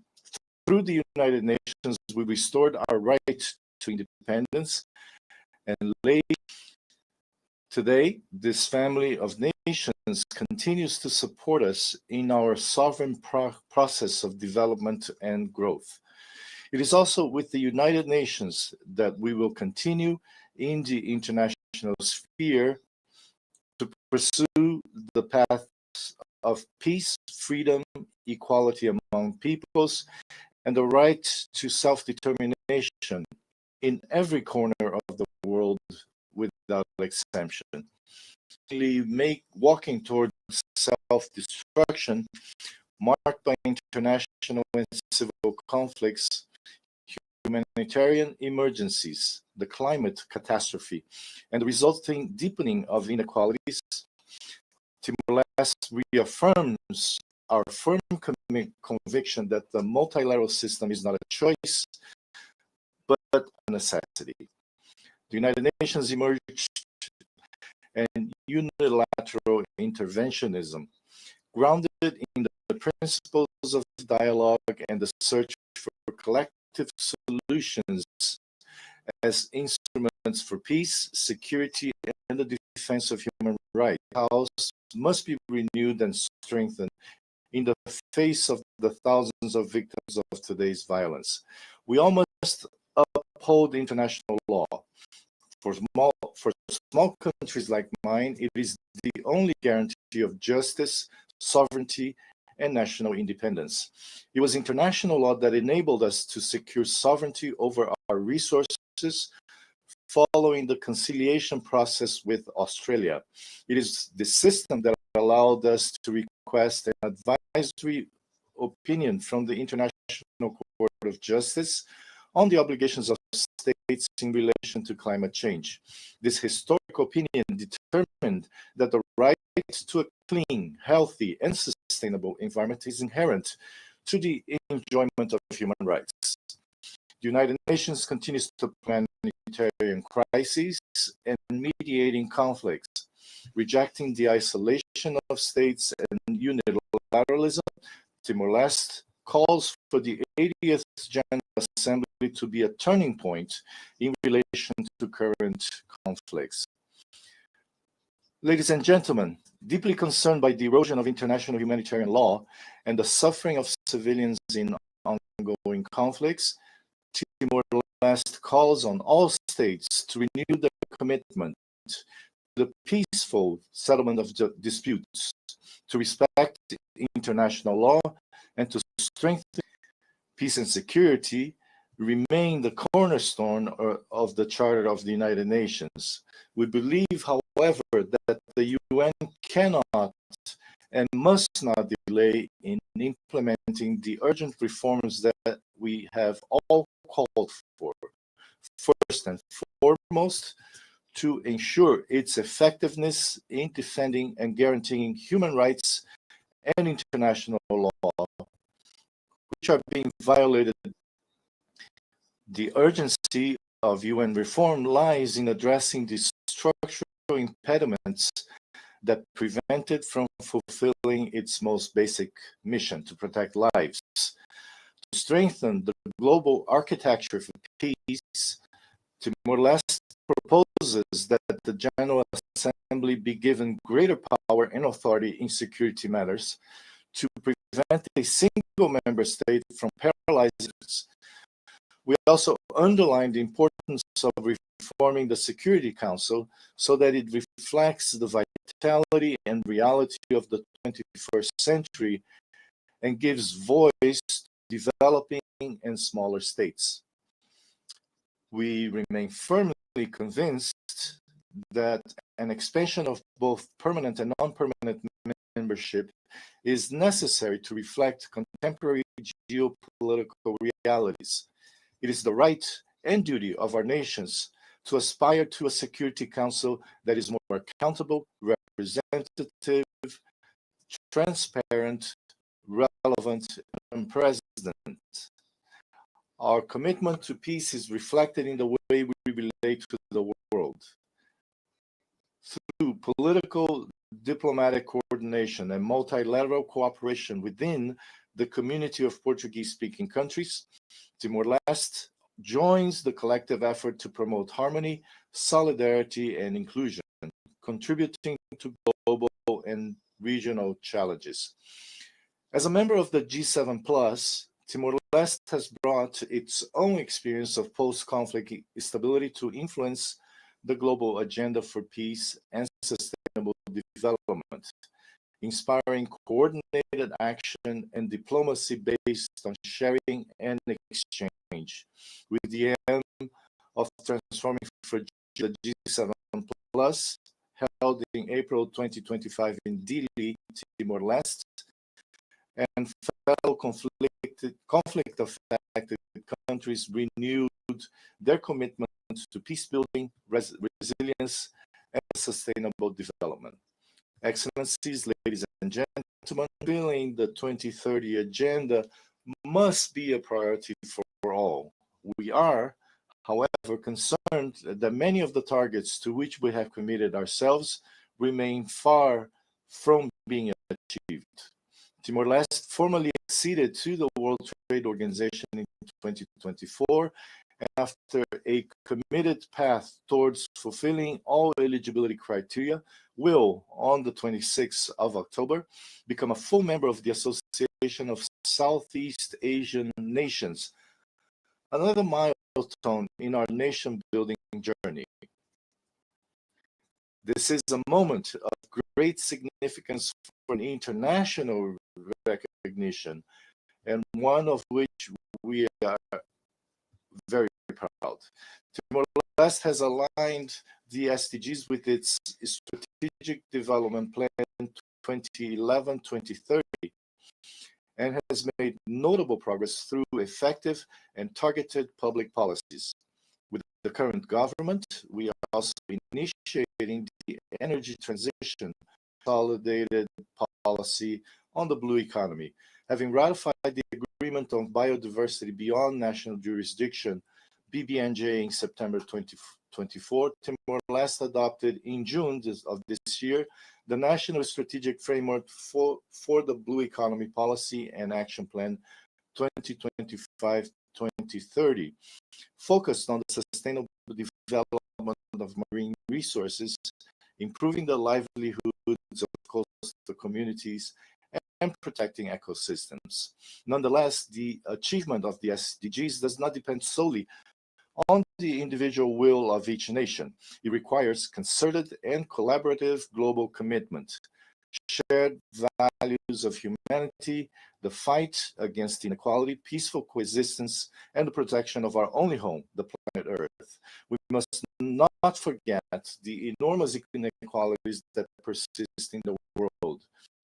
For developed countries, achieving the SDGs may be a simple political choice, allocating resources in their budgets. For many others, charity and international cooperation in terms of financial resources and the transfer of knowledge. Timor-Leste, as part of the G7+, the group of least developed countries and of small island developing states, is especially vulnerable to the many factors that threaten the achievement of the SDGs. It is necessary to recognize the special circumstances of small island developing states. It's a foundational principle of development since 1992, reflect agenda for SIDS. The unique vulnerabilities of SIDS, with their small size, remote location, and limited resources, require tailored and differentiated development approaches. It is particularly urgent to translate commitments into predictable and increased means of implementation. Another relevant aspect in this Vulnerability Index, MVI, ensuring SIDS have a seat at every table. It is no longer acceptable to hold discussions and make decisions on the issues. The international financial architecture must be reformed so that the MVI is applied in development support policies. Access to concessional already fragile food security, striking our countries with natural disasters that divert vital resources to reconstruction and humanitarian relief. For this reason, it is particularly important, especially for industrialized countries and major polluters, that commitments under the Paris Agreement and the Glasgow Climate Pact be honored, with the allocation of resources for true climate justice. The opportunity to achieve these objectives before us at COP30 in Belém this November. It is our opportunity to channel ambition in the right direction, honoring the Seville commitment. It is also imperative to advance AI and digital capabilities in LDCs, while concurrently safeguarding digital infrastructure, enhancing digital literacy, and implementing e-government initiatives, promoting AI research and innovation, cultivating talent, and establishing a policy framework are also pivotal for fostering growth. Nonetheless, international cooperation remains essential to establish comprehensive regulations governing the use and development of AI. Madam President, Excellencies, this past May, Timor-Leste hosted the Regional Conference of the United Nations Special Committee on Decolonization. This meeting had profound significance for the committee and for all who value self-determination, democracy, and human dignity.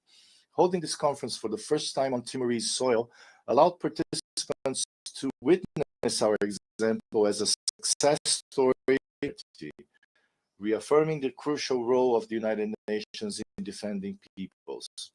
That same week in Delhi, we hosted the first Asia-Pacific Solidarity Conference for Western Sahara. The voice of the Sahrawi people, silenced for half a century on the international stage, needs and deserves our attention and our collective strategic action. Timor-Leste's connection with the history, in the words of our Prime Minister, Kai Rala Xanana Guzmão, the suffering of the Sahrawi people was a lesson for Timor-Leste when we decided our own popular consultation since the postponement in 1992, all those who dreamed of independence. As the suffering of the Timorese people came to an end before that of our brothers and sisters, we will always in this house and in every forum of dialogue be amplifiers of the right to self-determination of Western Sahara, calling for a collective resolution of the conflict. Drawing on its own experience to advocate for dialogue, mediation, and multilateral engagement in the pursuit of peaceful, lasting, and sustainable solution as the path to peace. Timor-Leste therefore welcomes the overwhelming adoption of the question of the Middle East and implementation of the two-state solution. Timor-Leste recognized the state of Palestine in 2004, 2 years after its own independence. We did not, however, imagine we would witness the conflict escalating to the tragic proportions we see today. It is urgent to implement an immediate ceasefire in Gaza, the release of all hostages, the establishment of a sovereign Palestinian state with the support and of Hamas, and the normalization of relations between Israel and neighboring Arab states in order to guarantee collective security in the region. Even more urgent is the response to the humanitarian crisis in the region was officially declared. We must waste no more time on terminology. Despite the clarity of the reports, the world demands the immediate unblocking of large-scale humanitarian operations and the guarantee of security and respect for human dignity in the delivery of international assistance. We are, however, deeply concerned that the intensification of Israel's military offensive in Gaza in the wake of peace efforts made here in New York in recent weeks, faced with the humanitarian catastrophe where famine already exists, the consequences will be devastating and irreversible for the civilian population. We reiterate the urgent need to reform the organization holding the founding principles of the United Nations and from saving Gaza. Madam President, Excellencies, in Ukraine, we also witness the devastating consequences of unilateralism and the disregard for international law. The cause expresses its deep concern over the great human rights violations and the humanitarian and environmental consequences of the Russian war of aggression against Ukraine, including ongoing attacks against essential infrastructure, which have caused devastating impacts on the civilian population, including women and children. We call on all parties to the conflict law to spare civilians and civilian objects, to ensure the safety of all in accessing humanitarian relief, and to refrain from attacking and destroying items indispensable to civilian survival. We cannot ignore the many of other theaters of violence and instability that weigh heavily on our common conscience, from the Sahel to the Horn of Africa, from the Great Lakes region to Haiti and Southeast Asia, right on our doorstep, capacity. Yet they share a tragic pattern: the suffering of civilians, the erosion of trust in institutions, and the perpetuation of cycles of displacement and loss. Our collective responsibility is to ensure that none of these situations are consigned to silence or neglect. They demand not only humanitarian relief and respect for international law, but also the sustained investment of this organization in prevention, dialogue, and inclusive political solutions that restore hope and dignity to those who endure them. There can be no justice without accountability. At a time when violations of international law, including international humanitarian law, and defend our institutions and their work, we are deeply concerned by the imposition of sanctions on judges and other elected officials of the International Criminal Court, and we call for their immediate lifting. Madam President, ladies and gentlemen, Timor-Leste strongly supports the lifting of the economic, commercial, and financial embargo against the Republic of Cuba, which we consider a violation of human rights that harms the Cuban people and limits their access to essential goods. Cuba is one of Timor-Leste's strongest partners in the health sector, having trained more than 1,000 in hospitals. With its active role in developing assistance, in development assistance, and in promoting peace, we consider Cuba's inclusion on the list of state sponsors of terrorism entirely unjustified, and therefore call for its immediate removal from the list. In the same spirit, we are also concerned by the imposition of unilateral coercive measures, such as those currently applied to Venezuela. These sanctions impose suffering on the Venezuelan people, hinder the implementation of the 2030 Agenda for Sustainable Development, and leave many behind. We call for dialogue and negotiation between the parties to alleviate the misery that afflicts the Venezuelan people. Excellencies, Madam President, to conclude, this 80th session of the General Assembly reminds us that the United Nations, though imperfect, remains our greatest common instrument for peace and collective progress. The values enshrined in the Charter of the United Nations, the sovereignty of states, respect for human rights, the peaceful settlement of disputes, and cooperation for development remain the compass that guides us. Let us therefore renew our commitment to multilateralism, not as an abstract principle, but as a daily practice of listening, compromise, and joint action. Timor-Leste, through its hard-won independence, stands as proof that when the international community acts with unity and determination, it's in the family of nations. As demonstrated by the race to ratify the agreement of biodiversity beyond national jurisdiction, which will enter into force on 17th January 2026, it is in multilateralism, in respect for international law, and in inclusive for a better world for generations to come. Thank you very much.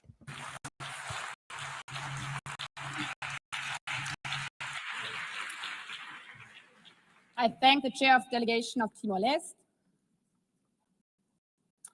We've heard the last speaker in the general debate. I will now deliver my closing remarks.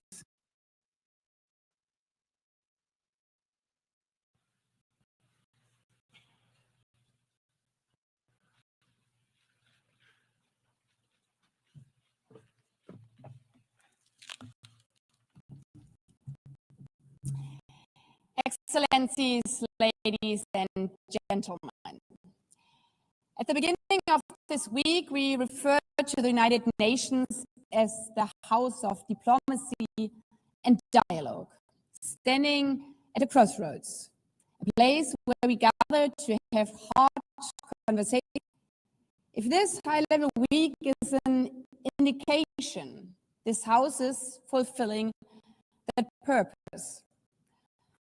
The United Nations is still relevant. Over the past week, we have heard from 189 member states, including 124 heads of state and government. Delegations, I thank you for your proactive leadership, for embracing diplomacy, for not shying away from the hard topics, for proving why our United Nations remains critical, especially facing a crossroads. I would like to thank the host country, the United States, for their continued and generous support, reminding that the host country agreement obliges to give access to all delegations, as otherwise the House of Diplomacy would not work. I express my deep gratitude to the City of New York, particularly the NYPD, as well as colleagues across the UN Secretariat for making the high-level week possible. Finally, I thank my OPJ team, led by my chef de cabinet, for their tireless dedication, their countless briefing notes, and for being my ears and eyes throughout this high-level week. Across the week, certain themes resonated above all others. Chief among them, peace and security. Gaza, Ukraine, Sudan, and the many forgotten ones. The clear message was, member states must do more to stem the violence, to protect and feed starving civilians in Gaza, to return to peace to Ukraine, to protect women and girls in Sudan. This organization is only as strong as charter and international law. And when we do, progress follows. Monday's high-level international conference on the peaceful settlement of the question of Palestine demonstrated clearly that what happens in this hall matters. The conference, coupled with the New York Declaration, showed diplomatic movement on an issue long considered immovable.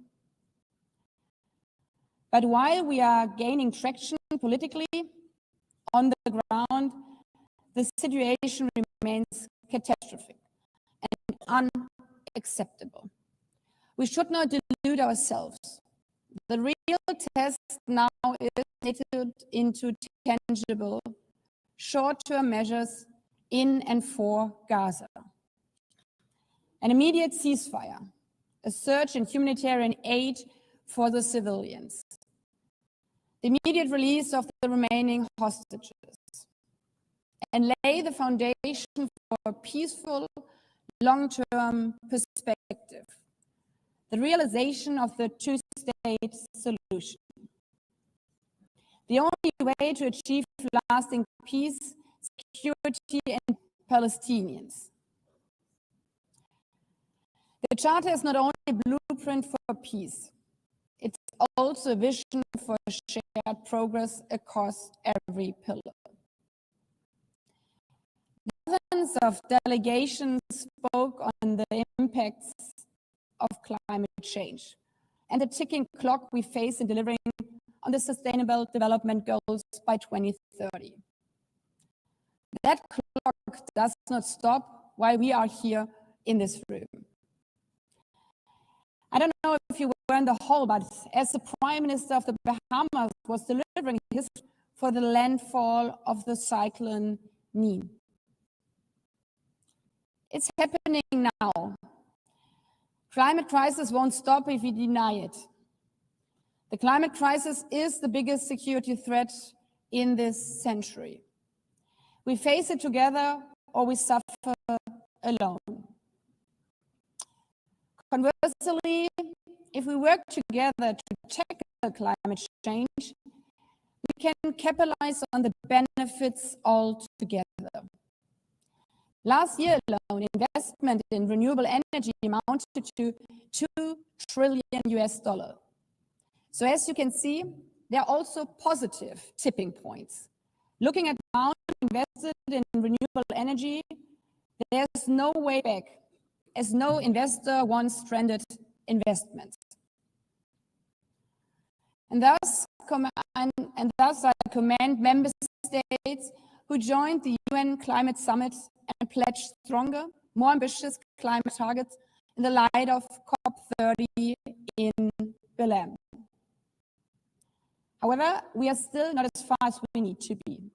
And financing is the clear obstacle. Financial reform was mentioned repeatedly throughout the general debate and discussed in detail during the first biennial summit for a sustainable, inclusive and resilient global economy. The commitment made in 2015, repeated last year in the Pact for the Future, must be met. To build resilience for countries facing ruinous climate consequences, we need to unlock financing. The technology is there, the need is there, we now have to match it. And make no mistake, this is not charity. Addressing these borderless challenges and financing sustainable development is an investment in our collective future. Investing into green technologies and fighting the climate crisis is our best security protection. Excellencies, I would also like to take this opportunity to commend delegations for engaging in sometimes challenging discussions around SDG-related issues, including the high-level meeting on non-communicable diseases and mental health, the 30th anniversary of the World Programme of Action on Youth, and the Global Dialogue on Artificial Intelligence. The discussion on AI in particular lends only further credence together. Few of us would be comfortable leaving the benefits or risks of this immense resource in the hands of a few. The opportunities are vast, as we discussed all together, from farmers accessing plans for resilient seeds, to city planning, to disaster risk management, for all of humankind, equally in a controlled manner. This last point bears repeating, as the risks of AI are becoming only more prevalent, and age-old biases are being perpetuated by algorithms. As you can see, for example, when 99% of sexual-related deepfakes are targeting women and girls. Yet, as we also heard and saw on Monday's celebration of 30 years since Beijing, when female leaders spoke one after the other, there's power in joining forces, in taking the right course at the crossroads and doing the right thing. So many strong female presidents, many, the first of their country, all reminded us that women's rights are the yardstick of freedom of a society. If women are not free, eventually no one will be free. But the opposite is also true. If women are free, finally everyone will be free. If women are not represented equally or participate equally in societies, economies perform worse. Some estimates note that closing the gender gap would add 7 trillion to the global loss from this audience as often as that of the mention of a future possible Madam Secretary General. Excellencies, throughout the week, there were moments of energy, even electricity, where we really felt the collective will to do better, to reach further, to choose the right path at the crossroads. It's an energy that reminds us that this institution indeed matters, that we need it more than ever, an energy that also proclaims now is the time to grow and change. Colleagues, this is an energy, a moment in time that we need to grab and run with. And the conditions are there. Indeed, UN80 and the reform agenda was, as they say, the hot topic throughout the week. The Secretary General's report on mandate implementation review, the revised budget, and his proposals for structural changes and programmatic realignments offer us a concrete, stronger, more effective, fit for purpose. But this is not only about trimming budgets. It's about strengthening delivery. It is about priorities. For that reason, it is important that delegations take the discussions here back to their capitals. Discuss also back home in national parliaments how every government can constructively support and implement these processes in a way that make this institution for all of us, but especially for those who still look to the streaming blue flag as a sign of hope, even in the darkest hours. For those who have the benefit of living in peace and social security, and as recent surveys showed, even in spite of all global narratives, still value the benefits and necessities of the UN. On this point, I would like to thank the many delegations who responded to my call for positive reflection on the UN's 80th anniversary.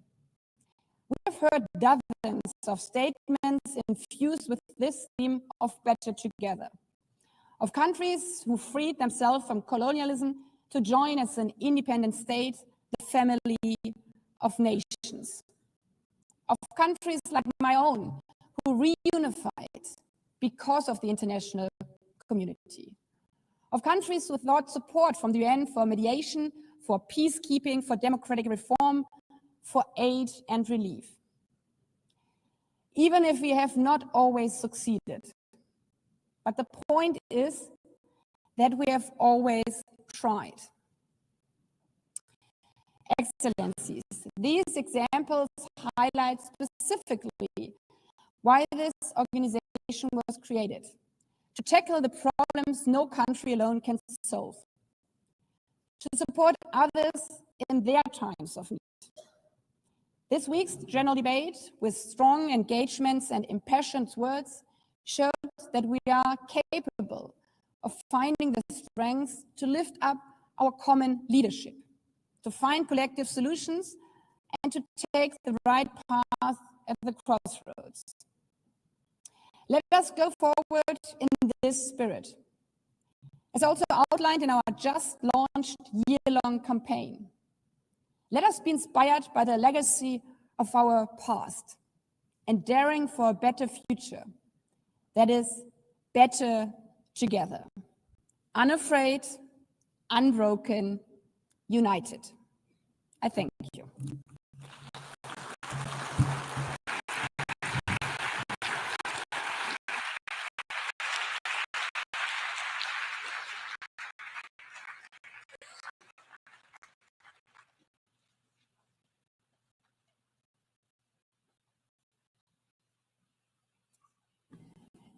The exercise of the right of reply has been requested. May I remind members that statements in the exercise of the right of reply are limited to 10 minutes for the first intervention and to 5 minutes for the second intervention, and should be made by delegations from their seats. I call on the representative of Mali. Merci, Madame. Thank you, Madam President. The delegation of Mali does not aim to exercise its right of reply. Nonetheless, personal attacks, condescending attacks waged by the Algerian Minister of Foreign Affairs compel us to intervene, to correct the untruths we heard. out of respect for the decorum of this august assembly and the good that the United Nations embodies, my delegation will not lower itself to the level of the invective and basically indecent attacks proffered by the Algerian Minister of Foreign Affairs. By doing this, Algeria deliberately decided not to mention at all the events which resulted in unprecedented tensions between our two countries. On our side, we would like to reiterate what Mali has said earlier. This is the statement delivered by Abdoulaye Maiga, Prime Minister and Head of Government of the Republic of Mali on the 26th of September 2025. He recalled that current tensions between our two countries are rooted in, first and foremost, in the unacceptable interference of the Algerian regime in the internal affairs of Mali. The Malian people decided to take charge of its fate and to take ownership of the peace process. There were then disputes regarding the destruction by the Algerian armed defense forces of surveillance and reconnaissance drones of the Malian armed and security forces in the night between the 35th of March and the 1st of April 2025. A few hours after the incident transpired, the Malian government learned from the press of a communique issued by the Ministry of Foreign Affairs of Algeria, claiming ownership for the destruction of a drone which purportedly violated the Algerian airspace 2 kilometers. In order to conduct an in-depth investigation, the Malian authorities requested from the Algerian authorities to provide them data.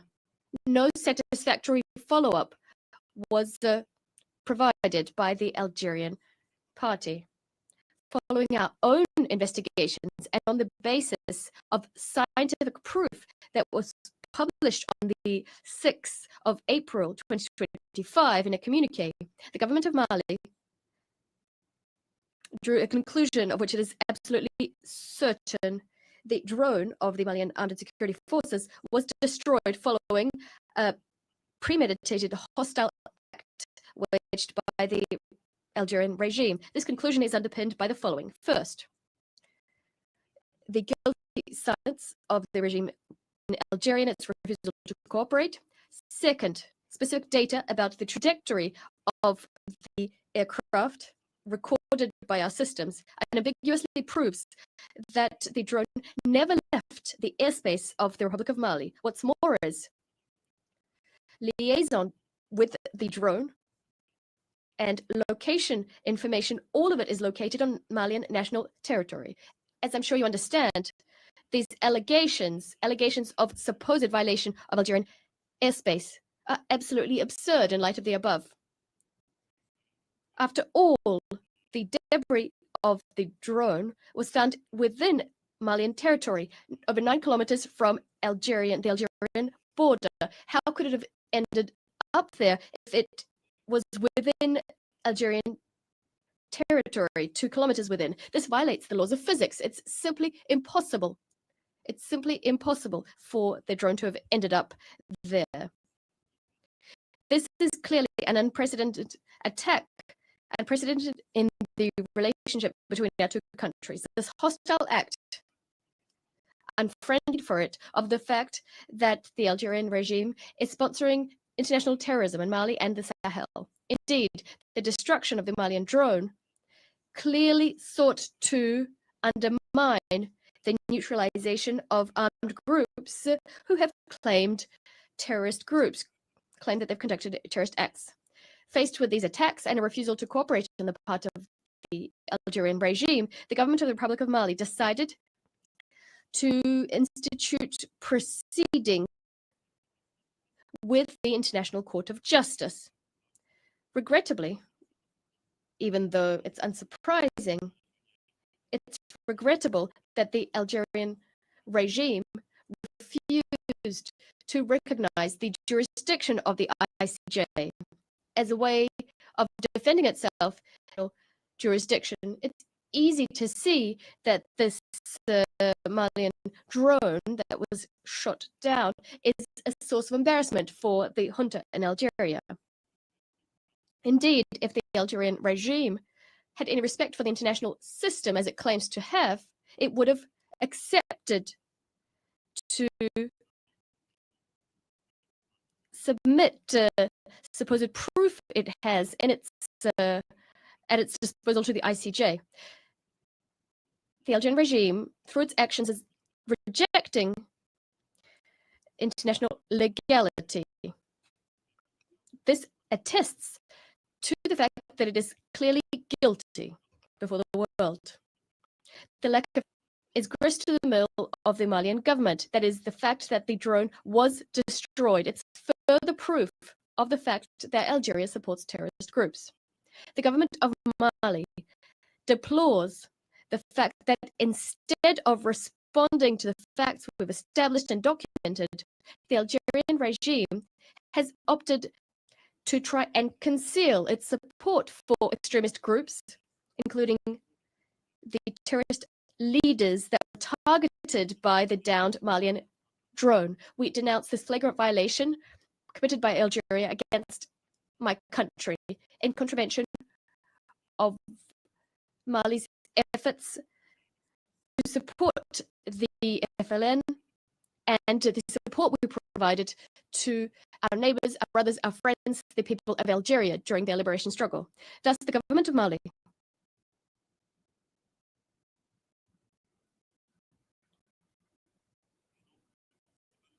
as a consequence, the government of Mali reaffirms its call for the Algerian regime to put an end to this unacceptable interference in the domestic affairs of Mali, as well as its support to terrorist groups which are destabilizing the Sahel. The Algerian regime would be best served to focus its efforts on its own contradictions and the government's challenges, which are vast and from which it has been distracted. We call on the Algerian regime to change its approach and to improve its relations with neighbors working in good faith for stability, collective security, and sustainable development in the region, in full respect for the sovereignty of states. By way of conclusion, I'd like to reassure you that the Malian government will spare no effort in defending our national territory and ensuring that we protect our people and our property. I thank you. I call on the representative of Morocco, followed by Algeria. Merci, Madame la Présidente. Thank you, Madam President. Morocco would like to exercise its right to reply following the intervention by the Minister of Foreign Affairs of Algeria this morning. Without any animosity nor wishing to create any polemic, I would like to provide some clarifications and also restore some truths on the following points. The Algerian Minister of Foreign Affairs recalled that the issue of the Sahara was on the General Assembly's agenda for almost 62 years now. I'd like to say that history is stubborn. History will remember that it was Morocco that listed the issue of Sahara on the decolonization list. This didn't happen on and of itself, but rather thanks to Morocco's claims, which has continued to reiterate its claims since 1956. The minister also stated that the Security Council adopted its first resolution on the issue of the Sahara 50 years ago. That's very well, but I would have liked us to, for the minister to also refer to the General Assembly resolution, since we are sitting in the General Assembly. Indeed, in this chamber, the General Assembly adopted its own resolution 3458B. This took note of the Madrid Agreement that brought an end to the Spanish colonization of our southern provinces. 3. The minister stated that MINURSO was created 34 years ago. Very well, that's true also. But the issue of the Moroccan Sahara doesn't stop at the creation of MINURSO, nor did it start with the creation of MINURSO. It cannot be reduced to the establishment of MINURSO either. The history of the Moroccan Sahara must be integrated into everything that has happened around and what happened after the establishment of MINURSO. That is the decision of the Security Council to put to one side all of the resolutions concerning the Sahara as they related to MINURSO by proclaiming the political solution for the settlement of this dispute. That was 21 years ago. And above all, the Security Council has done ever since 2007, adopted a resolution over the last 18 years that reiterates the preeminence of the Moroccan autonomy plan, which it believes is serious and credible. 4, I'd like to thank the Minister of Foreign Affairs who talked about realities imposed on the Moroccan Sahara. The reality in Moroccan Sahara today is billions of investment, it is peace, it is stability, it is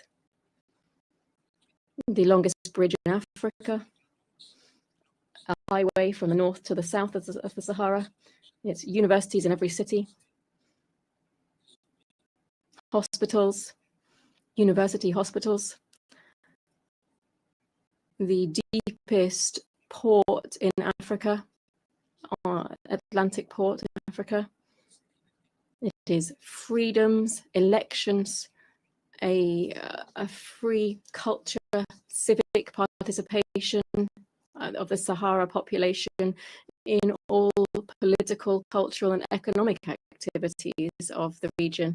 And above all, the emancipation of young people who are just as active in the north and the south of Morocco in our political, cultural, and economic life. These are the realities of the Sahara. And I just wanted to add, since we are in a diplomatic forum here, our reality is that we have 30 consulates in the Moroccan Sahara. That means that we also have some recognition. There is investment,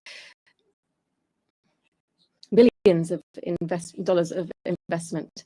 And I'd just like to recall here that the United States have instructed their development agencies, their investment agencies, their companies to invest in Moroccan Sahara, because irrespective of the view that you might take on the status of Morocco, there is one right which is irreversible, that is the right to development. And the right to development means in Morocco that we invest in depth for prosperity, for development, and to ensure hospitals, schools, roads, secure responsibility of the state concerned, but also it is an international responsibility of our partners.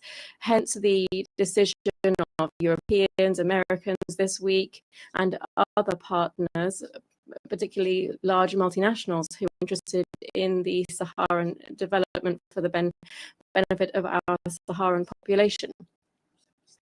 The fifth observation that I'd like to share following the intervention of His Excellency the Foreign Affairs Minister of Algeria. Algeria is currently sitting in the Security Council, but the Sahara is not currently being addressed as a matter solely of decolonization. The Security Council addresses this as a matter of peace and security, and above all, in the context of the peaceful settlement of disputes. I'd like to thank him for addressing this issue. Sixth remark that I'd like to share. His Excellency the Minister asked 5 questions, fundamental questions for the settlement of this dispute. That's all very well. He never asked. Algeria is saying that it is not a party setting conditions and fundamentals for the settlement of this dispute. On what grounds, if it's not a party to this? We welcome the fact that Algeria can now say, okay, these are the conditions for the settlement of this dispute. we hope that today's statement can be extended and reflected on the other side of this building in the Security Council, so that we can fully engage in a political process and ensure that we have participation in the roundtable to relaunch a political process and to reach the settlement of this dispute, which has gone on all too long.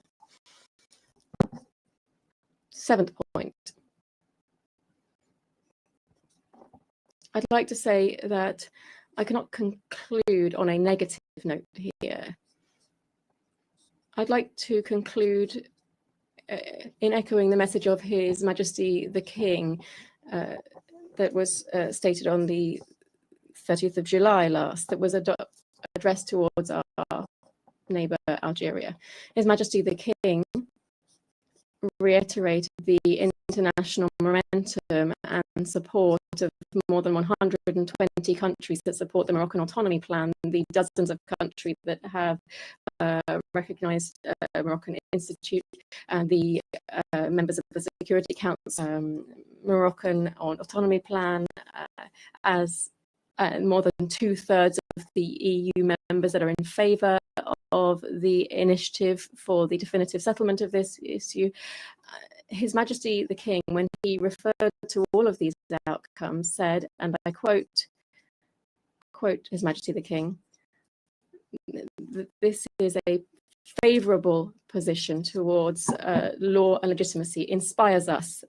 It pushes us further towards a quest for a consensus-based solution that would save face for all parties, where there are either not winners or losers. That's the end of the quote of His Majesty the King. Thank you very much.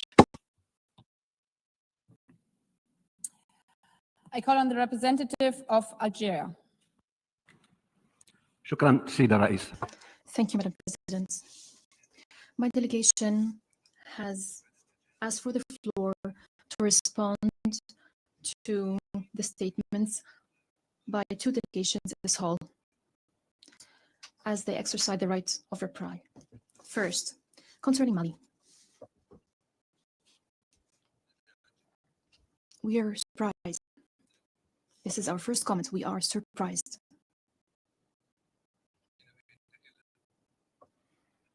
When the representative of Mali talks about decorum, he should rather teach decorum.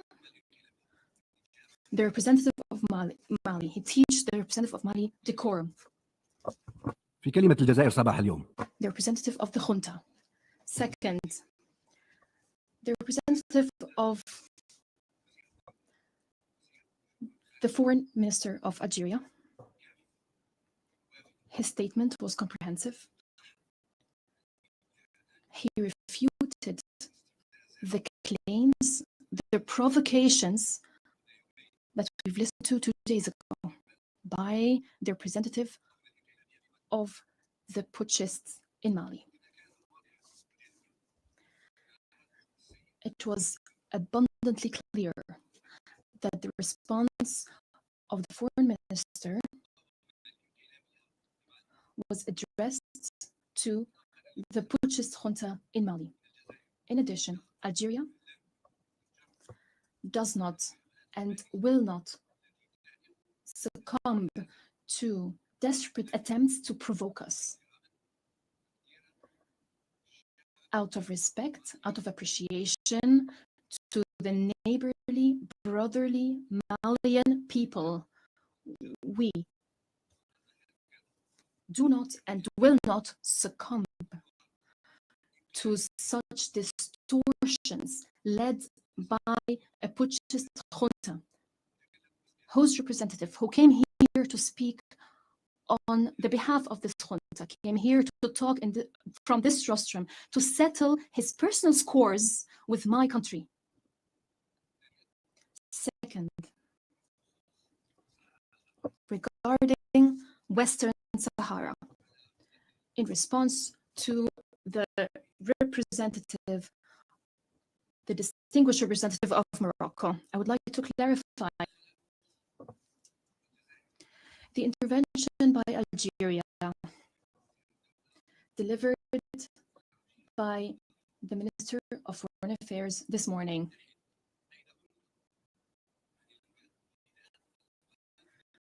abided strictly by the historic parameters agreed by all at the United Nations, the legal and historical parameters, especially the decolonization agenda of the United Nations when it comes to Western Sahara.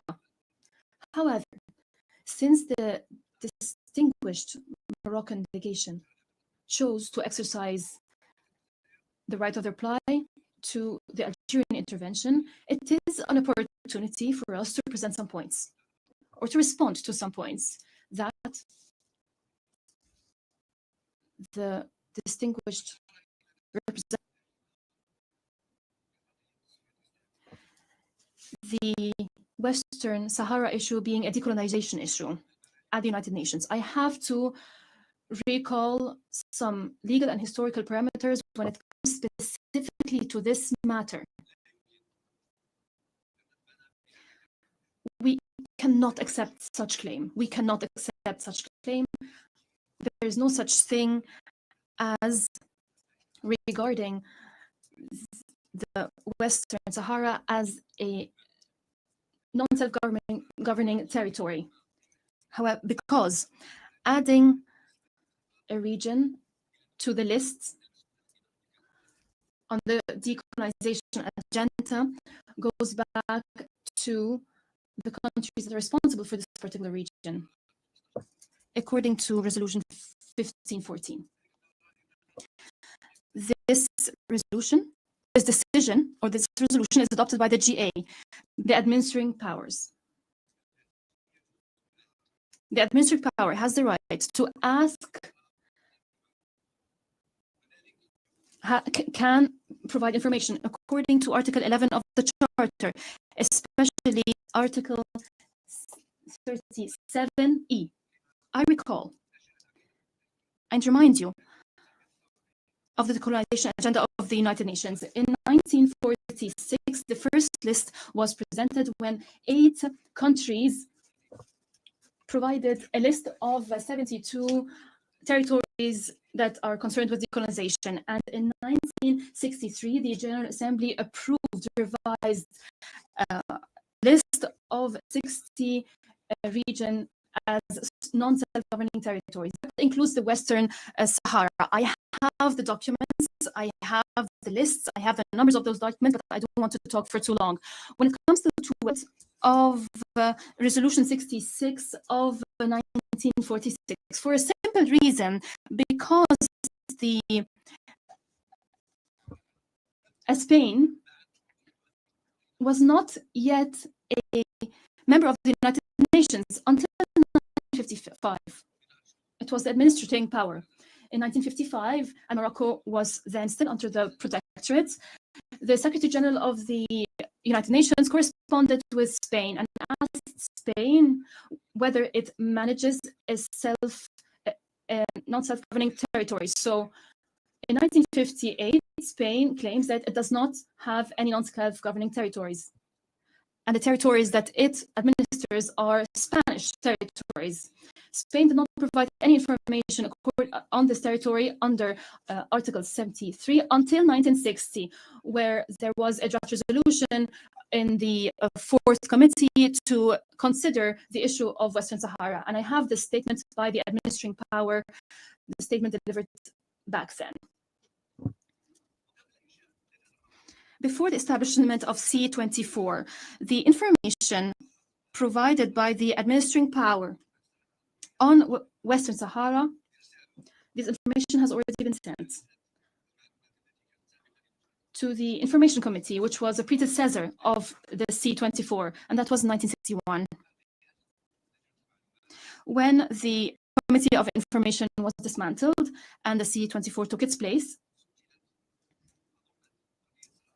the issue of Western Sahara was added to the list of non-self-governing territories that fall under Resolution 1514, the resolution on decolonization. This all to show that the issue of Western Sahara is registered under the decolonization agenda of the United Nations. And this leads me to another issue addressed by the distinguished Moroccan delegate, the issue of addressing Western Sahara at the Security Council. As a matter of international peace and security, in all Security Council resolutions,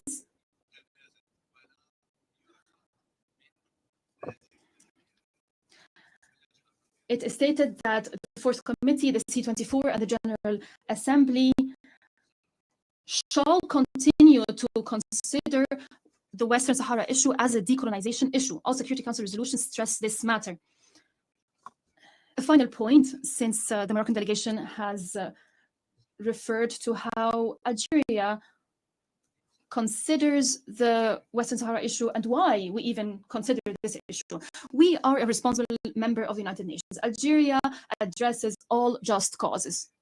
Second, Algeria is a neighboring country and it is concerned with what transpires in neighboring countries.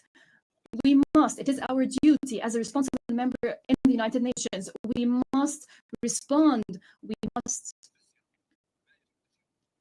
explain what needs to be explained regarding this issue and in other issues. If there is insistence to drag Algeria as a party to this issue, Algeria says the following. I repeat what the Foreign Minister has said this morning.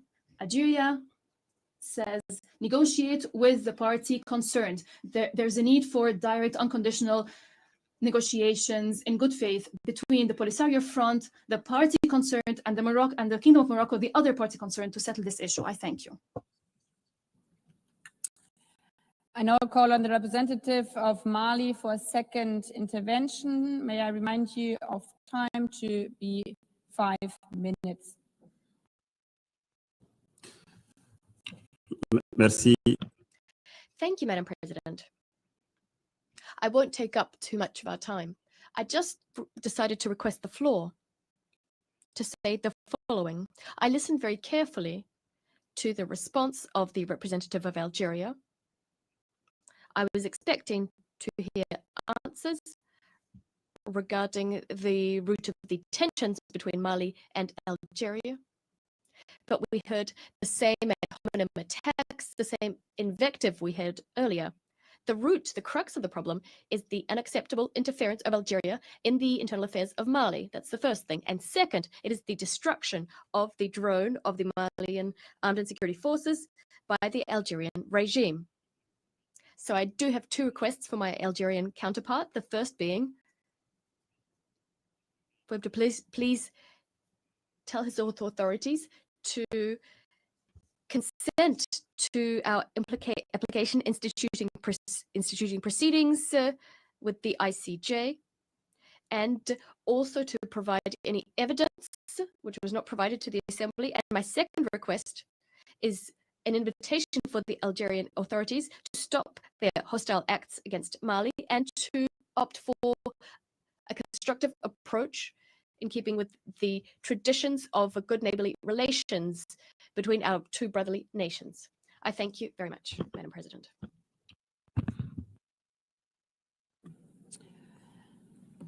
May I take it that it is the wish of the Assembly to conclude its consideration of agenda item 8?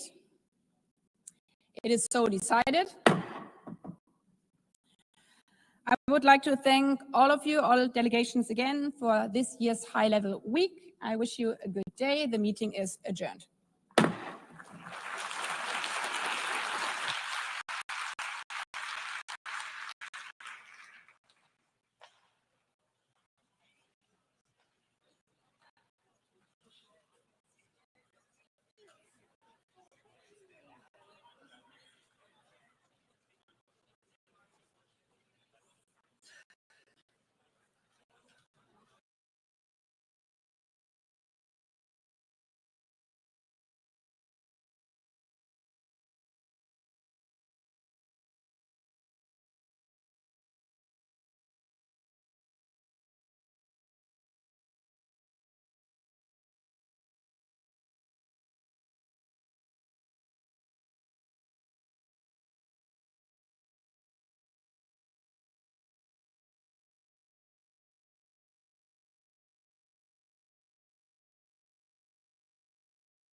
you.